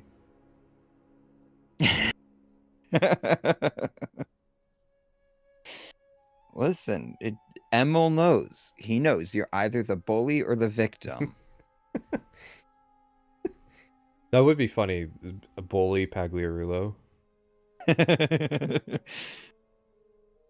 He's looking forward to Mass Effect, BioShock, GTA 4, Rock Band, and Assassin's Creed.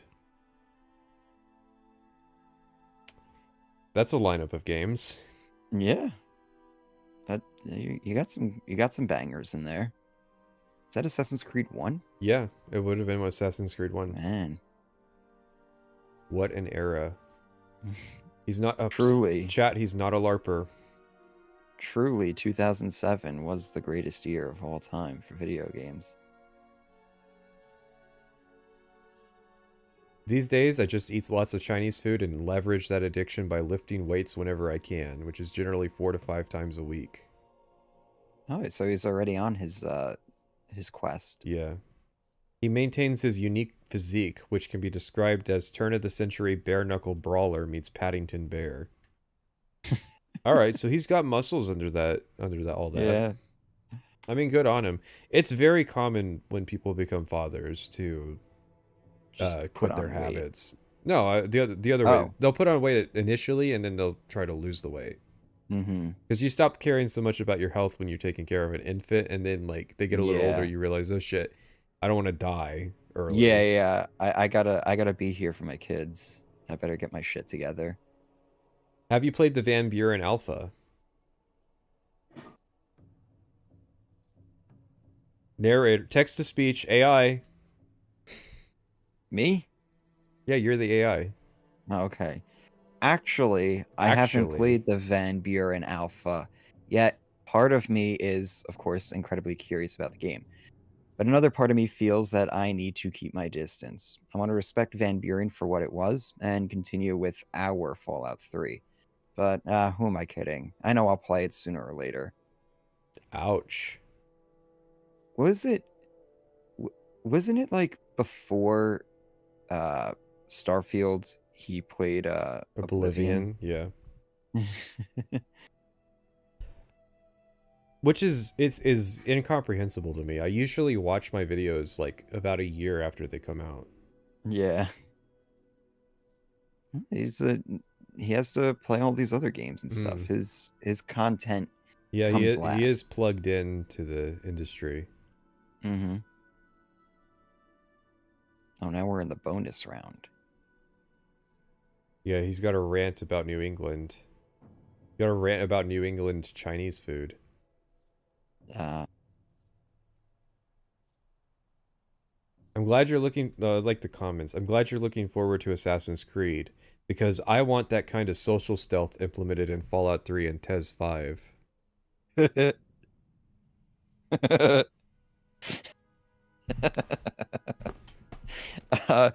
Fallout 3 doesn't even have faction armor. Listen, that was Obsidian. They had the benefit. They, Bethesda, they had to make the engine. Well, TES 5, they have faction armor for that one Thalmor quest. All right, well, that was an article. How many have we done so far? 5? 6? We've done 6. Out of what, like 60 of them? Yeah. We're working through it.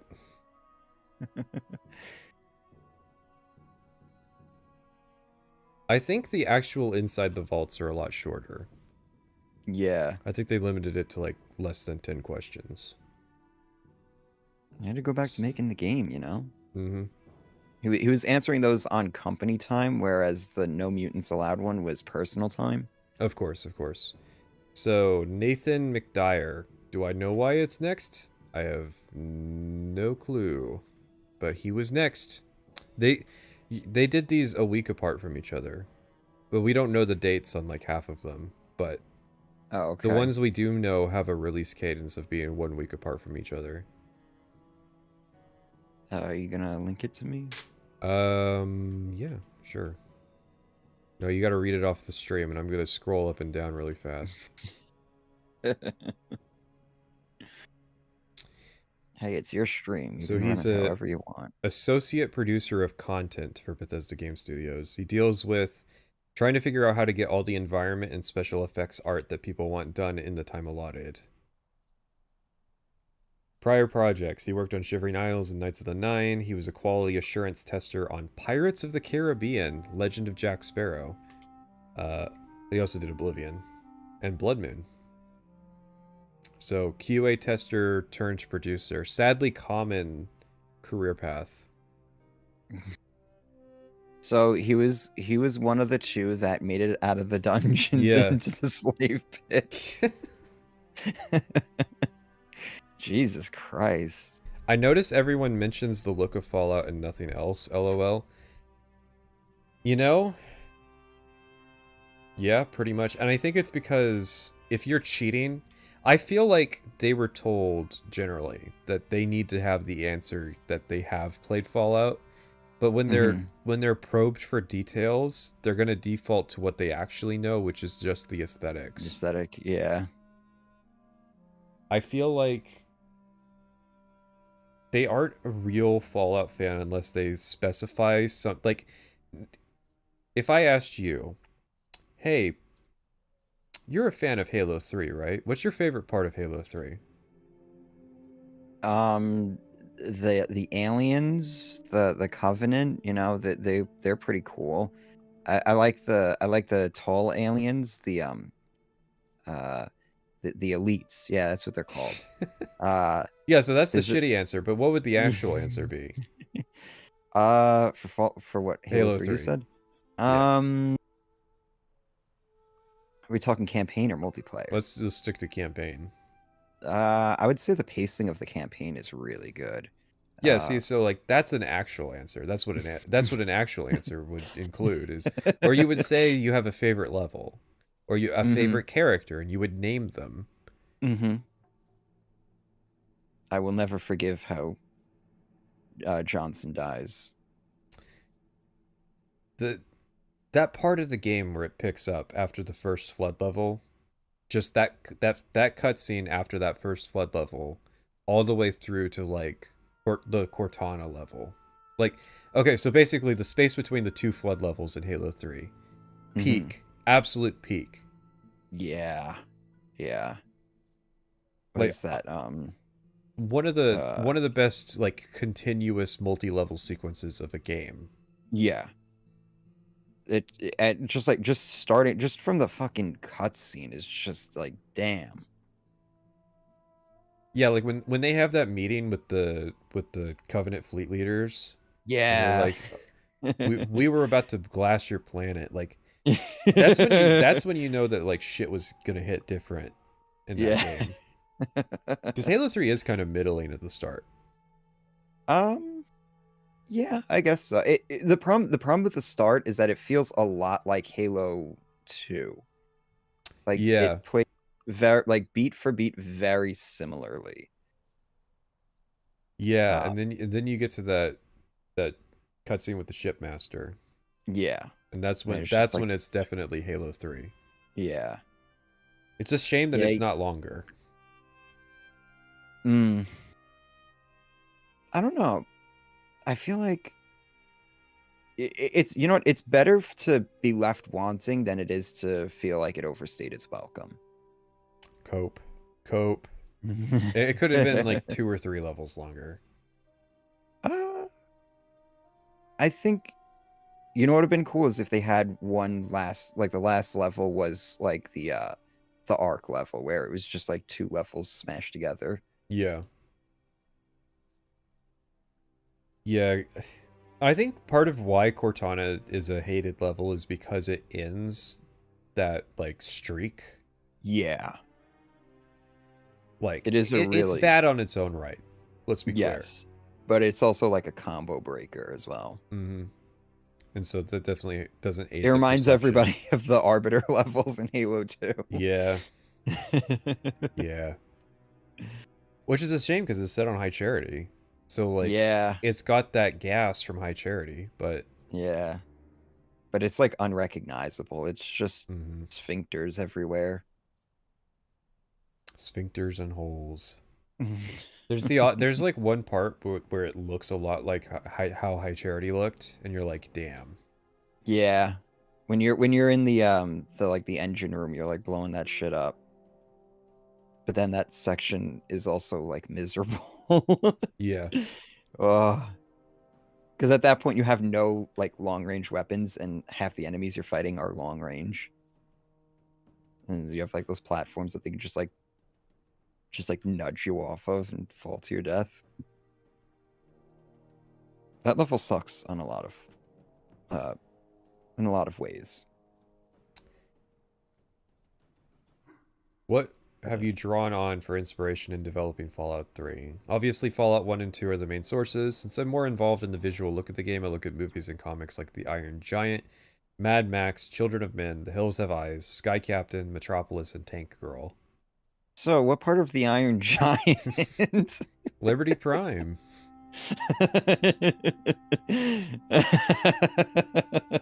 It's definitely funny in that lineup.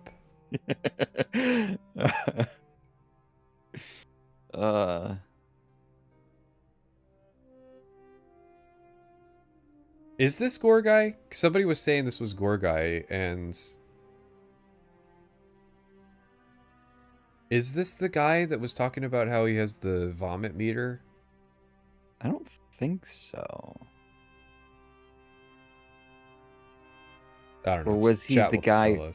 Or was he the guy that? He was either the Gore Guy or he wasn't in it.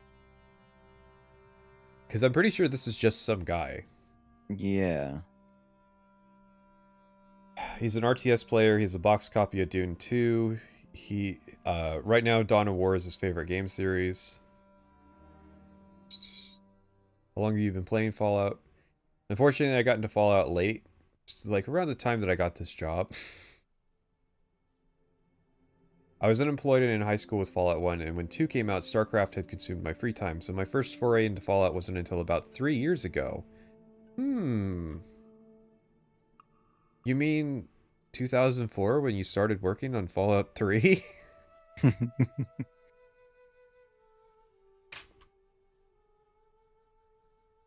His first foray into Fallout was conveniently in 2004. You know, I was just randomly picking up a game that came out several years prior.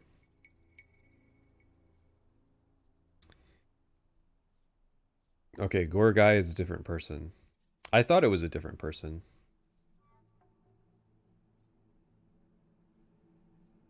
They asked him the hiking question, and he says no.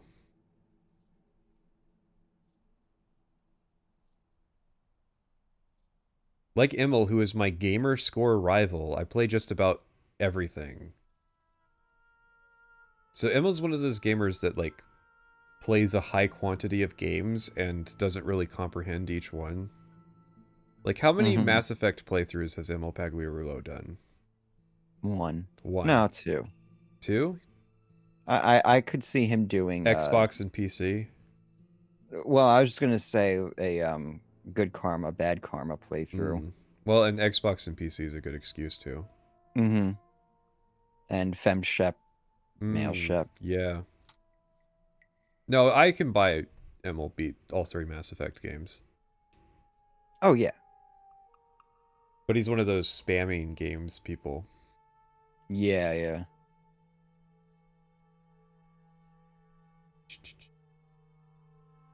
Have you played the Van Buren Alpha? Nope. Take 28 days. His dream game. 28 days later, he's cheating. He was given 1 sentence and he definitely used it. Well, and he complains about bad Chinese food too. What the fuck's going on in DC? Listen, he gave a one-word answer for number 11, so he has to go the extra mile with the bonus round. Yeah. Well, that was easy. I'm telling you, a lot of these Inside the Vaults are going to be boring. Yeah. Which is good for us. That gets us through it faster.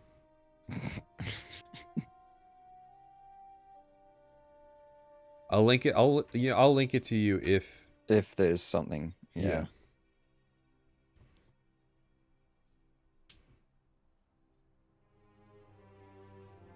Chinese food outside of Boston and NYC sucks. I wouldn't know. I've never been to either, and I don't go for Chinese food. You think it goes Really? crazy for Zomboid updates? If you're mildly into zombies, you need to be into Zomboid. I'm playing Insane Pop in Echo Creek, and Echo Creek has probably one of the best house spawns if you're trying to engage with the new like rural living mechanics.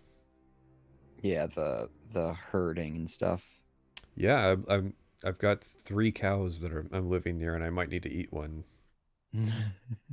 No. All How right, could you? Brian Robb. It's weird. The archives sometimes save the images and sometimes don't. Yeah. Oh no, that one has an image. I'd probably be playing Zomboid if it wasn't in early access. Stop! Just play it. Okay, it doesn't matter. I hear this a lot with Zomboid. Listen, it will literally never leave early access. Don't miss out on it. Just because it's in early access. Do wait for Build 42 to actually come out. Or play Build 41. But I just don't understand people's early access rules. I just want to play it when the game is done. You're genuinely missing out on... Like, if you're into that genre, you are genuinely missing out on one of the greatest games ever made in it. Yeah. Well, it's also funny, like, that's the argument people make, and it's just like, okay, well, do you play games with, like, DLC and, like, content updates? Yeah, you can't play Starfield until all the DLC comes out. Yeah. We live in an era where games are never complete, so just play what looks interesting. All right. Brian Robb, programmer. He is working on combat AI. That's unfortunate to hear. What do you think happened with the combat AI in Fallout 3? I've been told that there's like... They made AI packages for better combat AI and they just don't use it. Do you think it was too resource intensive? I could see that. I mean, this is Gamebryo we're talking about, so I could totally buy that. Like, the AI could just be unreasonably taxing. I could buy it too, but I feel like it's worth it. Like Oblivion, of course it's worth it, but like think of it like in Oblivion and stuff. You're going from a game where it was like everybody was melee to now everybody's mostly range and stuff. Like, you need more robust AI. You need to not have that melee AI. Yeah, that just run in a straight line at you. Yeah, I like that them taking cover was like a brilliant innovation of Fallout 4 when they could have done it in Fallout 3. Yeah. I mean, it's the same engine. Well, not just that it's the same engine, but I'm pretty sure they could have gotten it working back then. Mm-hmm. I think it feels like a conscious choice to keep it simple. Stupid. Well, listen. Do you really want to try aiming at enemies that are, like, you know, doing dives and everything in Fallout 3 with its it's hard enough to hit a target in Fallout 3 without using VATS. So he started on Oblivion, he wrote the save load system, he worked on other elements of the game. Prior to Oblivion, he was a member of the Morrowind mod community and created the Morrowind Enhanced series of mods. Alright, I'll bite. See, this is going to be thrown off because there's a lot of things that are like called Morrowind Enhanced. Mm-hmm.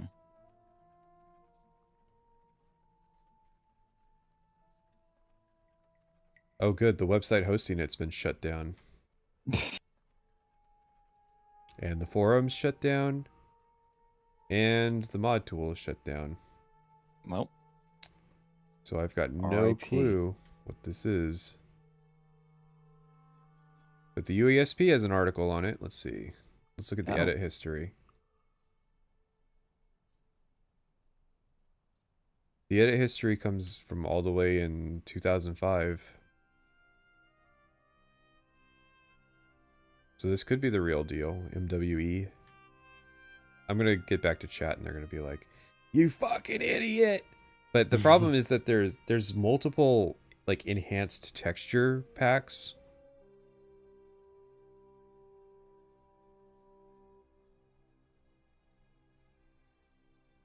Alright. Let's filter out textures.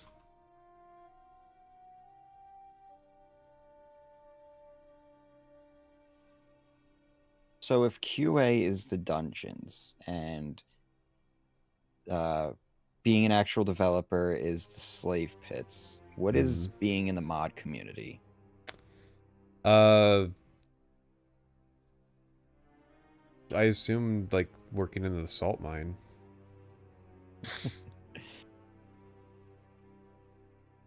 Alright, did someone in chat answer the question of what Morrowind Enhanced is? I don't think they did. I don't think so. Alright. What's his inspiration? He's a programmer. He's not involved in the world or art design. They liked Mad Max, The Road, original Fallout games. I want to see one of these where the developer says they did not like the original Fallout games, or like, not that they didn't play them, that they actively didn't like them. I bounced off of it really hard. But hey, he's repping fear. The programmer is repping fear? Interesting. The guy that's working on the combat AI for Fallout 3 likes fear? I mean, lending some credence to that idea that the AI was intentionally dumbed down. Yeah, I feel like, because at this point, that essay by the AI designer at Monolith had written a paper on how the AI worked, so he had all the information on how to make, like, on a system, like a programmatic level, make the AI better. Not necessarily how to implement it. That would be the hard part. Yeah. But the information was out there. But it is interesting that the programmer guy has a very different interests than the, like, art and design people. I'm gonna go play Fallout 3. Should I mod anything? Go get Stewie's tweaks. And I think you need the script extender to run it. But you can just go down the list. Yes, it takes a while, but you will literally... Maybe... I don't know, because I did it after I played Fallout 3. It's good to, like, if you see a problem and it's in the fix list, to just change it there. Like, you want to know a really good one that I'm running... And I'm modding on the second playthrough, by the way. I did, like, 50 hours on unmodded. A really good change you can make with Stewie's tweaks is where it displays all of the XP you get at the end of combat instead of displaying it mid-combat. Interesting. It's small, but it's a really, really good change. Yeah.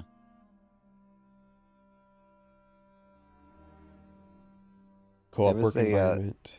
There was a stability mod that I used that I couldn't play the game without it.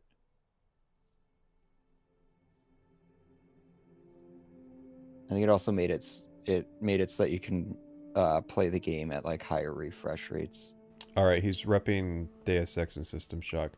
Everybody regurgitates the level layout thing, and yes, level layout is tied to enemy combat AI, but that was kind of speculative. They were still using what was at the time a pretty advanced concept, like high-level concept for how their artificial intelligence design worked. Yeah. Like, Fear's AI still does pretty well, even in the dog shit DLC levels that were made for it. Yeah. Like, the expansions for Fear are really fucking bad, and it still worked pretty well.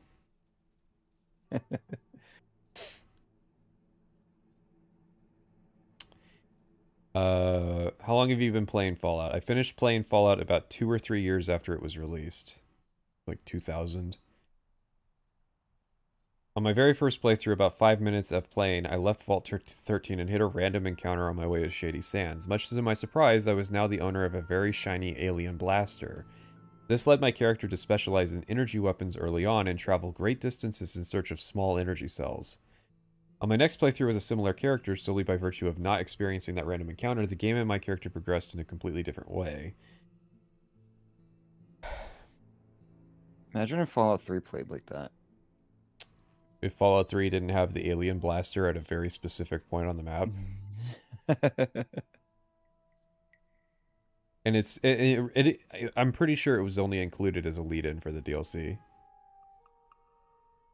Because, you know, it's there in the base game. You know that, right? Yeah. Yeah, because the Outcasts have a line about if you give it to them. What was I going to say? No, but I mean, like, just imagine if Fallout 3 didn't have, like... I always feel like my Fallout 3 characters start exactly the same way. Yeah. Because it's just, like, you need repair. No, so I have a section talking about how Armorer in Morrowind went from being one of the most useless skills to a mandatory skill by Fallout 3. And that's how it got cut as a system in Skyrim. Yeah. Was that it was too important and that made it too annoying. Yeah. Oh yeah, this is true. This guy actually has a Fallout 1 story that isn't just him talking about the art style. This is true. Oh yeah. Oh yeah. We get to mark him down as somebody who actually played it. Actually has a Fallout 1 anecdote. But God, what was I saying?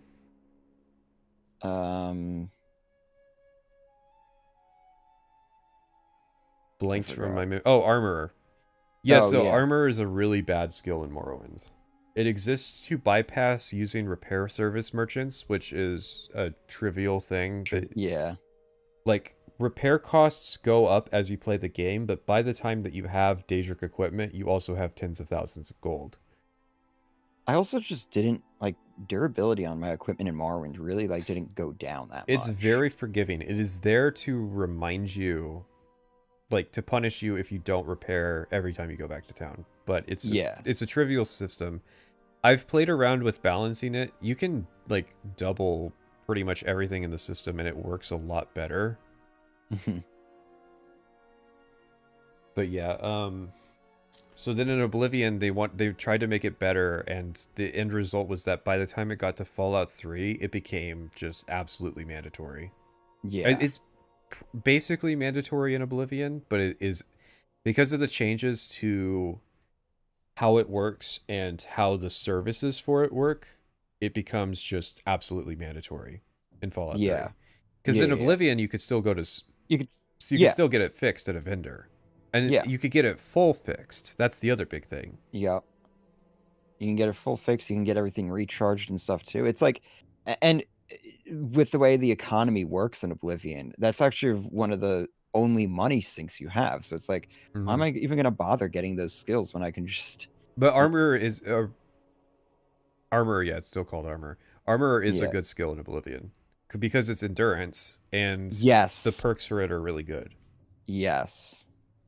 But it's not absolutely essential like it is in Fallout 3, because one, you will be a better repair person than pretty much every NPC in the game.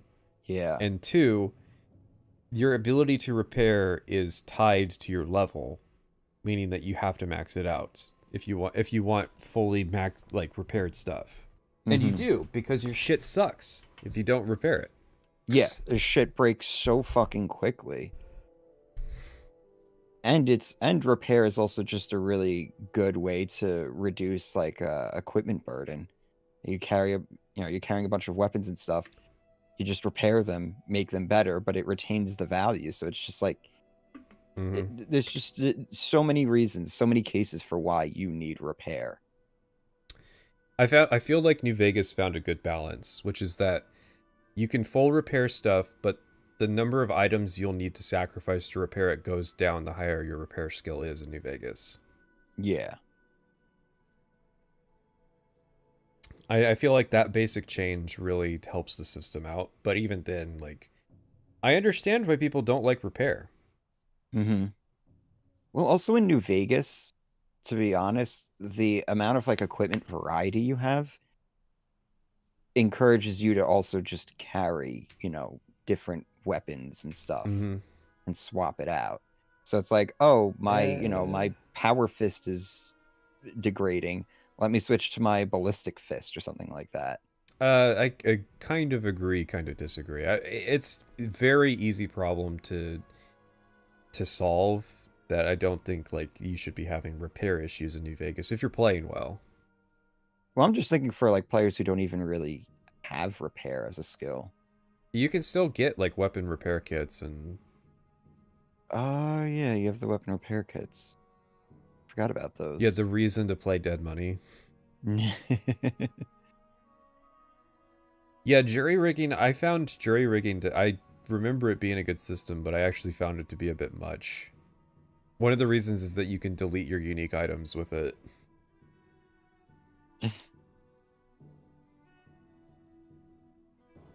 No, so there is a... her name is Soma. She is in Mothership Zeta, and she doesn't have 90 repair. She has 100 repair. She is literally the best repair merchant in Fallout 3, and she's in Mothership Zeta. You have to do the DLC to unlock her. She's not essential, so she actually died my second run, and I just went with it. Oh. And she is 25 levels above the next closest repair NPC, which is Crazy Wolfgang, who himself can also die. And even worse, he can die, like, out in the world. Yeah. That's just what makes him so crazy, you know? Mm-hmm. He'll be sitting there waiting, you know, abusing the wait system, waiting for him to spawn at, like, Canterbury Commons, and he just never comes. My experience with New Vegas is that you can definitely go without leveling repair.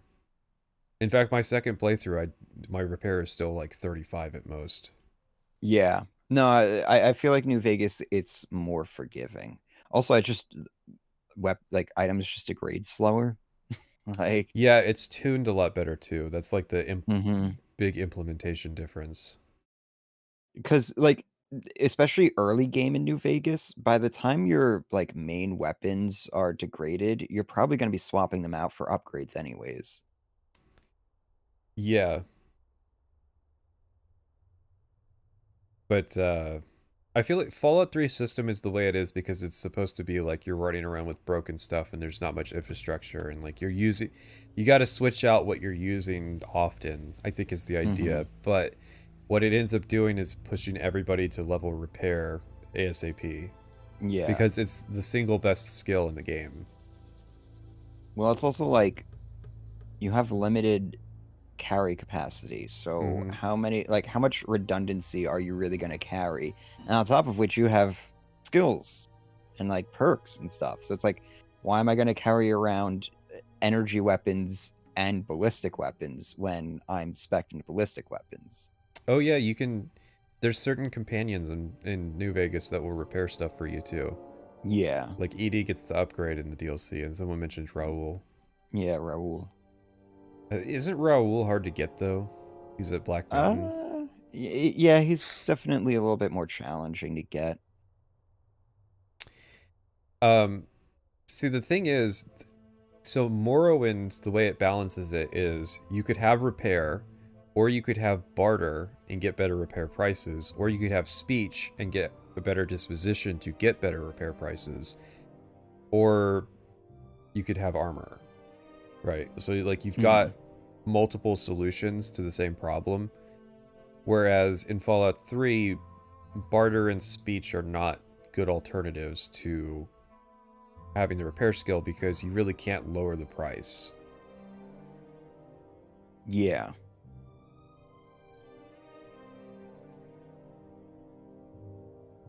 Mothership Zeta is a tone breaker but fun. That's a controversial opinion. So he is a hiker. He is a hiker. He's a weekend hiker.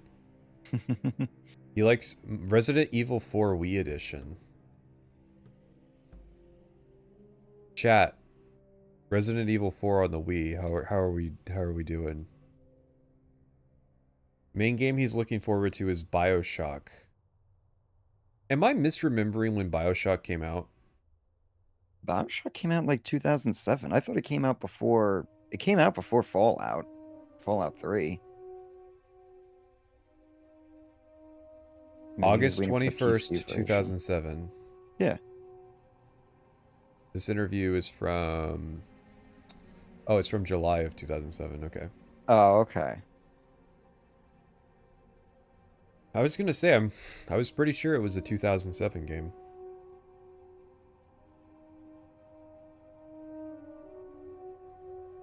What's his interest? He does hiking, kayaking, reading. Did you play the Van Buren alpha? Hasn't played it. I'm not sure if any of the Van Buren devs have stated their feelings on the matter, but I know that I would feel a bit uncomfortable about the general public playing my unfinished work.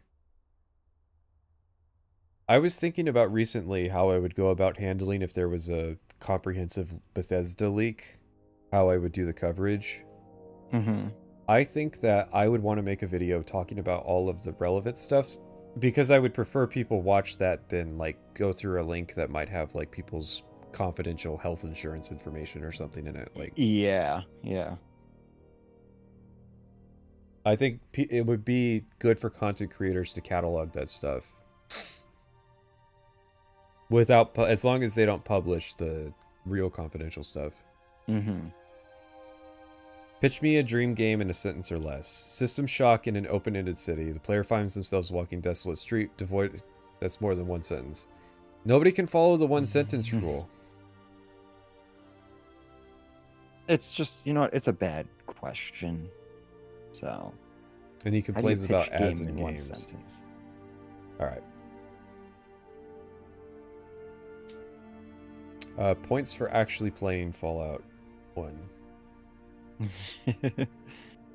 That's more than we can say for a lot of them. So we've got a familiar name up next. Alan Nanas. Oh.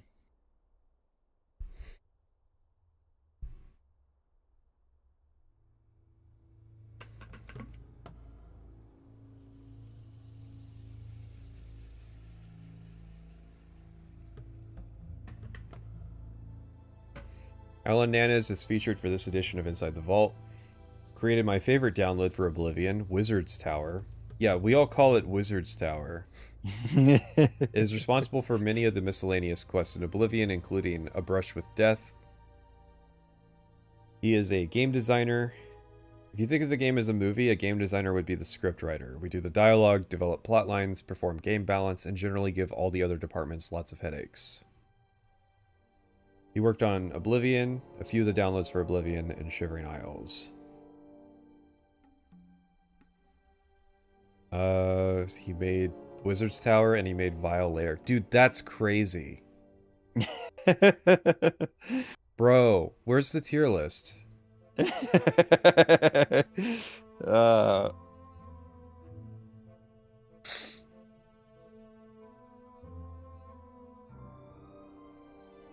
motherfucker had S tier if it wasn't DLC. And I think he had like... What was Vile Lair? D? F? F, yeah. It was F. Sitting next to Mothership Zeta.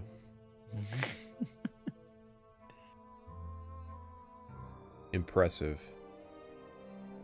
He made the best and the worst. I don't know if Vile Lair is the worst.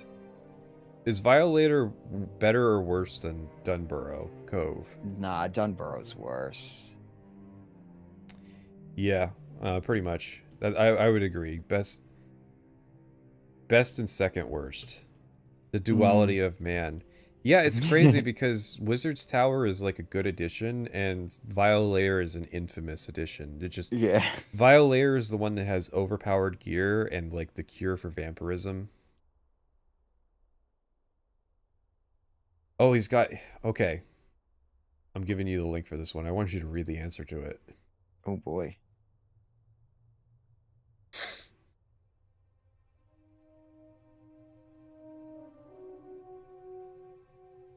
Alright, which one am I reading? Which downloadable content did you work on? Talk a bit about what it's like making downloadable content.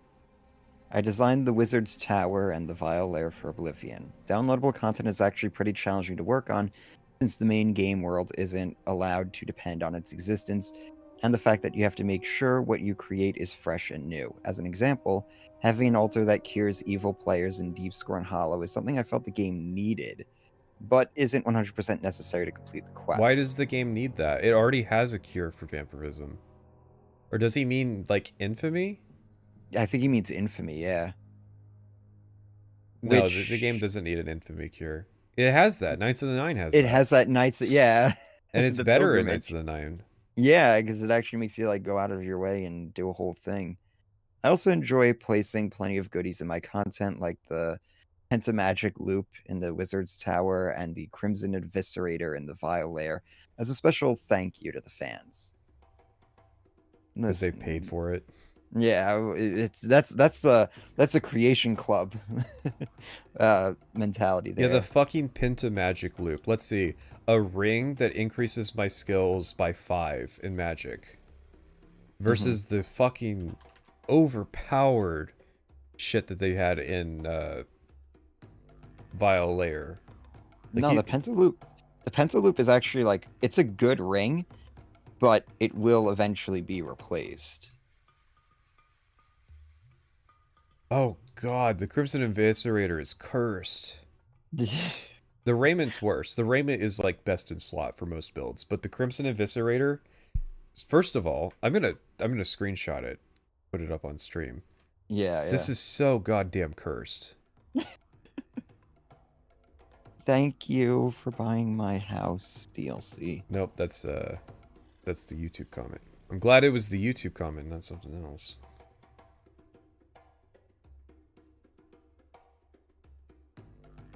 Look at this shit. Look at it.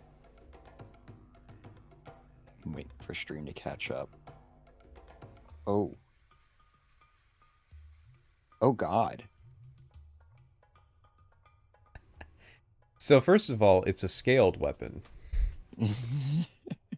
But what the fuck is up with its stats? Why does it get heavier? Why does... Okay, I know why its durability goes up, but...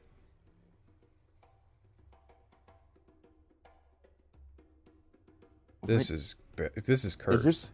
Is this a dagger? Yeah. That is a heavy fucking dagger. I know, it's crazy. And then 59 uses. But Jesus. it would be powerful. If you comboed it with a poison build, it would be pretty... Yeah. Short of making your own thing, it'd be pretty powerful, but... Yeah. No, that's not comparable to the Pentamagic Loop. What's the raiment do? You don't remember the raiment? It's another scaled item, but it fortifies agility, speed. It fortifies agility and speed. It fortifies sneak and marksman and blade, and it reflects damage. Oh god. So at level 25, you get 15 points of agility and speed, 25 points of sneak, marksman, and blade, and 35% damage reflection. Jesus. It is busted powerful. Like I said, it's best in slot. That's beyond best in slot. That's untouchable. Just the fucking damage reflection alone. Yeah. That's insanity. I like that he mentions the dagger, which is all right compared, but the raiment, man, the raiment. Yeah, but 100% chameleon's boring. Like you do it once, it gets boring fast. Yeah. It takes a lot of setup too, and if you're not duplicating. Oh yeah. But even if you are duplicating, it's still pretty grindy to get the sigil stone. Yeah. Which, that's the way you have to do it, right? You have to get that one specific sigil stone. It's a pretty high level one too. It gets the 20% one. I'm trying to think. I just custom enchanted it. It won't be as strong, but yeah, the strongest way to make the chameleon suit, you need one less item if you make it with the best sigil stones, I think. Yeah. Is the deal. Yeah. Because it's like 20% each on each item. Mm-hmm. Yep. Yeah, I just got the chameleon spell effect, and then just got my what is that, illusion? Or is that mysticism? Yeah, it's illusion to 100, which is not difficult at all. And then no, someone with 100% chameleon. You don't even need to do that. Someone with 100% chameleon would just be see-through. They don't disappear from existence. There's no the magical component is that it just gives you the property of a chameleon, but otherwise it's just in varying shades of how well you blend into an environment. Yeah. Let's go ahead and read through the next one. What do you like best about working as a designer? What's the worst part? The best part about being a designer is that your ideas drive the game world. Even though we do have a lead designer, Emil in the case of Fallout 3, to guide us, they are always very open to fresh ideas. Every fucking designer throws Emil under the bus. Have you noticed that? every designer has specified we have a lead. Not a good look. I've seen quests change 100% from their original design based on a great idea someone suddenly had in a meeting. I feel like that's not a good thing.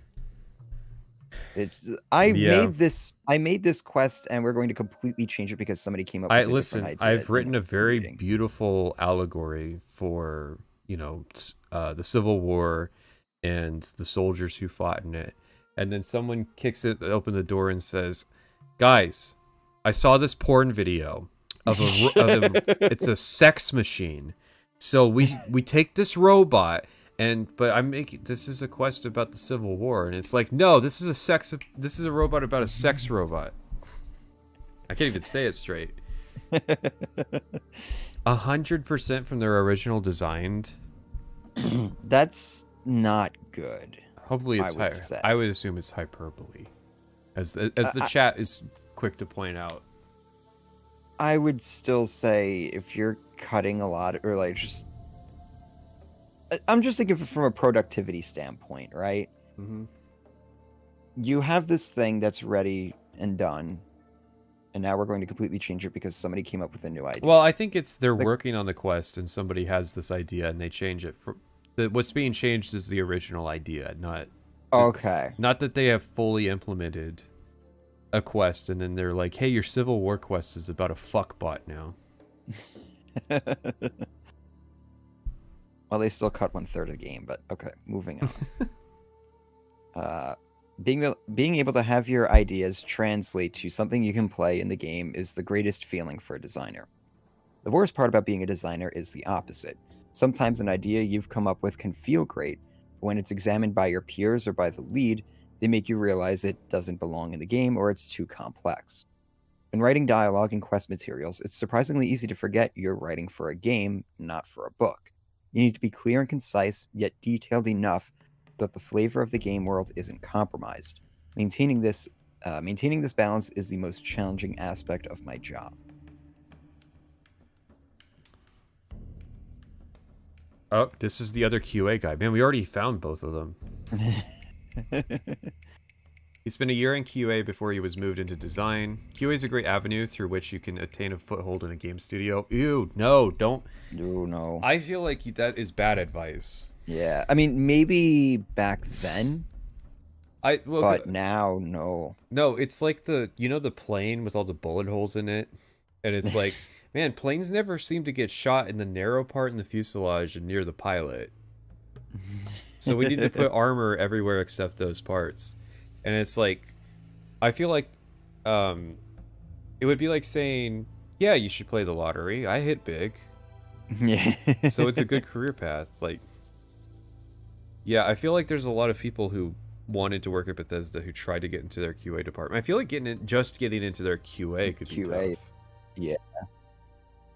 QA virtually doesn't exist anymore, and I feel like it's for this reason.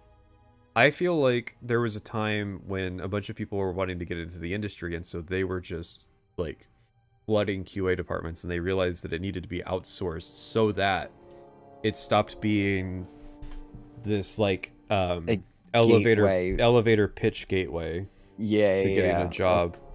People who are not very qualified. Are there still people who want to work for Bethesda?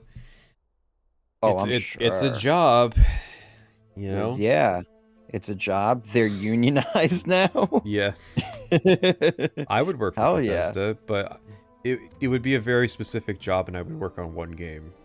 Yeah. I would be the lore master on Test 6. I am willing to do that job. But I have very specific conditions that are impossible and would never be done, and so that's why I don't work for Bethesda. Yeah. Well, that among many other reasons. What have you drawn on for inspiration in developing Fallout 3? Road Warrior, Six String Samurai. Okay, the old Fallout games, specifically 1 and 2. Why does everybody specify well, no, I know why. But I feel like it's unnecessary to specify that they played Fallout 1 and 2. Alright. Let's hear him out. He replayed them, understood what the original developers were trying to bring to the table. He hadn't fired them up in years, so it was great to rediscover them again. I'm not hearing any evidence.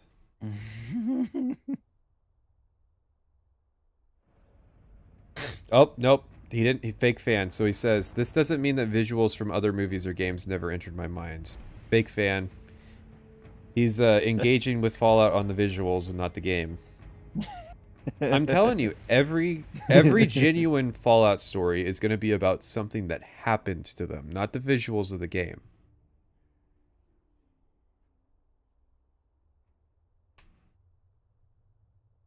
My Fallout story is, I went to Vault 15. I fought like crazy to get in there because it's a bunch of giant rats. I found out I needed a rope. I went and got a rope. I went back to Vault 15. I go down. I need another rope. I have to go and get another fucking rope. That's a very common Fallout 1 story, but that's an actual story of like something that happens in the game. Yeah. My Fallout 1 story is I made my character and then I didn't even make it out of like the starter cave. Yeah, because by the cave. Because I realized movement was tied to action points, and I was like, I don't have the patience for this. Well, when you're not in combat, it's not. Yeah. I think it's all right. The Fallout's gameplay is funny because it's like, for me, it's just running away and taking pot shots. Like maintaining max distance. I guess if I had to give a more specific Fallout story that isn't the same one that everybody has, there was one time that I couldn't see the enemy, so I had to throw flares at them, but I would throw it at them so that they would take damage from the flare. Nice. But yeah, you can't hit enemies that are in darkness. So that added a lot to playing in certain areas. Because it was like you would try to time it where they would run through where the flare was lit and shoot them there. Ah, okay. Very neat. How honest. All right, Professor, can we read this line? I like that we asked. No. Okay. Honestly, though, Emil Pagliarulo himself was a great inspiration. His genuine love of the source material is evident in every write-up and synopsis he gives us. Interesting.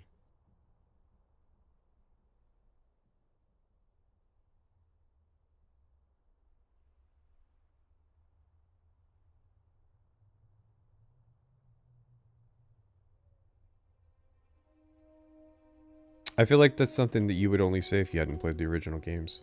So I feel like that's more evidence for my case. Your Honor, the defense stands. I was gonna make the go another route, and that he was saying that because he threw him under the bus. Yes. Two responses earlier. That's a really clever way to throw him under the bus. That is an interesting thing. Like to say, oh yeah, he absolutely understands the source material. Just wait till you play it. Do you think Emil had a design doc for Fallout 3? No, we know they did. We know that Fallout 3 was the project that broke Emil of his desire for... Because I think what happened was he saw Ken Rolston doing it, but he didn't really like understand the process of what Ken Rolston was doing with the design doc. And so he tried to emulate it. It didn't work for his particular style, and that's when he decided to kind of just cut it out of the process. Because there's multiple things of him bitching about design documents. It's in the Fallout 3 documentary. My favorite games to play are RPGs. I like experiencing the entire spectrum. He likes, Baldur's Gate, Champions of Norath, Chat, how good's that cut?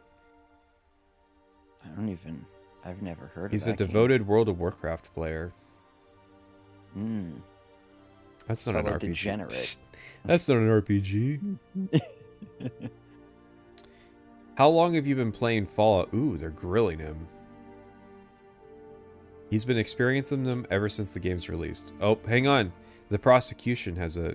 See, I fucked it up because I didn't think I'd need to continue the metaphor. I should have been the prosecutor.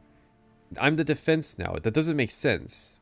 Why am I defending the position that he's lying? I would be the prosecutor. All right, the defense is... He has a chance to bring it back here. As I had mentioned before, there was definitely a gap of time where they were packed in boxes and sat idle, but were never forgotten. The day I heard we were going to be developing a Fallout title was the day I cracked those boxes open again. Okay. Hear him out. One of the things I always admired about Fallout, especially the first one, was that choices really meant something. It wasn't just disguised dialogue that funneled you into the same plot point. They made a concerted effort to make the game change depending on how you wanted to play. Your actions shaped the world, and yet you still remained inside of your final goal. Well, all the while, you had a blast doing it. I hope to bring the same feeling to Fallout 3. I don't think that's specific enough to be an anecdote. That's very general talking points that everybody says about Fallout. And I like that he does validate your point that when they found out they were making a Fallout game, everybody went and played Fallout. Yeah. Which is like the reasonable thing to do, but let's not pretend that we're longtime fans of Fallout. Yes.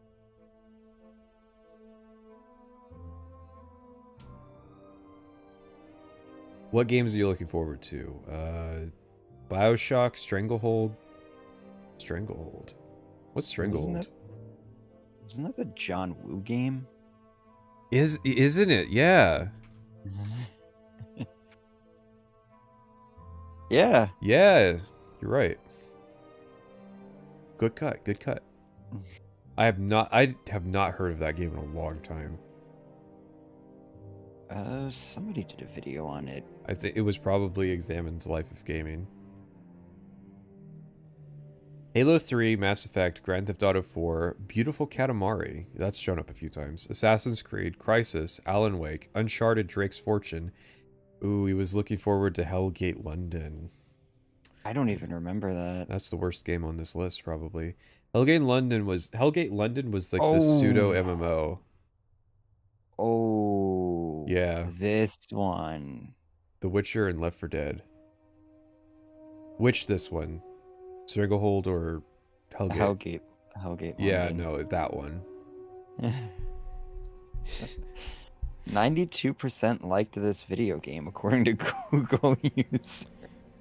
Because it's in that camp of they started asking long after the controversy settled. Yeah. What would you say is the best game you've played this year? He's gonna say Stalker. Atmosphere was right, setting was creepy, and the game had a decent mix of action and RPG elements without being overcome by tons of numbers. The game feels old school, but not visually dated. Games like this are a strong influence for me when I present my ideas at game system and design meetings, and no, I didn't finish it yet, but I am still currently enjoying it immensely. There's a timeline where Fallout 3 was a lot like Stalker. Hardcore mode in New Vegas came from Stalker.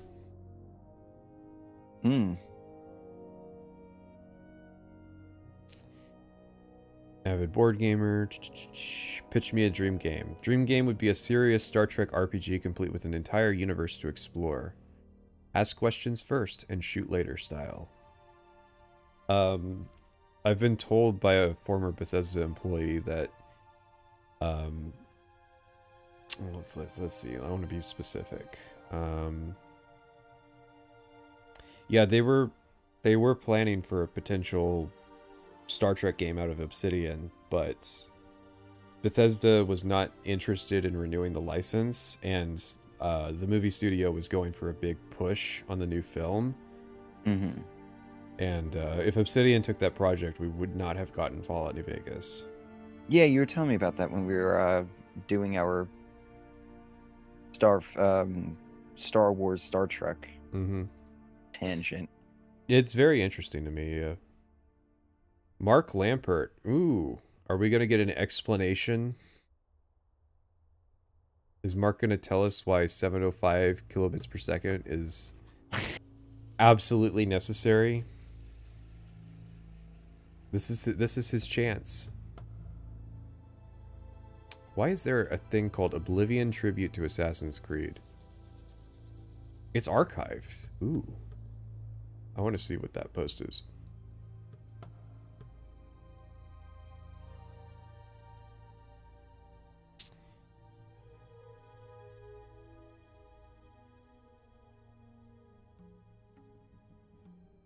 Job at Bethesda. I'm the sound engineer. I handle all aspects of sound design for Bethesda Game Studios. He does voice casting, recording, editing, any post-processing such as voice effects, and a share in directing, typically with the lead designer of a project. There's also a little bit of music work in terms of mastering or chosen composers' tracks for the game. Sometimes I end up writing little bits and pieces of things here and there as needed.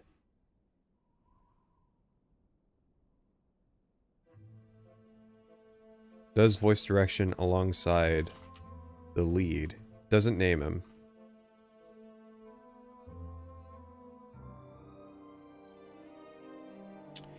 Other games he worked on. First two were at Ion Storm. Alright, hang on. Somebody bust open Deus Ex Invisible War and tell us what the audio is compressed at.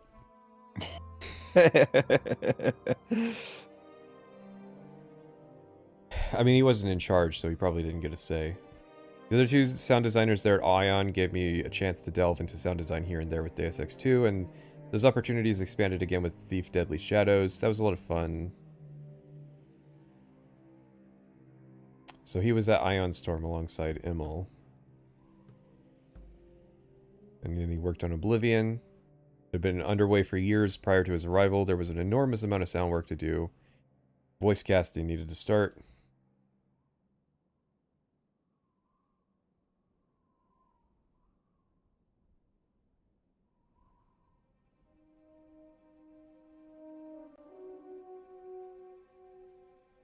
It's got to be. Listen, it might not be him. It could be somebody in the programming department. Mm-hmm. That's like, for some reason, set the threshold at that. It's most likely him, but we don't know until we find out. And God, for a sound guide, these are some chunky paragraphs.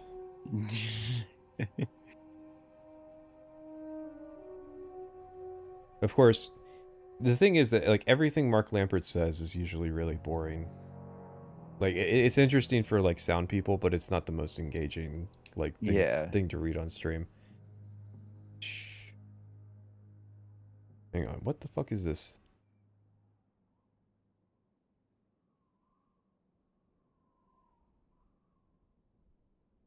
Okay.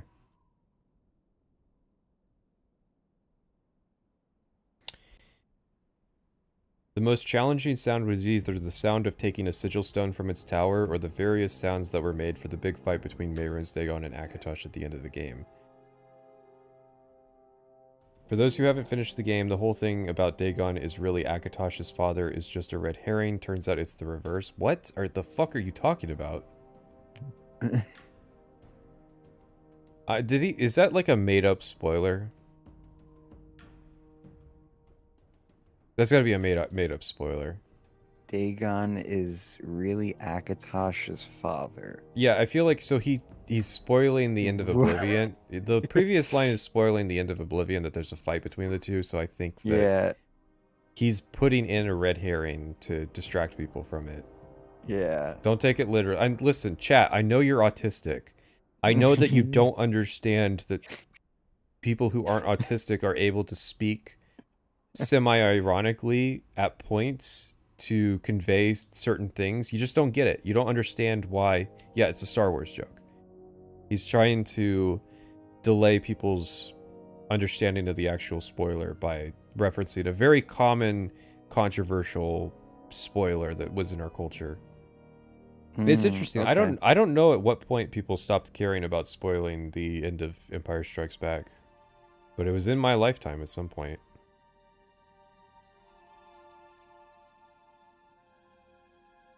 I like the sigil stone sound effect. I wanted to say that before we got distracted. It's a very good sound. Yeah. It sells the impact of it. It always stood out to me as a very impactful sound.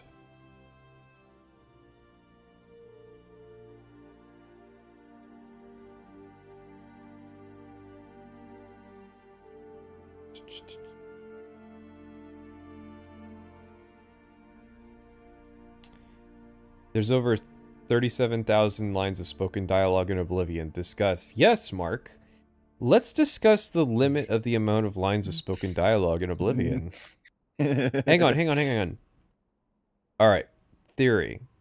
He wants to cut down on the amount of work he has to do, and the way he's come up to do that is by not compressing his audio. Oh. So he can reduce the amount of dialogue he has to direct if he compresses it at a high level. I like that theory.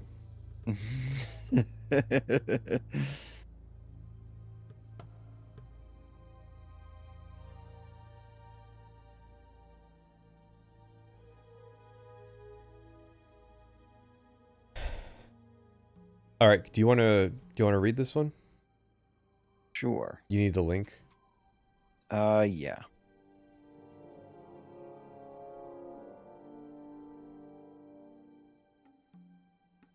When are we going to get that video on why we shouldn't care about spoilers? You know, that's in that category of video. I shouldn't talk about videos that I want to make. Or I should never say that I plan on making a video. Like, the WoW post-mortem, that stopped being an appealing idea for me the second that part 2 is out. I realized that, like, I had been desiring to make the post-mortem on WoW purely because I was starting to hate that project. All right. There are over 37,000 lines of spoken dialogue in Oblivion. Discuss. Yes, it would seem that our designers know no bounds when it comes to writing for our games. Also, consider this. At one point in development, there was almost twice that much. A figure was calculated, and we knew we could not fit that much onto the disc. So they all worked hard to hone it down and still have it turn out so wonderfully. He conveniently doesn't suggest compressing it. As far as how we managed to get that many lines of finished dialogue into the game, all I can say is that no man is an island.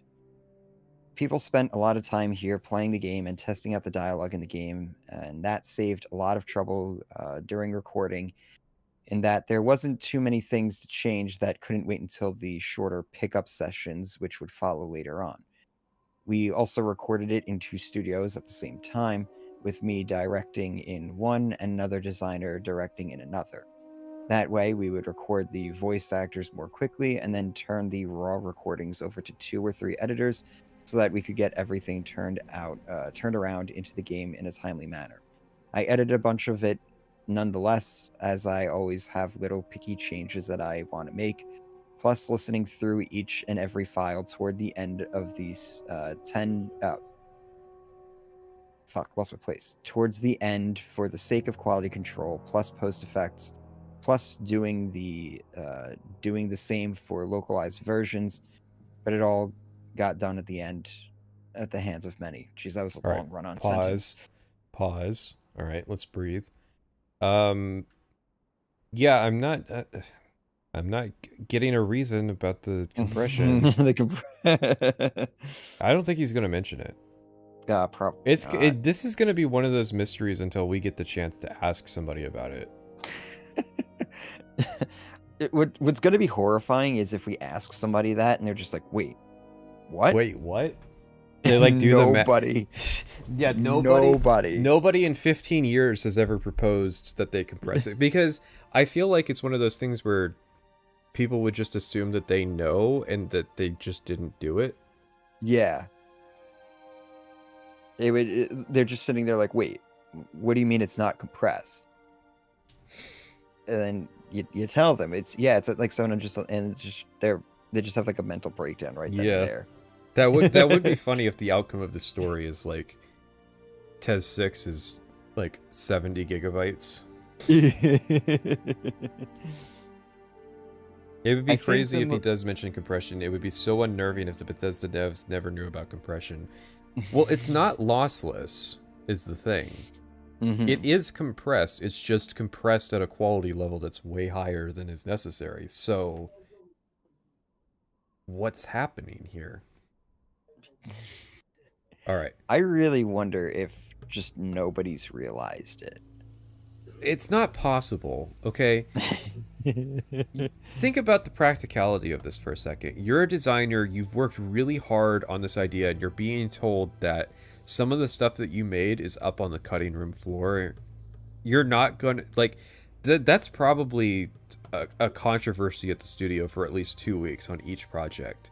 You're telling me that there wasn't somebody who was just pissed off and went home and was mad and was talking to people and was carrying this grudge for years, and not a single one of them ever found out about the problem. I mean, maybe they just assumed the audio designers had it all under control.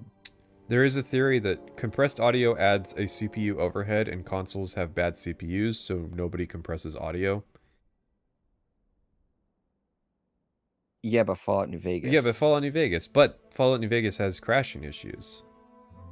I doubt it's tied to their dialogue, but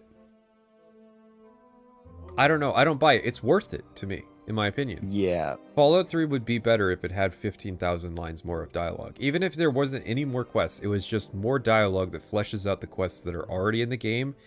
It would be better. Even if it's dumb, just having that much more flavor to work with. Yeah. Anyways. I think the most critical aspect of handling enormous amounts of recorded dialogue in a game is to be ridiculously organized from start to finish. The writers have to follow certain agreed upon guidelines in order to make the dialogue work in the game, and when the massive raw script is first exported, all of that data is more or less what I start with as I format and further organize all into something usable in the studio. Something that I usually spend a full day or two doing. I need it to be easily readable and as easy to understand as possible for the voice actors, and I also need a lot of extra data for each line to direct from. You know, speaking of readability, some more paragraphs here would have helped. Let's pause here for a second. I didn't say that more dialogue doesn't make the game better. I said that more dialogue might not necessarily come across just because the number's bigger. Like, you can't play Starfield and think, oh yeah, there's 5 to 6 times as much dialogue in Starfield, so it's 5 to 6 times as much better, because where the fuck is it? Where's all the dialogue? It has like as much dialogue as Skyrim, and that's still significantly less than the number. It's all the crew chatter when you're taking off in your spaceship.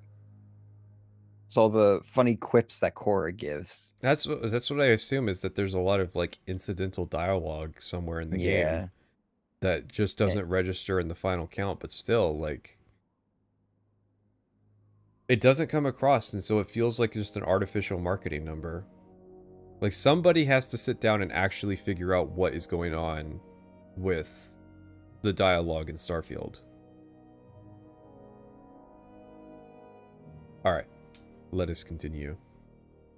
Somehow, that all has to get crammed into each page for each line, and everyone's copy of the script needs to match exactly to avoid confusion, which might otherwise snowball into a larger problem. Sounds like something for a design doc.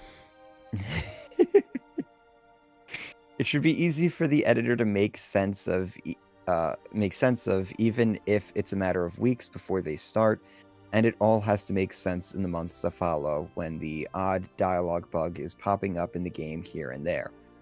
When a problem comes up because some guard's lines, which is supposed to be, hey you, is actually playing as, hey stop, I need to be able to search that line and quickly figure out what's going on, why the wrong line or take is playing, and where the correct one is hiding.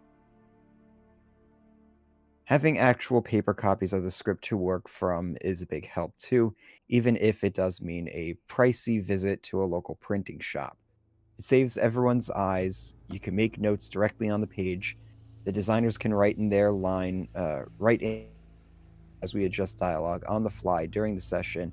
It's great to edit from, etc.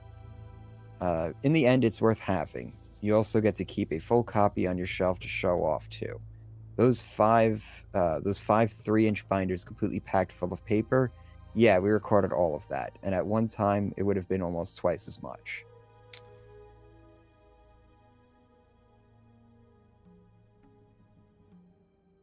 These are very verbose responses. I feel like he's got a big chip on his shoulder, and like, this is his chance. This is his moment. He can get it out. I mean, it's well articulated. It's grammatically much better than some of the other stuff we've read. How did he get into the industry? He joined Ion Austin. Checking web pages. QA, sorry. Demo material. He wrote an essay on just how to get a job. All right, listen. Audio people. We've got some specs here for anybody who's audibly inclined.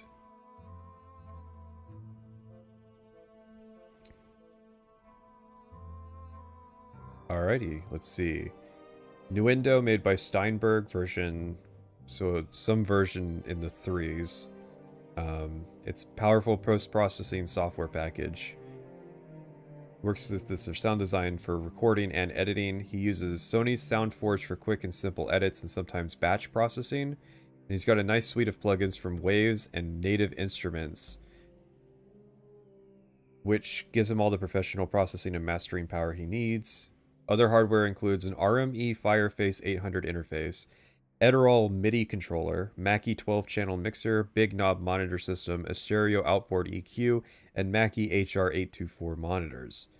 Their voice recording setup involves an AKJ C414B XL2 mic feeding a TC Electronic Gold Channel mic preamp running into... I can hear the difference.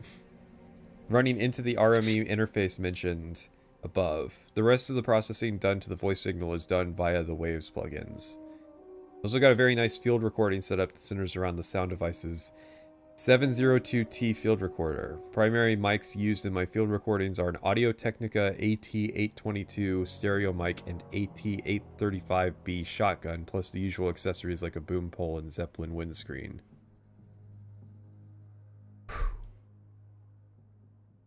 All right. So someone tell me, because I think we were talking about audio compression standards as they're tied to software because it can be different from program to program what the export settings are. But if somebody loads up a 3.5 or whatever version of Nuendo and checks the export settings for .ogg files, maybe like the highest audio compression setting is 705.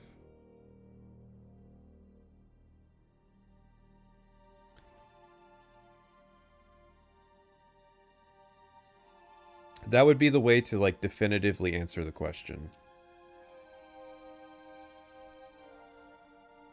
Favorite voice talent you worked with? Likes Wes Johnson.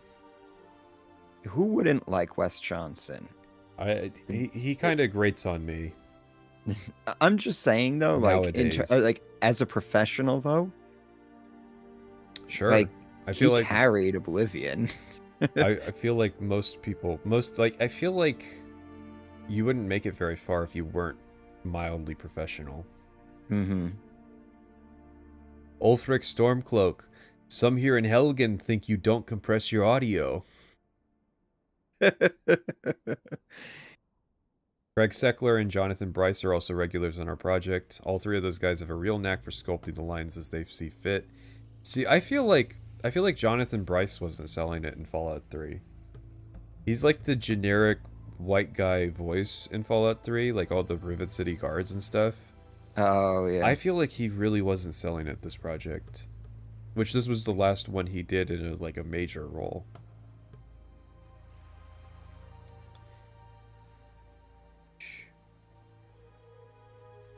What would you say is your personal favorite game of all time? Look at this, chat.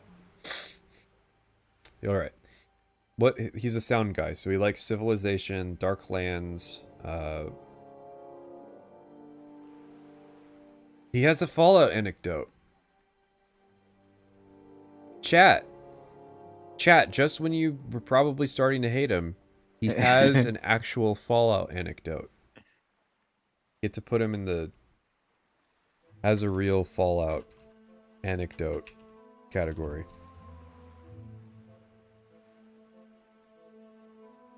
He likes flight sims. He played. I think audio guys like flight sims because they're made by autists for autists, and so like having extremely specific audio engineering, I think, is probably really appealing.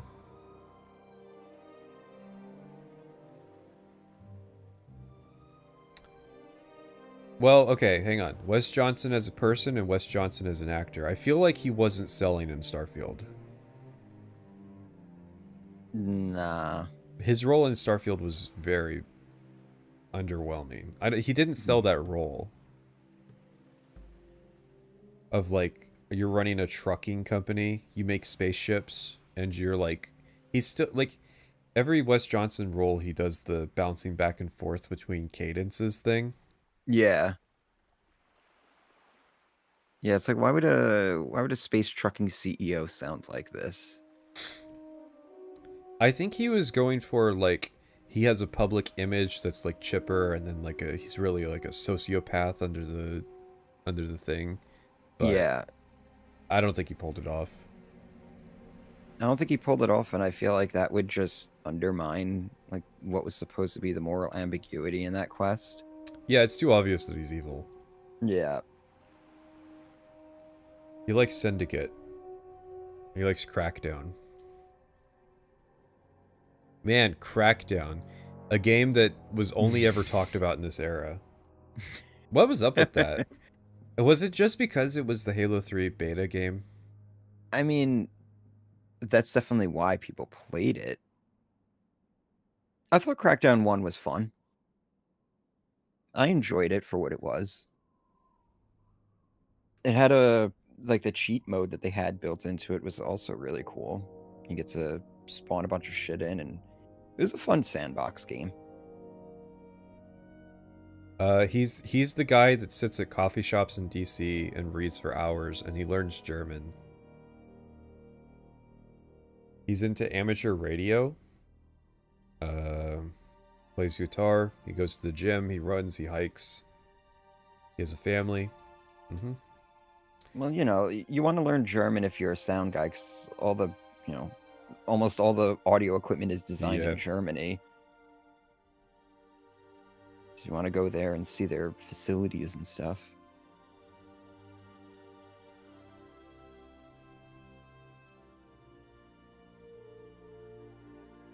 Ooh. This Oblivion tribute to Assassin's Creed is crazy. Adobe Flash Player is no longer supported.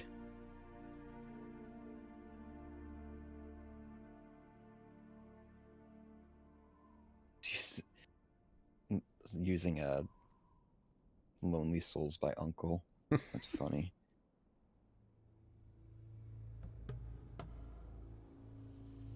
All right, mark Lampert down. Whoops. He definitely he definitely did work that day. Yeah. Oh no, we have a lot of different people popping up in this one. I might hold off on it. Oh. It's a Fallout 10th anniversary, but it's from the people at Bethesda, so like why the fuck would you ask them? Half of them didn't actually play Fallout. I'm turning into like a No Mutants Allowed guy. Like I'm saying with definitive certainty that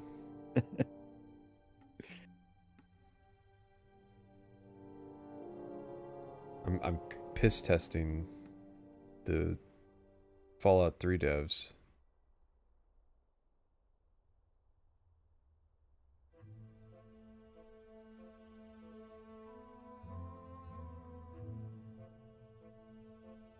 Anne Hopgood.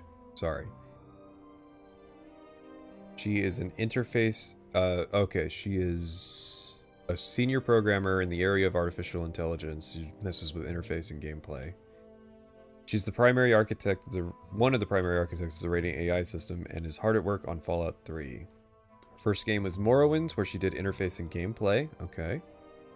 Did some minor AI interface and gameplay on Tribunal and Blood Moon, and on Oblivion, she did most of the AI and did some work on Knights of the Nine and Shivering Isles. And I gotta say, good resume. Mm-hmm. Morrowind UI, good job. Radiant AI, hey, it's goofy, but I think it was good. It's a good idea. It's definitely like the saddest part of has Radiant AI is that limitations. it's been abandoned. Yeah, that's what I was gonna say. They It's gave like, up on it. how does she feel about Starfield? Just Do you think she's in completely the credits? ditching it. Yeah, did she even work on there? Plot twist, she wasn't working there, so nobody could figure out how to implement it for Starfield, so they're just like, well, I guess it's gone. She was there as one of the AI programmers. Really? She's credited at least. But she's not credited as a senior AI programmer, which is interesting because she's a senior on Fallout 3. Maybe she was. It was probably a partial credit. Yeah. Maybe like it might have even been like they were just using some of her work from previous games. Maybe, yeah.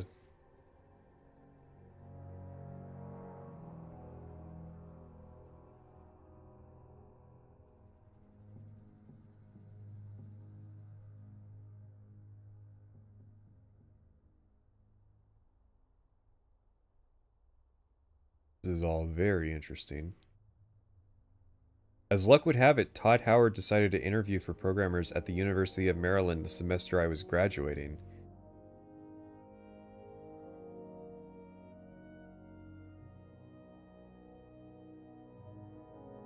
Her personal favorite game of all time, Perry Mason, The Case of the Mandarin Murder for the Commodore 64.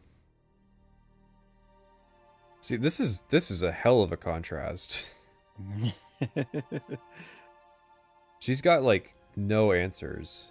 She's like, what are you looking forward to? Fallout 3. Why is the WoW ambience so good? The WoW ambience is so good that I made an entire video because of it.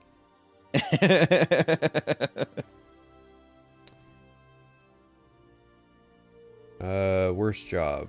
Cashier for Giant Food.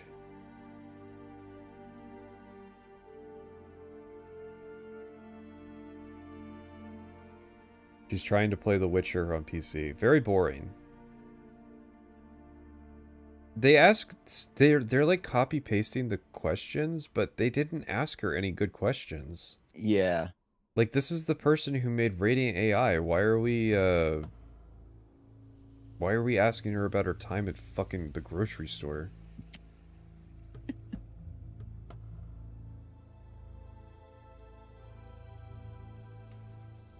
At least it means we get through it faster, but... You know, I'm not doing it for the sake of it. I want to find something. Yeah, exactly. Would be interesting to see, you know, get some insight into maybe some of the changes they made from Oblivion to Fallout 3 with Radiant AI. Oh, whoever's handling the blog is really glazing this guy. He's responsible for one of my favorite Elder Scrolls quests, Tribunal's A Star is Born, which involves the player acting in a play. They had a play quest for Oblivion, but it ended up on the cutting room floor. I mean, that's interesting.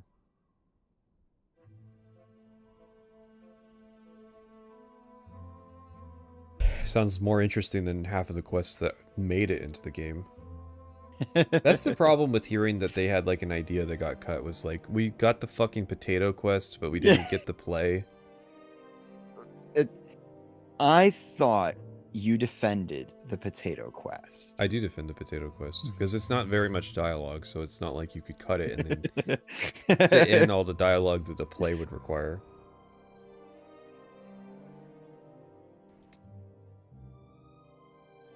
This will be our last Inside the Vault for 2007, but not their last. He is the lead producer on Fallout 3. He is the head of... He describes it as the head of communications for Fallout as far as the development team goes. Alright. He worked on Morrowind and Tribunal as an intern, came on full-time shortly after Oblivion started, been working on Fallout 3 since day one.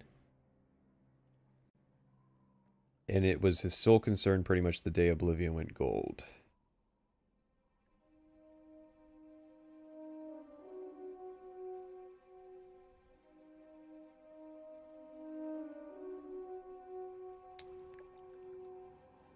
I was a Daggerfall fan, so I saw the Morrowind announcement. I started working on a site for it the very same day. Destination Morrowind became one of the top sites for Morrowind news, and though it in the official forums, like, okay, cool.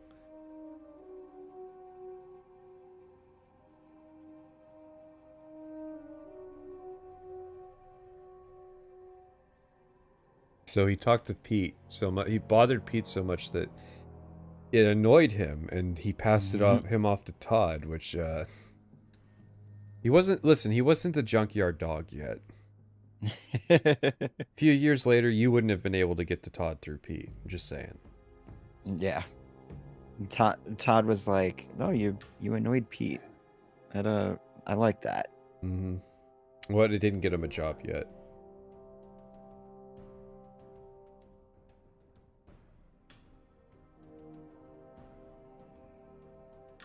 If you're interviewing for a company, please make sure you have at least passing familiarity with the games they make. I can understand if you don't have intimate knowledge of every detail, but don't sit down and ask, so what kind of game was the Morrowind Scrolls anyways?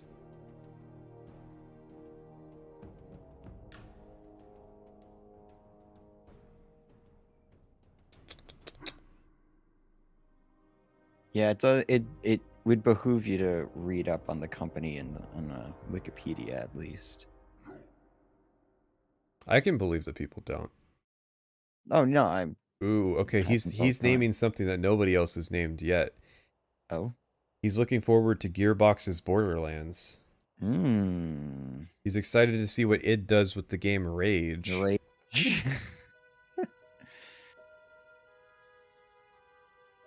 And he's keeping his fingers crossed for more Peggle.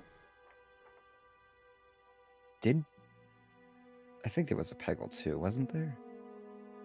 Oh yeah, there was a Peggle too. It's pretty cursed. Oh. How do you fuck up Peggle 2? You kind of just flanderize what people like about the first one. But isn't that just... Alright. Interviewer, please, stop asking them what makes them get out of bed and stop asking them what their worst job is. Ask them about their fucking current job.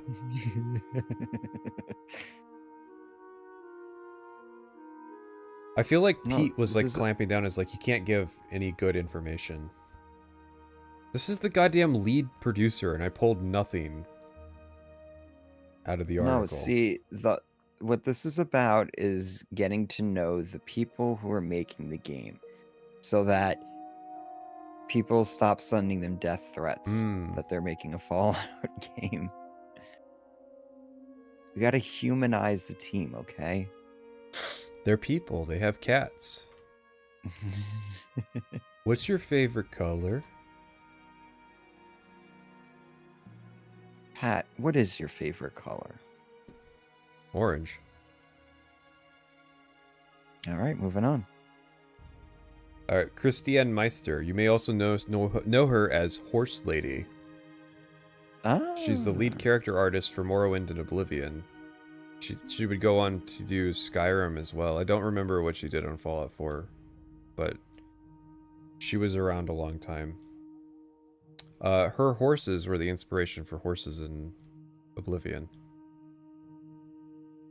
Right. Oh, yeah. Yeah, she did the Khajiit in Argonians, like the aesthetics they have in Skyrim, which I think are pretty good. Mm-hmm. She was the lead character on Morrowind, continued on Tribunal, Oblivion, finally Oblivion. Oh, sorry. Tribunal, Blood Moon, and finally Oblivion.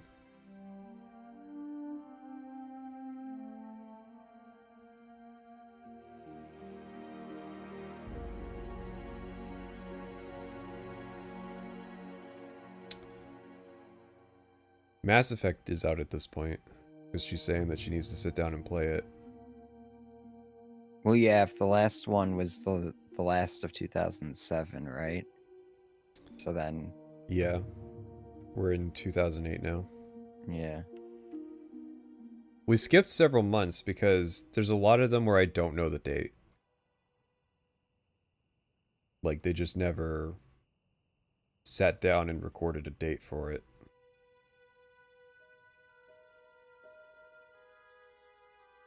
Well, she didn't reveal anything this time.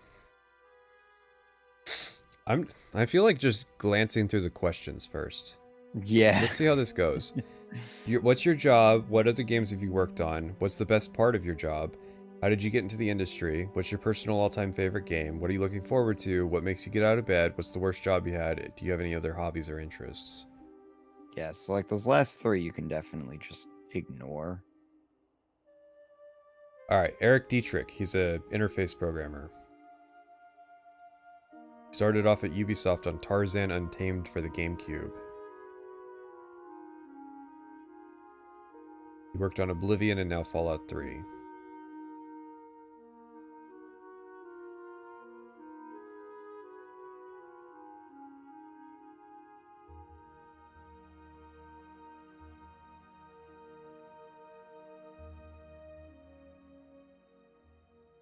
He likes Tribes and Red Alert. I think none of these questions are good.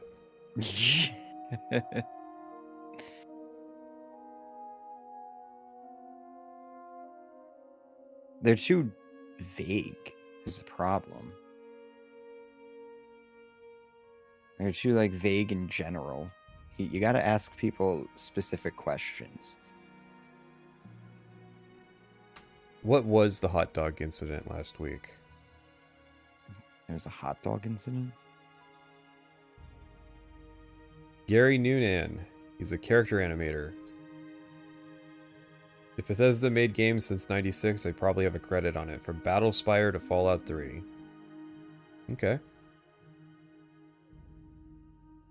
He's a character animator starting with Battlespire.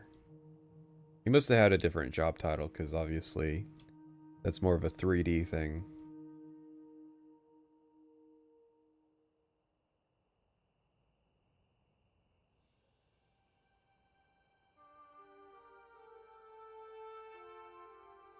Oh no.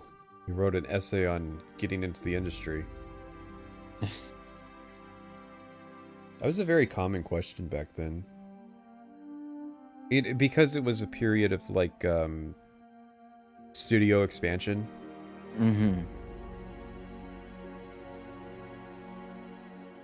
Favorite game is pinball. He likes Chrono Trigger. How do I get into the game industry now? How do I work for a AAA developer? It's not hard, it won't be a good job.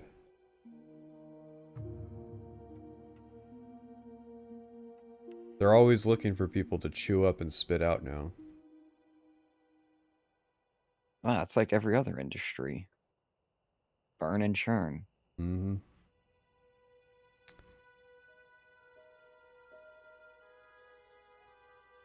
Thank God. I was worried about these. That they would be... that there would be too much, but... let me just, real quick. Yes, here we go. Another major name. Nope. Wrong thing. Yes, here we go. Yes.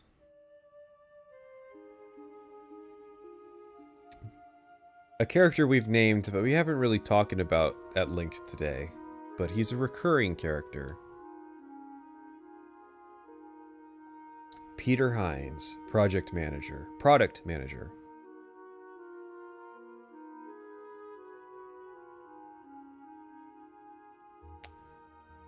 Details on the collector's edition have been out and available for a bit. If you're reading this, chances are you've already seen it listed and hopefully seen a picture of what it comes with.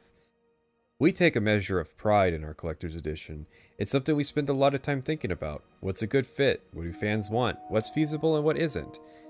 So a bottle of Nuka-Cola might be an awesome idea, but logistically it's a disaster.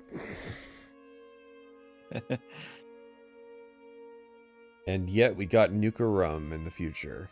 That's exactly what I was thinking. It's just like all of this in the context of what happened with Fallout 76. How to not get a canvas bag. Listen, Pete Hines was on sabbatical during Fallout 76 when they were coming up with what they were going to do with the collector's edition.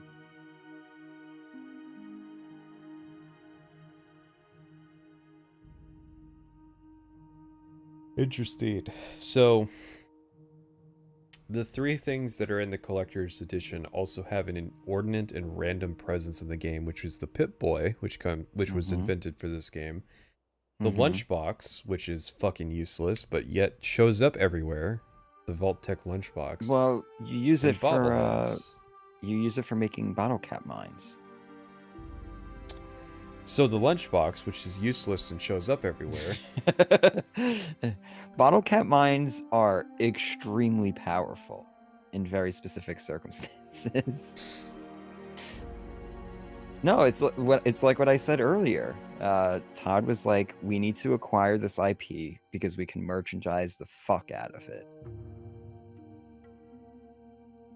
And this is that vision in action.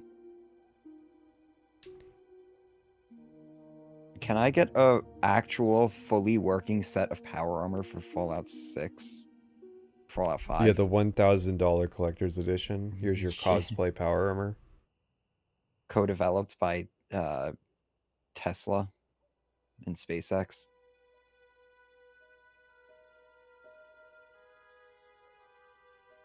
I could see Elon Musk being like, yeah, I love Fallout. I'll make a suit of power armor. Yeah, that's how we get him to stop hanging out at the White House.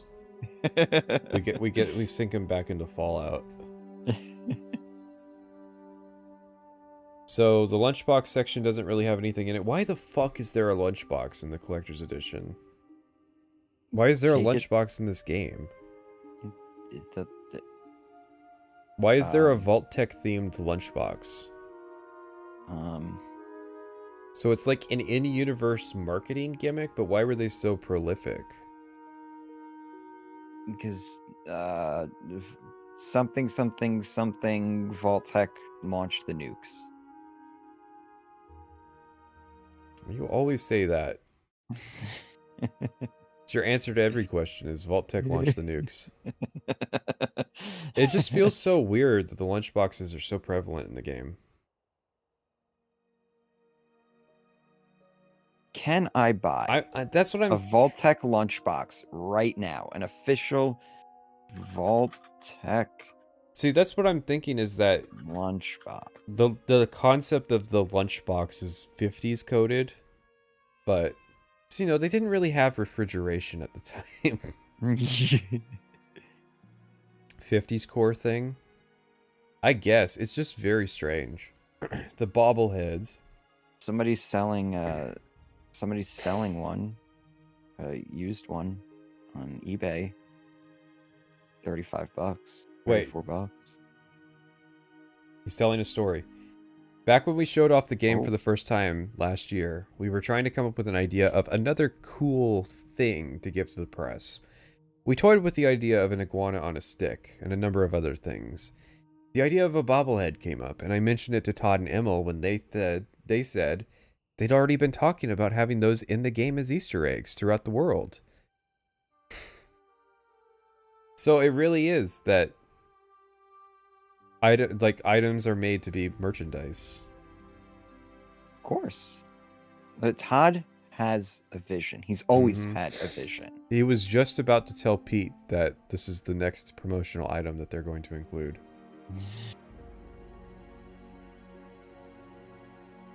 Oh, we got a Fallout Nuka mix glass bottle and caps.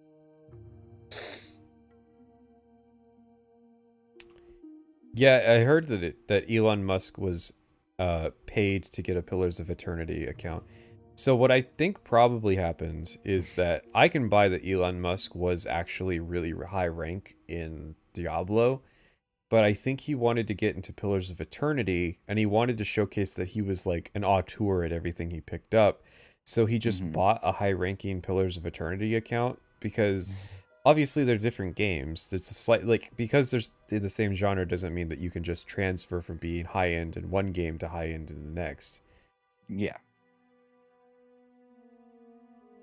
What did I say? Tyranny? There's too many Poe games. Isn't there another game with the acronym Poe? Path of Exile, Pillars of Eternity.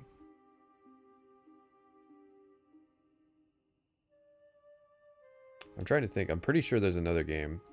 Yeah, I feel like there is. But yeah, whatever. Path of Exile. Ooh, they have a Starfield mystery bundle. Sold out though. What Starfield merch is Bethesda selling?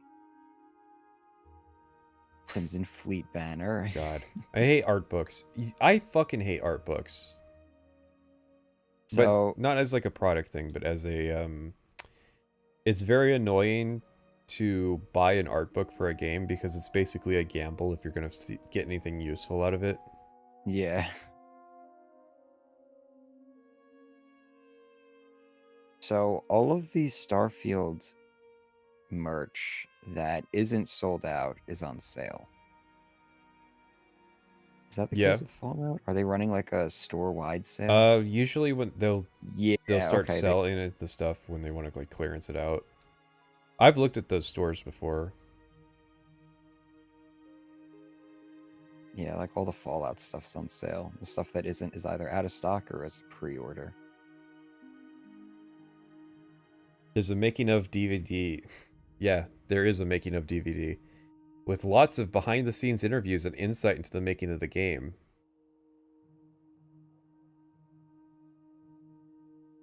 What, are we talking about the Fallout 3 one? Yeah. It's very informative.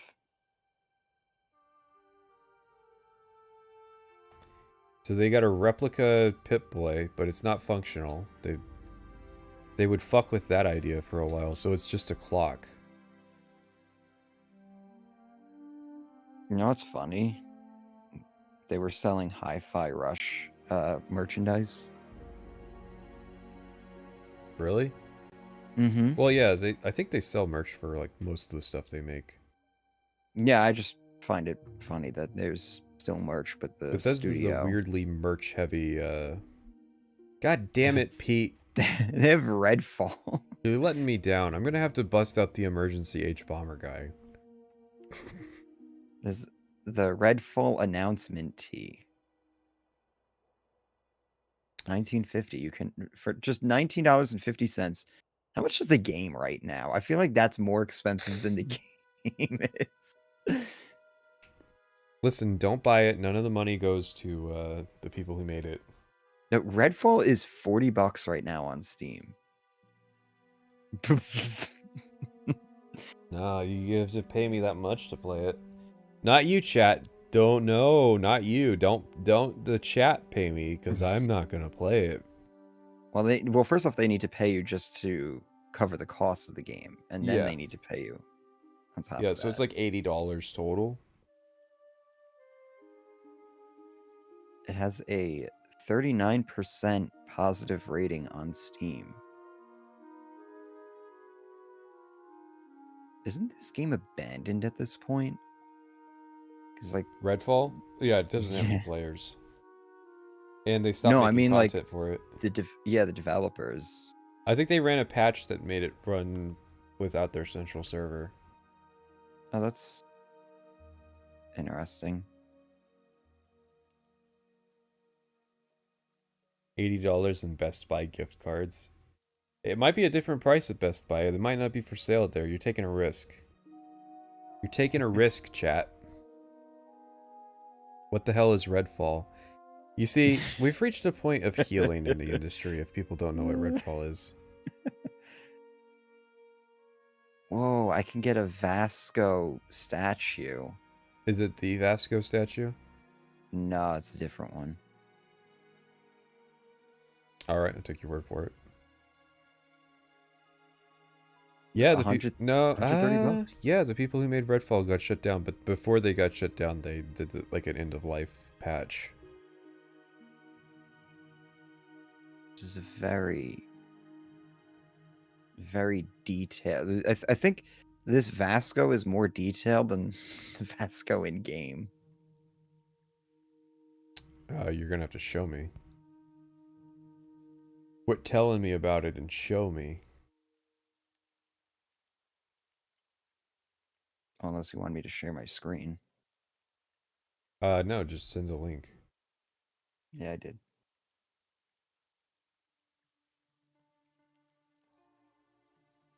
Are you sure that's not the statue? I don't think it is. Now we gotta pull it up. Chat, we're fact checking. Hang on, which statue are you thinking of? The one that they were shilling during the direct. All right, I'm thinking of the Meet Vasco video. Oh. Hi, I'm Istvan Paley, lead artist on Regardless, Starfield I think it's the at same Bethesda Game statue. Studios. We're excited to introduce you to one of our favorite companions in the game. Hello. Constellation's You might be very own right. expeditionary robot, Vasco. I don't think the statue's in this one. All right.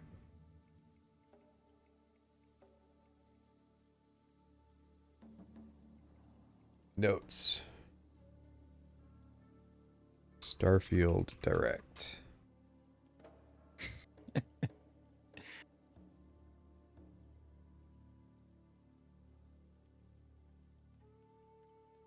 Wait. Oh, okay.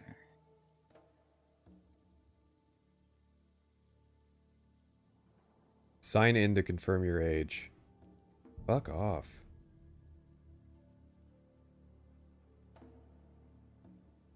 Don't play an ad. Do not play an ad.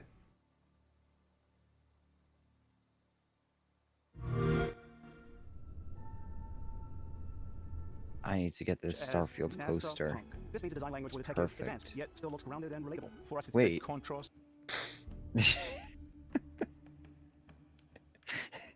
Okay, so the poster has Vasco, That's where the visual Sarah boost Morgan, is. Mhm. Obviously, Barrett, NASA, which is the rigid, and hard, function over style, Sam. and then Punk, We which is seem to all be about missing a companion style. You can see here. that visual style Or two. coming through in your ship. Your ship is your home for Alright, he's very narrowly there. I feel like there's a point in this direct where he holds up the statue, but it's on screen.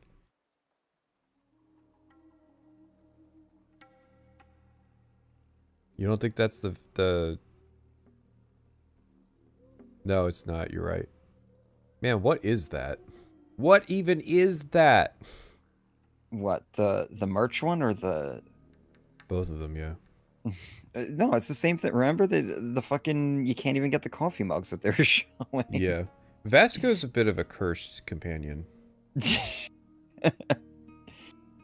I think they were hoping he would be more appealing than he actually was. Did they think about writing a character for him?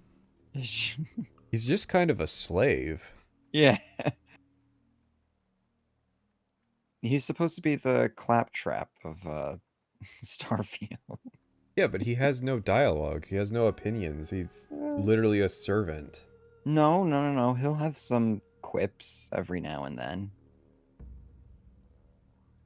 Have you taken him out during combat? He says funny lines. I've seen him beat the shit out of one of those janitor robots. He has funny lines like, "You shouldn't fight us because it's bad." Like, listen. He worked really well during the focusing test. Yeah. The focus group really liked him. Is there anything more dry in Starfield, like, as an encapsulation of the shitty tone of that game than Vasco? Vasco teleporting into existence next to the frontier at like the start of the game. Yeah. That one surprised me. It was like, why did they set it up like that?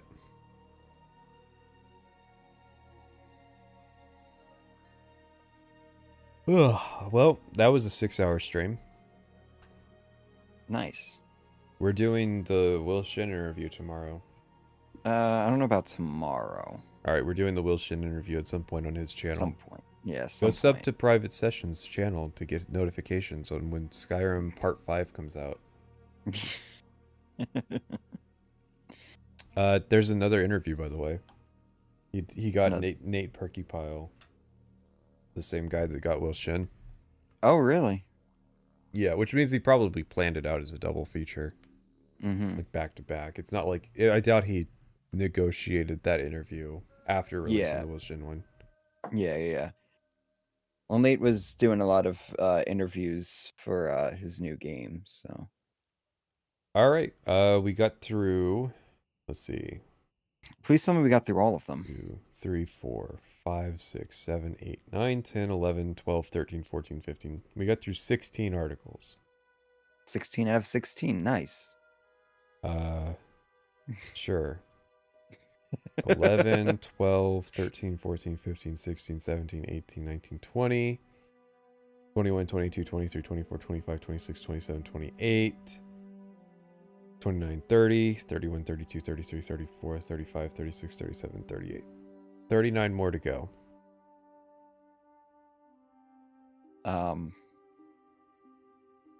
Okay. So they did an interview with every single person at Bethesda. The bad part is I don't even think this is everybody. These aren't all inside the vault. Some of them are like actual articles. Like we have an article on Emil's afterthoughts after the game came out. He's got some juicy responses in that one. Ooh. Yeah, this is before the age of we just need to not let him speak. Yeah. Yeah, we did Emil today. His he had some nuggets in his. We've done 2 Emil articles today, actually. Yeah. Yeah, because he did that No Mutants Allowed thing as well, right? Well, the response to it. I will probably glance inside the articles of people whose names I just don't recognize to see if there's anything in them worth gleaning. Yeah. Just because I don't want to do any more of these garbage fucking questions. What was the worst job you had? God. I genuinely feel like they didn't want the developers saying anything useful. Probably. I can see that. That's definitely a Pete Hines hallmark. We don't want you to say anything that might make the studio look bad, so we're just gonna ask like. But next week is gonna be our second thing of New Vegas. We're doing the making of Fallout New Vegas next Sunday. Oh, okay. So there should be some good stuff. Hopefully it's not the same studio that made the making of Fallout 3. I think it's a very different one, yeah. So hopefully better. But yeah, look forward to New Vegas. All right. See you later, chat. Bye.